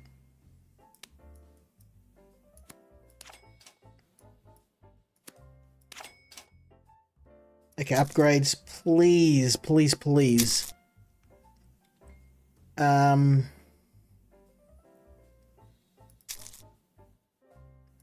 I'm gonna have to go with the garbage bag. The rubbish is getting out of control. I'm gonna buy another pan. There we go. Finally, 2 pans. Do you know how hard it was to get that? Okay, then we need onions.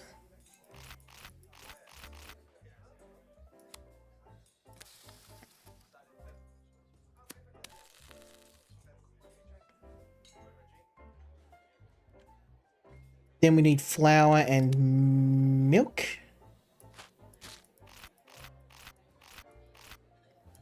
Milk. French fries.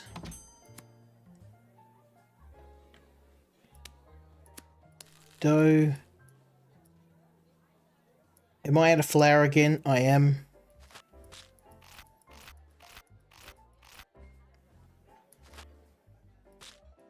You're killing me. I'm gonna have to open 5 packs to get per pack of flour.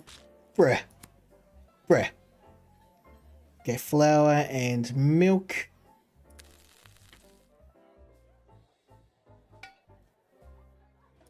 Okay.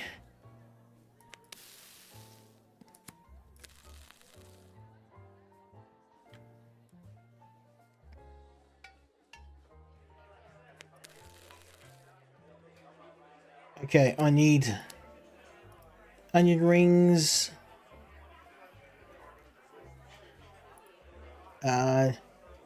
Onion slice and flour. We're out of flour again. Bruh. Bruh. Okay, onion slice. Flour.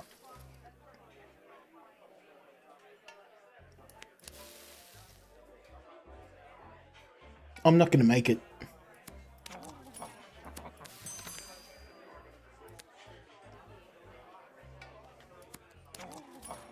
Okay, I need more steak. Where's the steak at? Chop the steak. Onion rings. Damn, I'm out of onion rings. This is bad. Okay.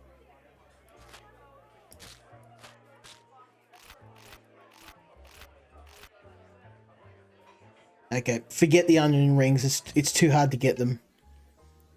Cheese omelette, we can do that.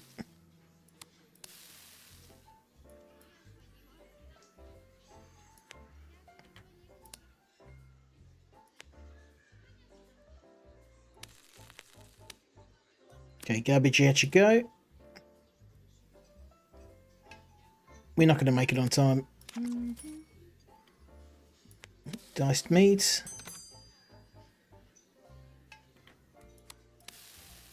French fries. I've made it, but just. Okay, rent. It's going to hurt. It's going to hurt. I can't... There's nothing I can do, though, because I need the space. Okay, so let's get some stuff in the cupboard. What I'm going to do in the cupboard is put all the expensive stuff. So chicken, meat, steak, onion. I can't do onion. Okay, well that's going to have to do. 24 cards to continue. My God. This is going to hurt. Okay. Boom. Eggs. Sugar. More eggs. Tomatoes.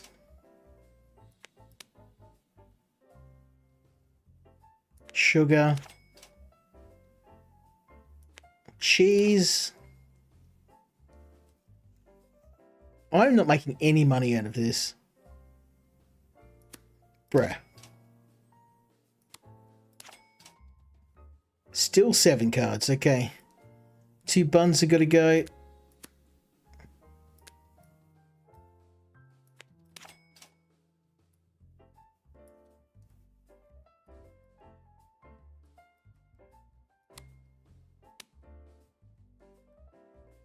Okay, I guess I don't want to get rid of any onion slices. Sugar.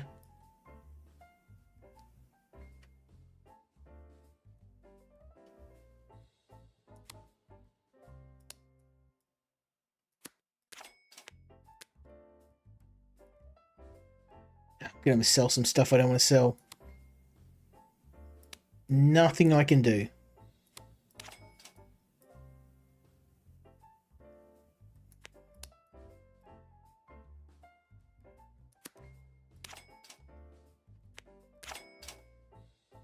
Okay, upgrades. Please have something I can use. What's this do? Pantry box. Ooh, a free pack at the start of the day. That would be so good. I don't have... Yeah. That's okay. We'll save our money for now. This is going to have to be the last run of the game I do, though. I've still got one more game to cover. Okay, and have I got flour? Please say I've got flour. No. No flour for me.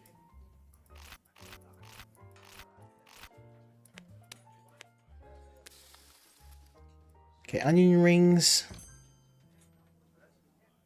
I've got no taters. Have I got no taters? Oh no, I've got diced potatoes. Okay.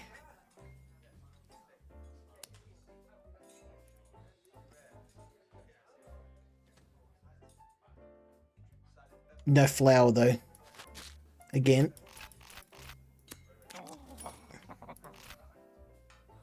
See, again, I hate it when it does this. You just have to keep opening card pack after card pack after card pack, trying to get the one card you need. Okay. Potato and flour.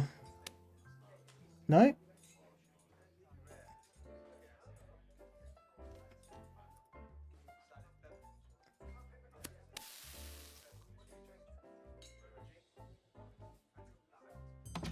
Okay, I need meat and fries.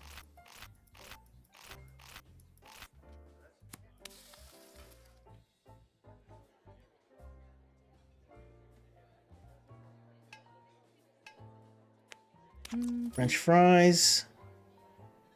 Come on, where's the taters at, son?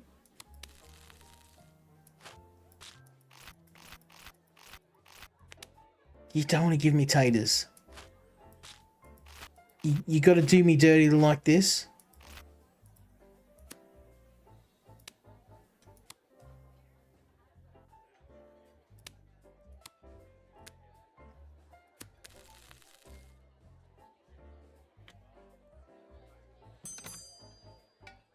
Okay, fried chicken.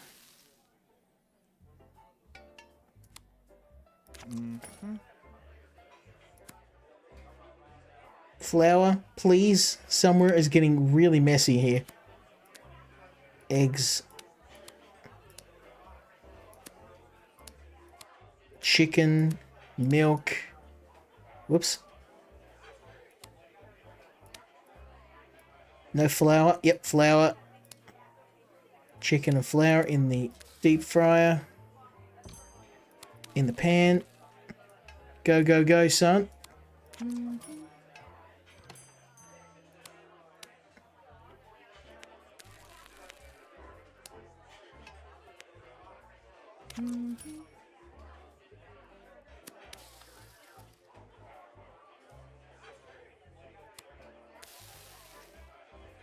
Come on, go, go, go.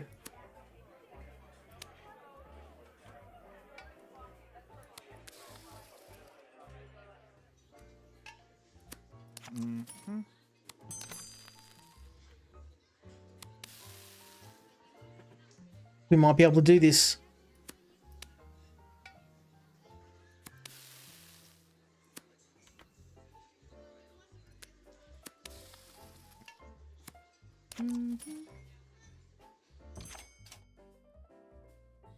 Oh, that rent's going up and up and up. But we're getting further. We're doing okay. Sell 15 cards. Ooh. Oof.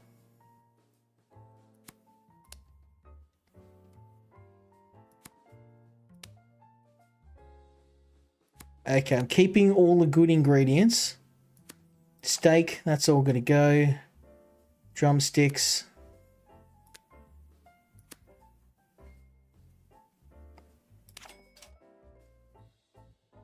Cheese. Milk.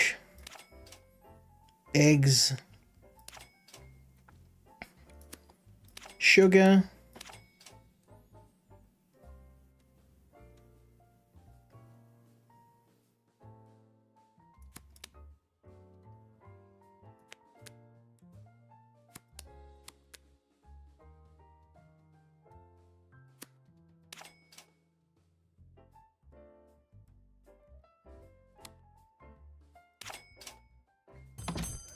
Whew.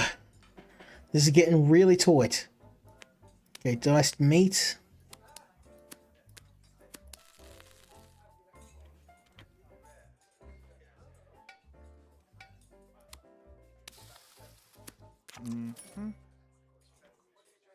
Okay, I really need flour. Everything's going garbage-wise.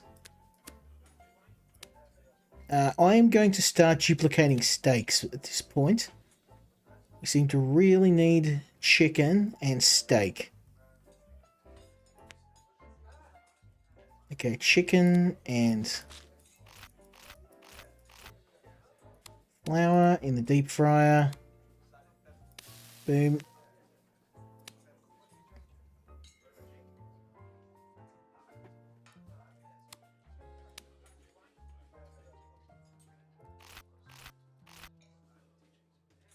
Okay, basic burger, chicken's going. Fun. Oh man, look at the orders now. They're getting crazy big.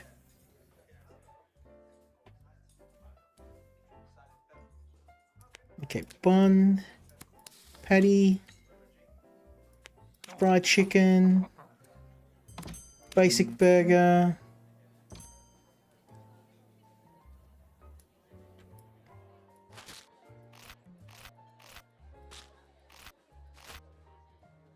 Okay, cooked steak. Scrambled eggs. We out of eggs? Of course we are. Egg milk. Whew. Scrambled eggs. Steak. Chicken burger, we can do that. I'm ignoring this guy. That is way too big an order for me to fill out. Chicken. You gonna give me some flour? Nope.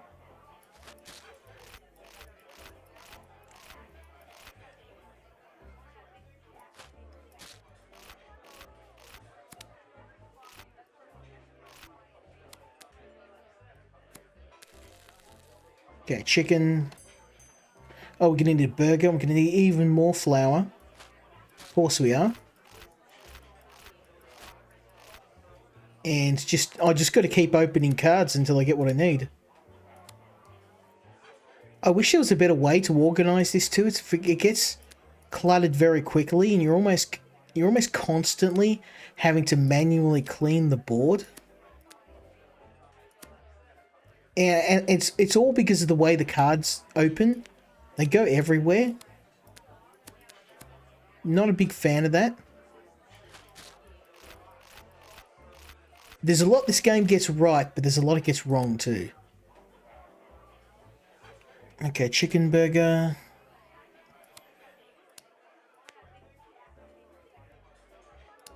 Cheeseburger. Need more steak.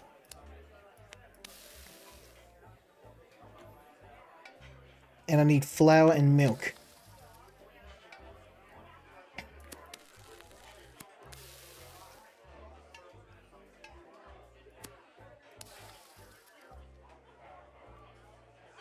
Need more flour.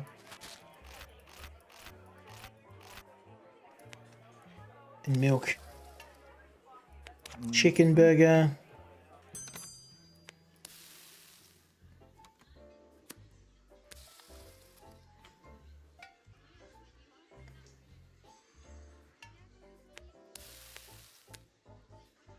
We're gonna run out of time. But that was a successful day. This is gonna hurt, of course. Sell. Of course, I'm selling the items that are the least expensive first. So meat is gonna stay. Chicken's gonna stay. Steak's gonna stay.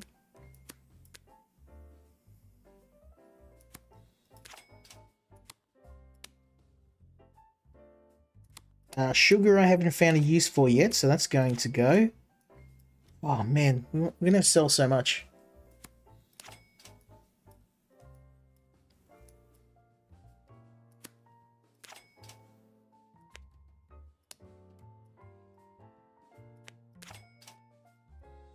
I hate selling these ingredients because they're very, very expensive and useful, and I take a loss every time I sell them, but what can I do?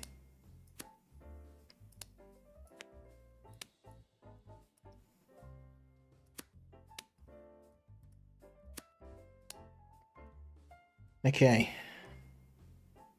I think that's all the good cards.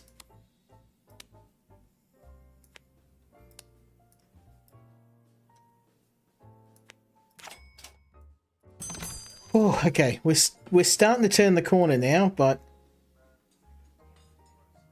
oh, so they go off even when you put them in the cupboard. It just delays it. Okay. Good to know. Okay. So we need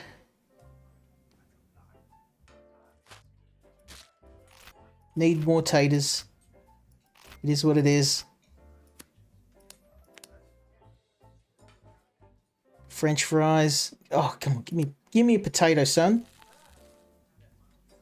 And a cheeseburger.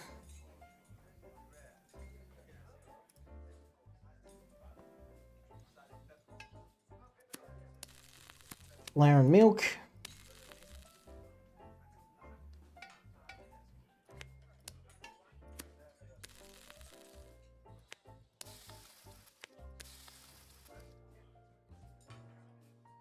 Should have bought another knife.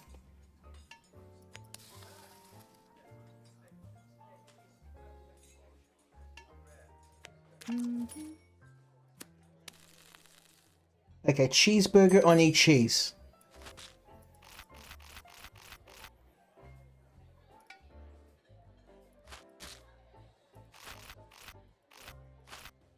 Oh, I'm going to have to buy 50 packs of this to get cheese. There we go.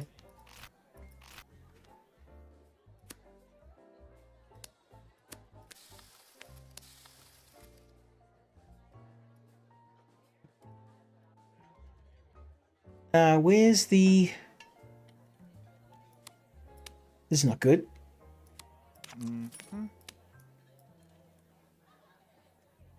Need more cheese. More cheese. Keep it coming.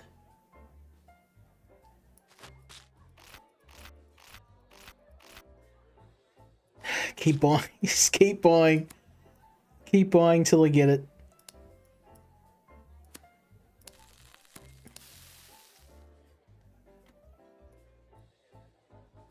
Oh, and taters. I need taters as well.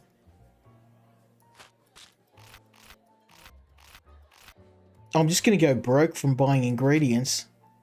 Because I need one potato. I'm going to need to buy some extra cupboards. That's what I should have done. Buy storage. Because all these high-end ingredients, if they go off, you kind of messed up. So that's kind of what I missed out on. So instead of buying extra cooking utensils, you need to buy cupboards. As many as you can. Okay, need to chop. Oh, potato puree. How the hell do I make that?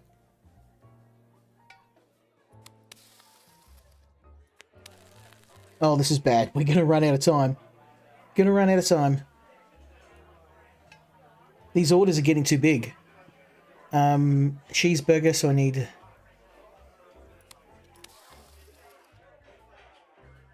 Where is cheese? I don't have cheese. I don't have cheese. Damn.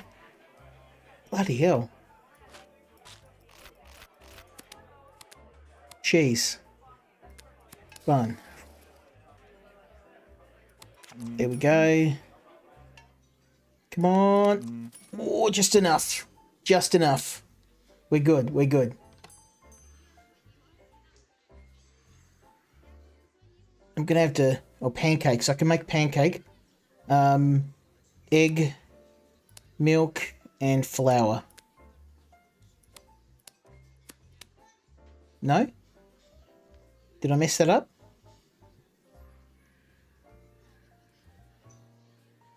Oh, sugar. There we go.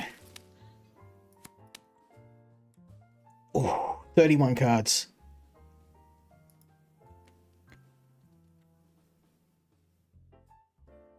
Okay.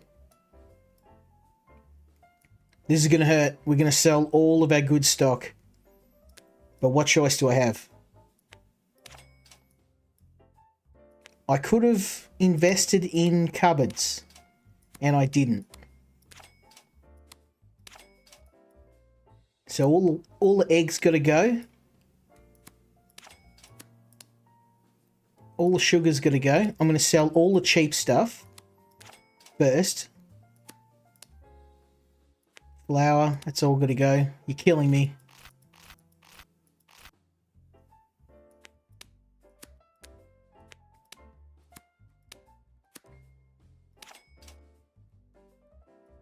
I'm dying here. I'm dying. All this good food just going straight down the tubes.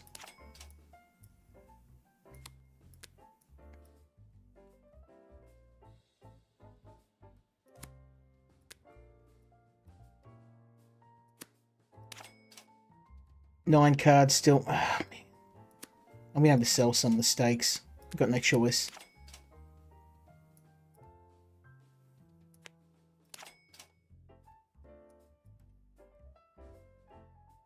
I'm dying here. Tomato, egg. Okay, upgrades. Cupboards. Cupboards. Give me all the cupboards you got. Bang. Okay. This time, nothing's going to waste. I've got cupboards every... Oh, no. Look at these orders. I am boned. So I need... How do I get potato puree?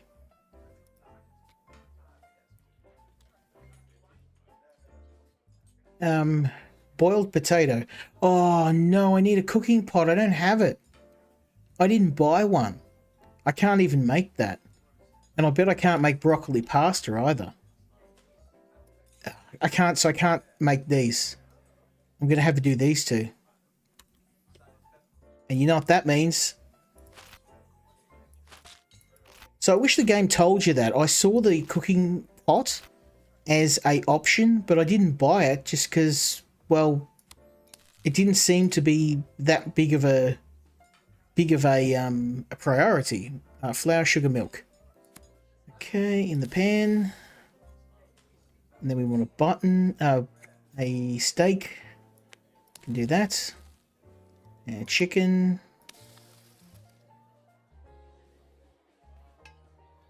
Pancake.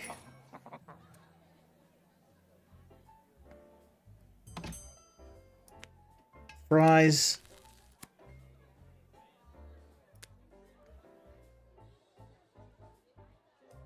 And we need a bun. Some more packs. Come on, please give me what I need. I just want flour. Thank you. Okay, flour and milk.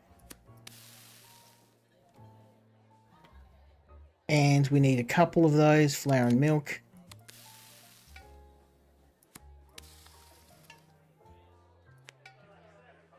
Okay, steak and fries. Let's use a bun. Steak and fries. Chicken burger. We need more flour. A basic burger as well.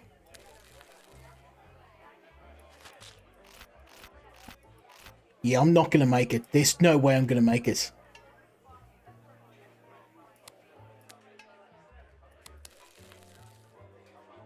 I'm going to get a couple, but most of these I can't even make. Half the recipes I'm blocked out of because I don't have a cooking pot. Steak and fries. I can do that. Now we've got potato in the oven. In the cupboard. No, the cupboards are empty. The food does rot. The cupboard just slows it down somewhat. So now we're going to... Let's just spend up big. I think we might be at the end of our run here. Working against the clock. Steak and fries. Come on, come on, come on. Boom. I can't do these two. I can only make these. I need flour. Flour. No flour, of course. Yeah.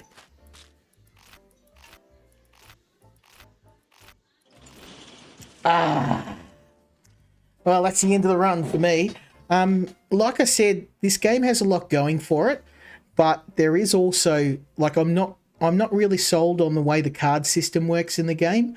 Now I know that you can mitigate this somewhat with upgrades. That's one thing, but it just seems like opening packs of cards. Sometimes you can open up 10 packs of cards and not get the ingredient you want, and then you end up failing the run because of RNG. And sometimes it feels really unfair. So I think that there should be they should rejig the way in which the drops work. Like, there's certain ingredients that are more important than others. So if you're opening, for example, a card box, you should have a 60% chance of getting at least one egg, because eggs are used in nearly everything. Same with cheese. Same with with the bigger packs of cards. Steak and chicken are the two most used. it just feels at the moment it's completely random, and it just means sometimes you can open up 5 or 6 packs of cards and then end up using all your money, and then you're locked out of completing the run. So yeah, it is a fun game. It's just, I think it's just balance issues for me at the moment. It'll be interesting to see what the developer says. And the game has been rated well, so maybe it's just the way in which I was approaching the upgrades, because I only figured out there was upgrades because there's a tiny little box there telling you. The game doesn't mention it at any point, and I just assumed this was a rating system. I didn't know that was actually what you use to purchase upgrades to your kitchen. It's very easy to miss. But we're going to see what happens. Hopefully the dev will have a look at some of the balance issues in the game. It is an incredibly fun experience. It's just usually the later you get in the game, the worse it gets for balance. And I think it's easily fixed. I think it's just all about having a look at the cards and changing the percentage on the items so that the more important items, you have a bigger drop rate. And also maybe having the opportunity to purchase items directly at a heavy financial penalty. So if I really need a particular ingredient, I can buy it, but it's double the cost of what you would normally get it for. So yeah, we'll see what the dev says. We've got one more game to go, and it has been a very long stream tonight.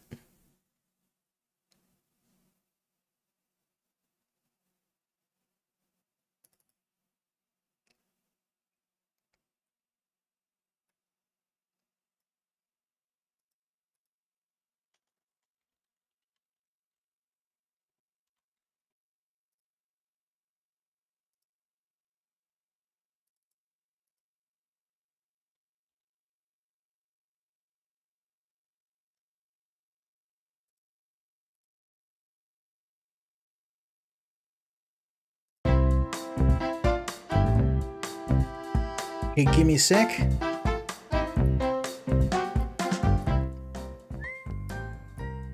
Unfortunately, there's a bug with this game where the sound levels are reset every time you exit the game, and the sound will blow your head off. So I've turned it right down. There we go. I hate games that do that, where they just like you go in and the sound is just fully maxed, and it nearly like destroys your hearing. And every time you leave the game forgets what your preferences are. But anyway, it's not just this game, it's just a problem with indie games in general. But the last game in the set is Therapy Simulator. Now, I know what you're thinking, like a game about therapy, how is this going to be interesting? And I thought the same thing. I'm like, how are you going to play a game about talking in a room for an hour and a half or 2 hours or whatever? It's you're going to die of boredom. The developer thought of that, and they've added a healthy dose of humor in the game. For a game about a very serious subject, it doesn't take itself very seriously, and it works. It actually works quite well.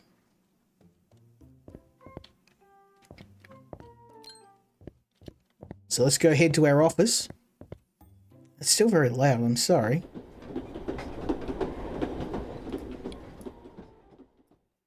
That's the best I can do. I can't turn it down any more than that.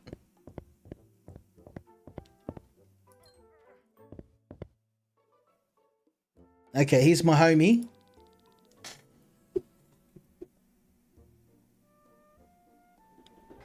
Now, he's the intern. And he has got a very dope name, Max Chillington. Okay, did you book today's patients? My head is not in the right place. Okay.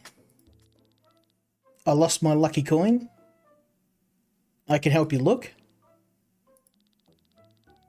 I've had this coin since I was a little kid. It makes me feel safe.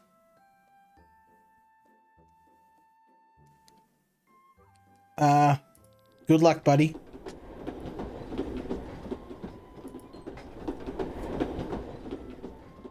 So this guy's going to look for his lucky coin, and we have to do our job by ourselves.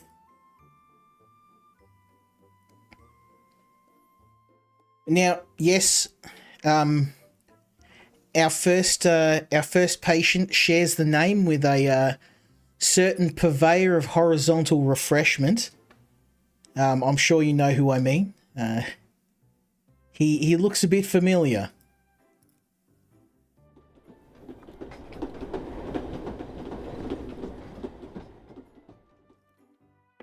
Maybe he's having a crisis of conscience. Let's start the day.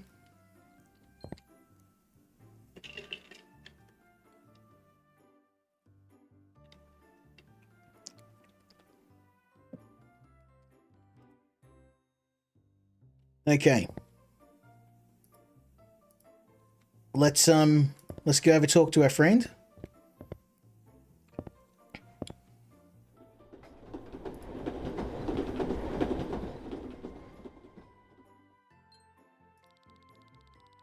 You ever met someone who's done everything but feels like they're faking it?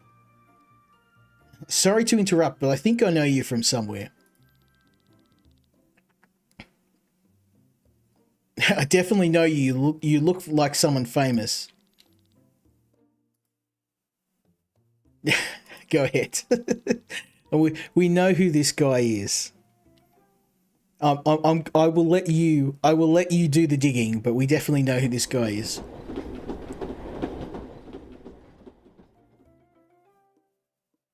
You've been in positions where people rely on you. You need to believe in yourself. I see. Johnny is a very hard-working man. Keyword being hard. There you go. Off you go, Johnny. So we've just given him a bit of dose of self-confidence, telling him to believe in himself. And we've got a pretty cushy job because that's it for the day. We actually just go home. One customer. Bang.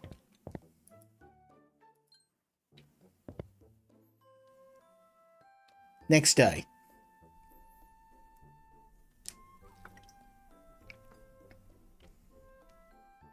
Oh, I'm not sure why it's saying I've changed the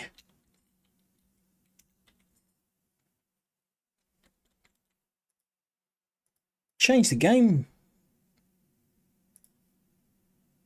in Twitch, but it was saying the wrong game. There we go. Try again. There we go.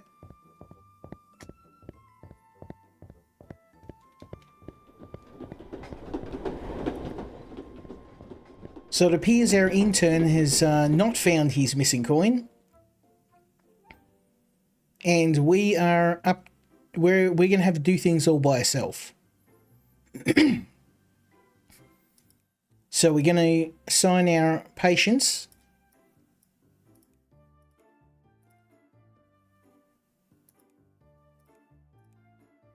And start the day.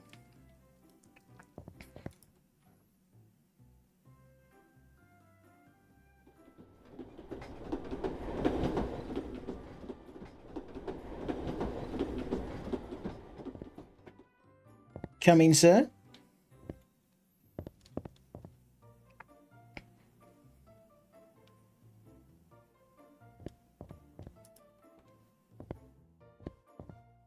Now, I'm not going to lie, usually with these games, simulation games, I need to have a bit happening. And apart from talking to people, there's not a lot that you're doing. So, like, most of these choices don't really have much of a difference apart from giving you some humorous dialogue options. And I like a joke as much as the next guy, but yeah. So I hope there's more to the game than what we see in the demo. So this guy's broke. You made mistakes, but that doesn't define who you are. I like the thrill. The risk made me feel alive. And before the thrill, what were you feeling? So this guy has lost all of his money. I didn't feel in control of anything else. Not my business, not my life, not even myself. And here you are, taking back control. You've got a long road. Indeed you do. Okay, off you go, Hideo. I saw the name and I thought they were referring to Hideo Kojima. I I didn't get all the references. This guy's definitely the weirdest dude.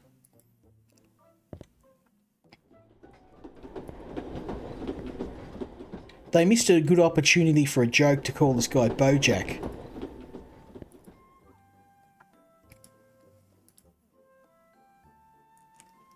Okay. Hello? You're clearly a human being. Wear a horse mask. My door's open to anyone. I'm gonna try and be nice. I'm so tired of being laughed at. The truth is, I don't even know what I am anymore. Do you think it's other people's expectations? Now, this guy he needs some sort of award to sit here and talk to a guy in a horse mask and play it straight. It's okay not to have all the answers right away. Okay. Off he goes. So we told him, and a lot of the responses in the game, I know that you're not a real therapist, but it's just generic information, like, believe in yourself, do the right thing, sort of. The patience and the talk in the game is very superficial. Now, I'm not expecting real therapy in the game, like, talking about, childhood trauma and that, but it doesn't go very deep. Like, if it's a game about therapy, it's more of, just a bunch of people talking, and they're not real. It doesn't give me the sense of being an actual therapist. Now, I have played games with an element of, where there's some mental trauma, or there's games where there's, games that portray mental illness in a really clever way. And I know it's not a one-for-one comparison, but I always think of games like Hellblade: Senua's Sacrifice, and games that have like a sanity sort of system. And I know it's apples and oranges, but if you are a therapist and you're talking about these subjects, I think kind of maybe having something more than just a very surface level discussion would help. Okay, so this woman's jealous. Can you describe what you do when you feel jealous? Okay, so she's catfishing her own boyfriend. And what are you trying to... I mean, I'd probably be saying that, because that is definitely illegal.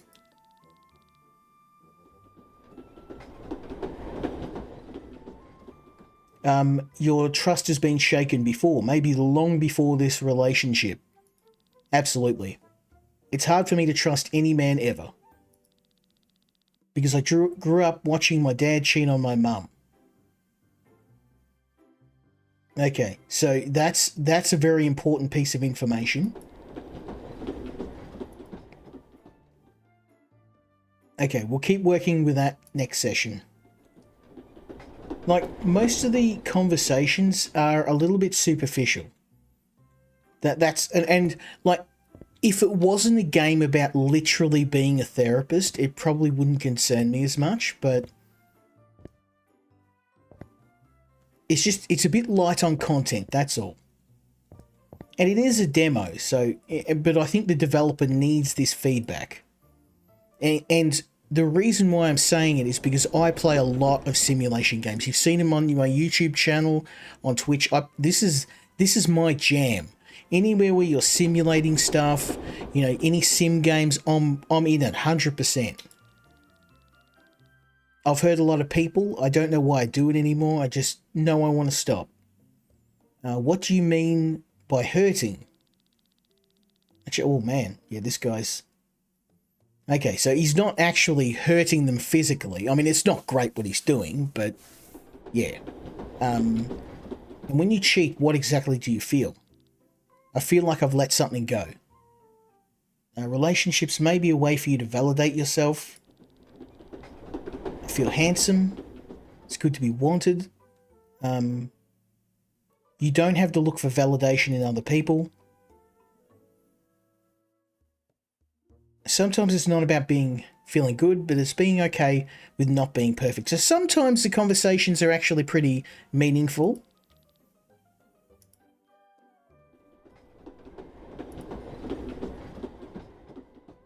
But it's just, yeah. Again, it's a sim about being a therapist. So that's the only reason why I'm holding this to a higher standard, because that's literally the point of the game.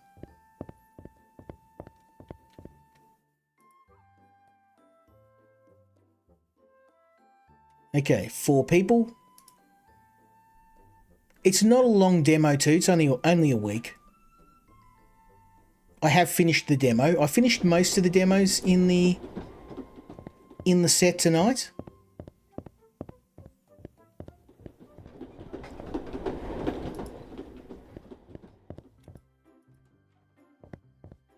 Okay, next set of customers.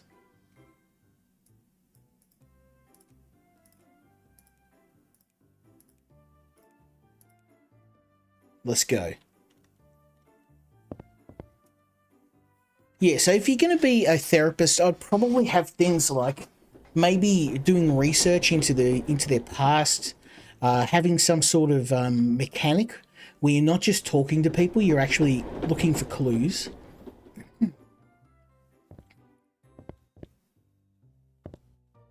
Maybe like a Mass Effect type dialogue wheel. We've got a few options here, but they are, as I said, a bit superficial.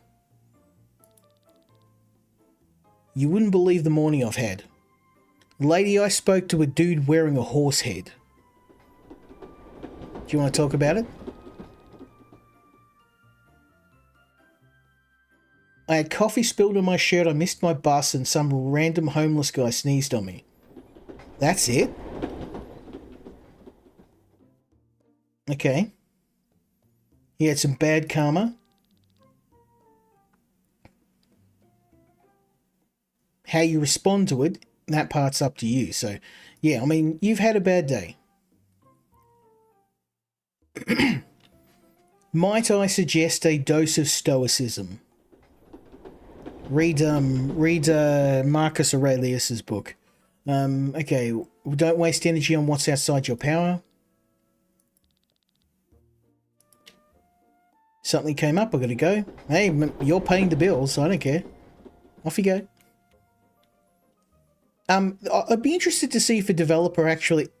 Yeah, I forgot about this guy. It'd be interesting to see if a developer actually did have a background in psychology. Like, these discussions are interesting. It's just that I was kind of hoping for a little bit more.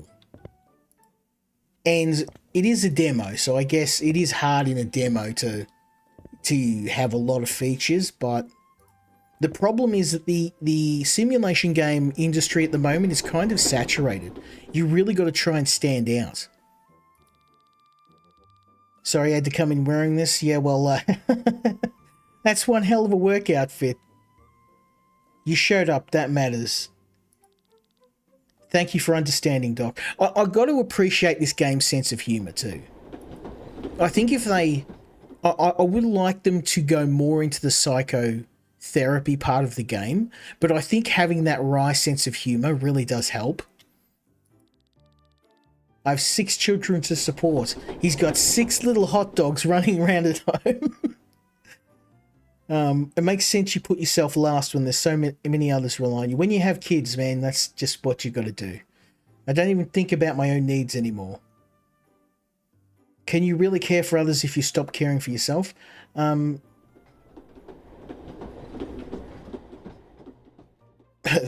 one's brutal. Let's do that. I just keep going. I don't even think about it anymore.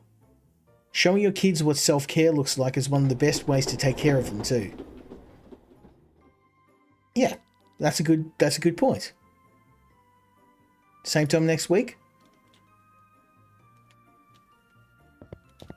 Like I said, it's a good concept, but if this is the whole game, if there's nothing else to it but these discussions, I'm going to have a bit of trouble with replay value. The thing about simulation games is they go right into it. You know, Siege Mechanic Simulator, you're building siege machines, Car Mechanic Simulator, you're pulling apart cars. I could play that for dozens of hours. I think if they don't add more to this, I'm just worried about the longevity of the game. What they've got's a very clever concept, don't get me wrong. And this is the weirdest person out of everyone.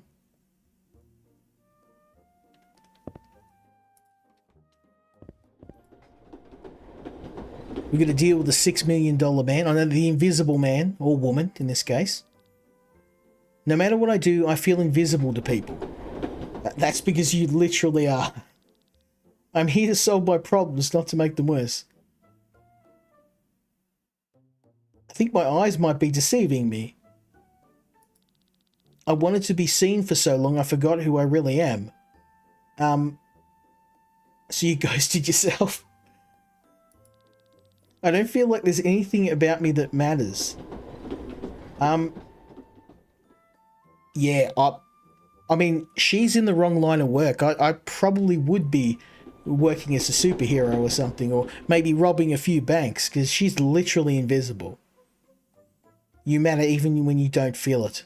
You matter even when no one can see you. We'll keep building. Yeah, that is one hell of a party trick. Okay, my friend, you're up next. We speed running this. So does this guy literally, he has 4 appointments a day in an hour. This guy's working 4 hours a day. He's working half the average work day. That's pretty good. He's got a good gig here. Never thought I'd be sitting in therapy, but here I am. It's good you were here. I was born into a life of crime and now I want to turn my life around. I did do this last time. It did not make him happy. What makes you think now is the time? I lost too many people to this life. I don't want to be the next one. I mean, yeah, that's pretty rough. I'm going to go with option 1. Sometimes it's loss that teaches us how to appreciate life. I've got a mate who's an ex-con. Sticky Fingers, I used to call. He used to steal everything. And he's we actually met a long time after, and he actually did turn his life around. He doesn't steal anymore. I'll tell you what though, he's had to hotwire a few cars when the needs arise for legal purposes. The owner of the car was present. But let's say he was very good at making things disappear. I spent so long hurting people, now I want to give back. I want to make the world a better place. Okay, that's admirable. You're already on the right path. You did good. Well, it's a good thing this is a game about therapy and it's not a Grand Theft Auto game or he'd be trying to jack me about now. He's the last guy. Let's go and set up our next set of patients.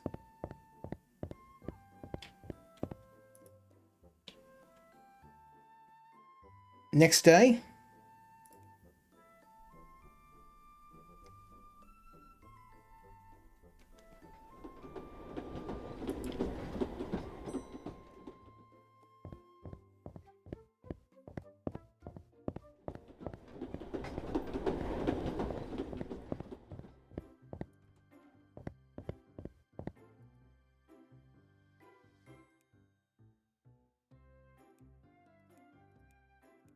Now, we only get to do a week of the game, but it's enough to give you a bit of a taste. But as I said, I think it's all about depth. This is a good vertical slice of the game, and I think it's really up to the developer to see where they're going to go from here. It's weird that that's the least messed up costume I've seen so far. It's a nice Groucho Marx impersonation.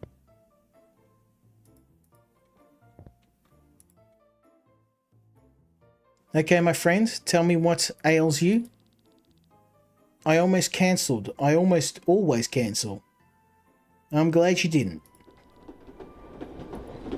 I'm a little afraid of going out of my house. Is that why you wear the glasses? I think it makes me less recognizable. I think it makes you more recognizable. Who are you trying to hide from? Some former friends of mine. I think they're a little angry at me. I don't know. Did you do some illegal stuff? How angry are we talking? Are we talking you need to skip the country? I said some things I shouldn't have said. Oh, snitches get stitches, son. Okay. He beat me to it. Someone's a snitch. I'm a therapist. How do you expect me to help you with this? I just don't want to live in fear of anyone. Well, don't snitch, son. Haven't you seen the Boondocks episodes? Snitches. Man, they're the scum of the earth. Okay. You've been surviving, but let's work on getting you to actually live. I think that is going to involve witness protection. Stay safe. Yeah, you literally try and stay safe. Off you go. Hopefully you can make it out of the building without getting shot.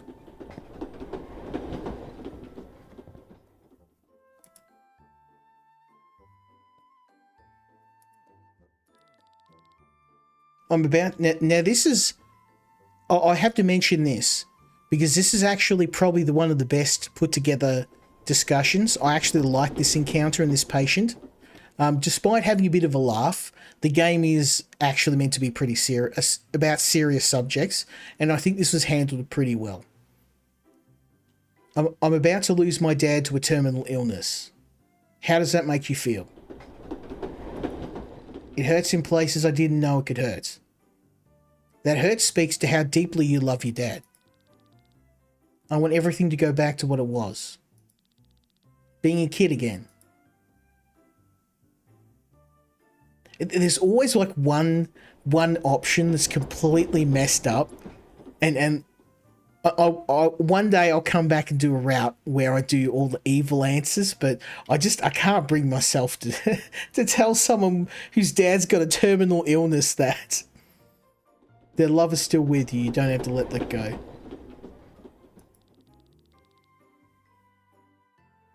Okay, she's gonna head off. I really don't know how much that helps, but...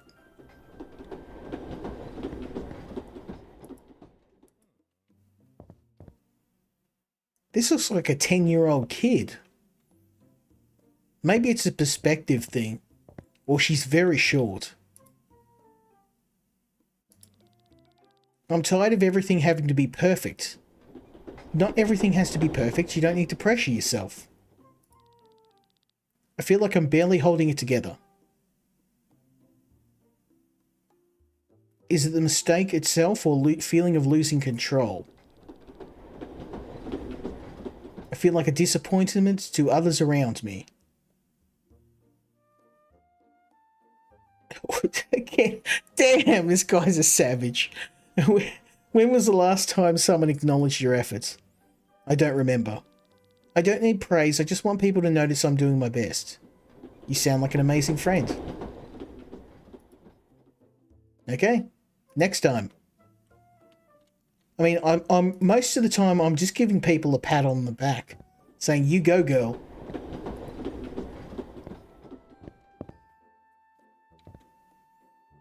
I can't imagine that's how therapy works. Or I suppose this may be their first session, so when you're in a therapy session for the first time, you're probably not going to be unpacking heaps of stuff, but my sister forced me to come here.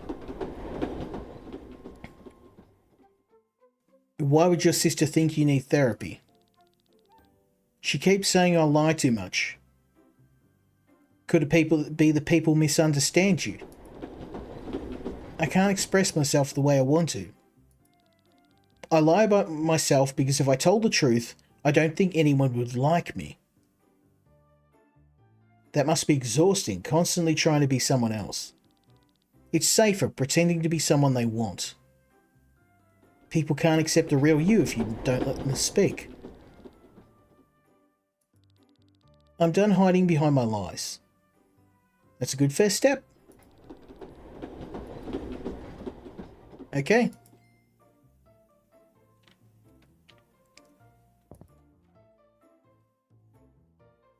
Now I think that's it. Yep. We've got one more day of therapy. And then we've got the end of the demo. Like I said, this demo is very light on content.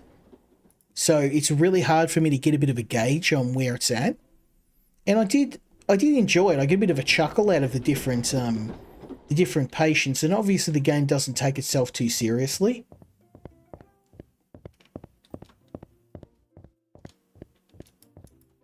But we're going to talk to the developer.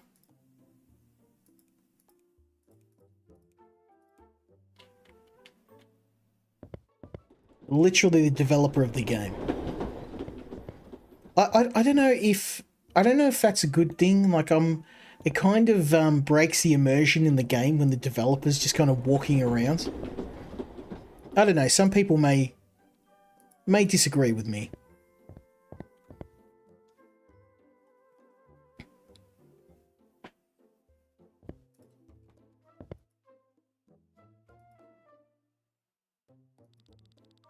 Your time here is finished. I hope you enjoyed it.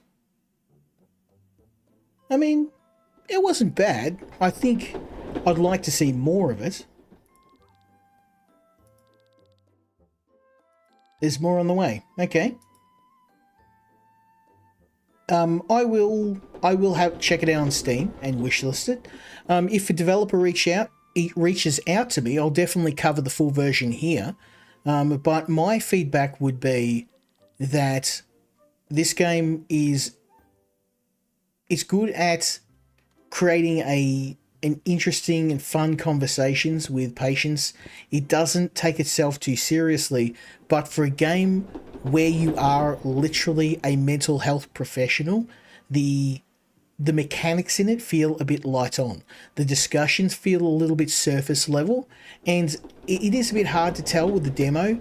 I think I'd like to see a little bit more detail to dealing with patients and dealing with their phobias and fears and building a rapport with them. A lot of these discussions are very kind of, you're just patting them on the back and, I hope you can do better, and offering kind of very, very simple. Obviously, I'm not a therapist, but and it'll be interesting to see if a developer is a therapist, because maybe this is how therapy sessions go. But I just feel like the discussions would be a little bit more in depth than what we saw here. But apart from that, it's a pretty fun game, and if I can get the full version, I'll definitely show you guys. I'm going to get some sleep now, because this stream went far longer than I normally plan for, but I think that kind of speaks to the quality of the games. I really enjoyed playing all of these, and even if I'm not an expert at all of them, I definitely gave them a good crack.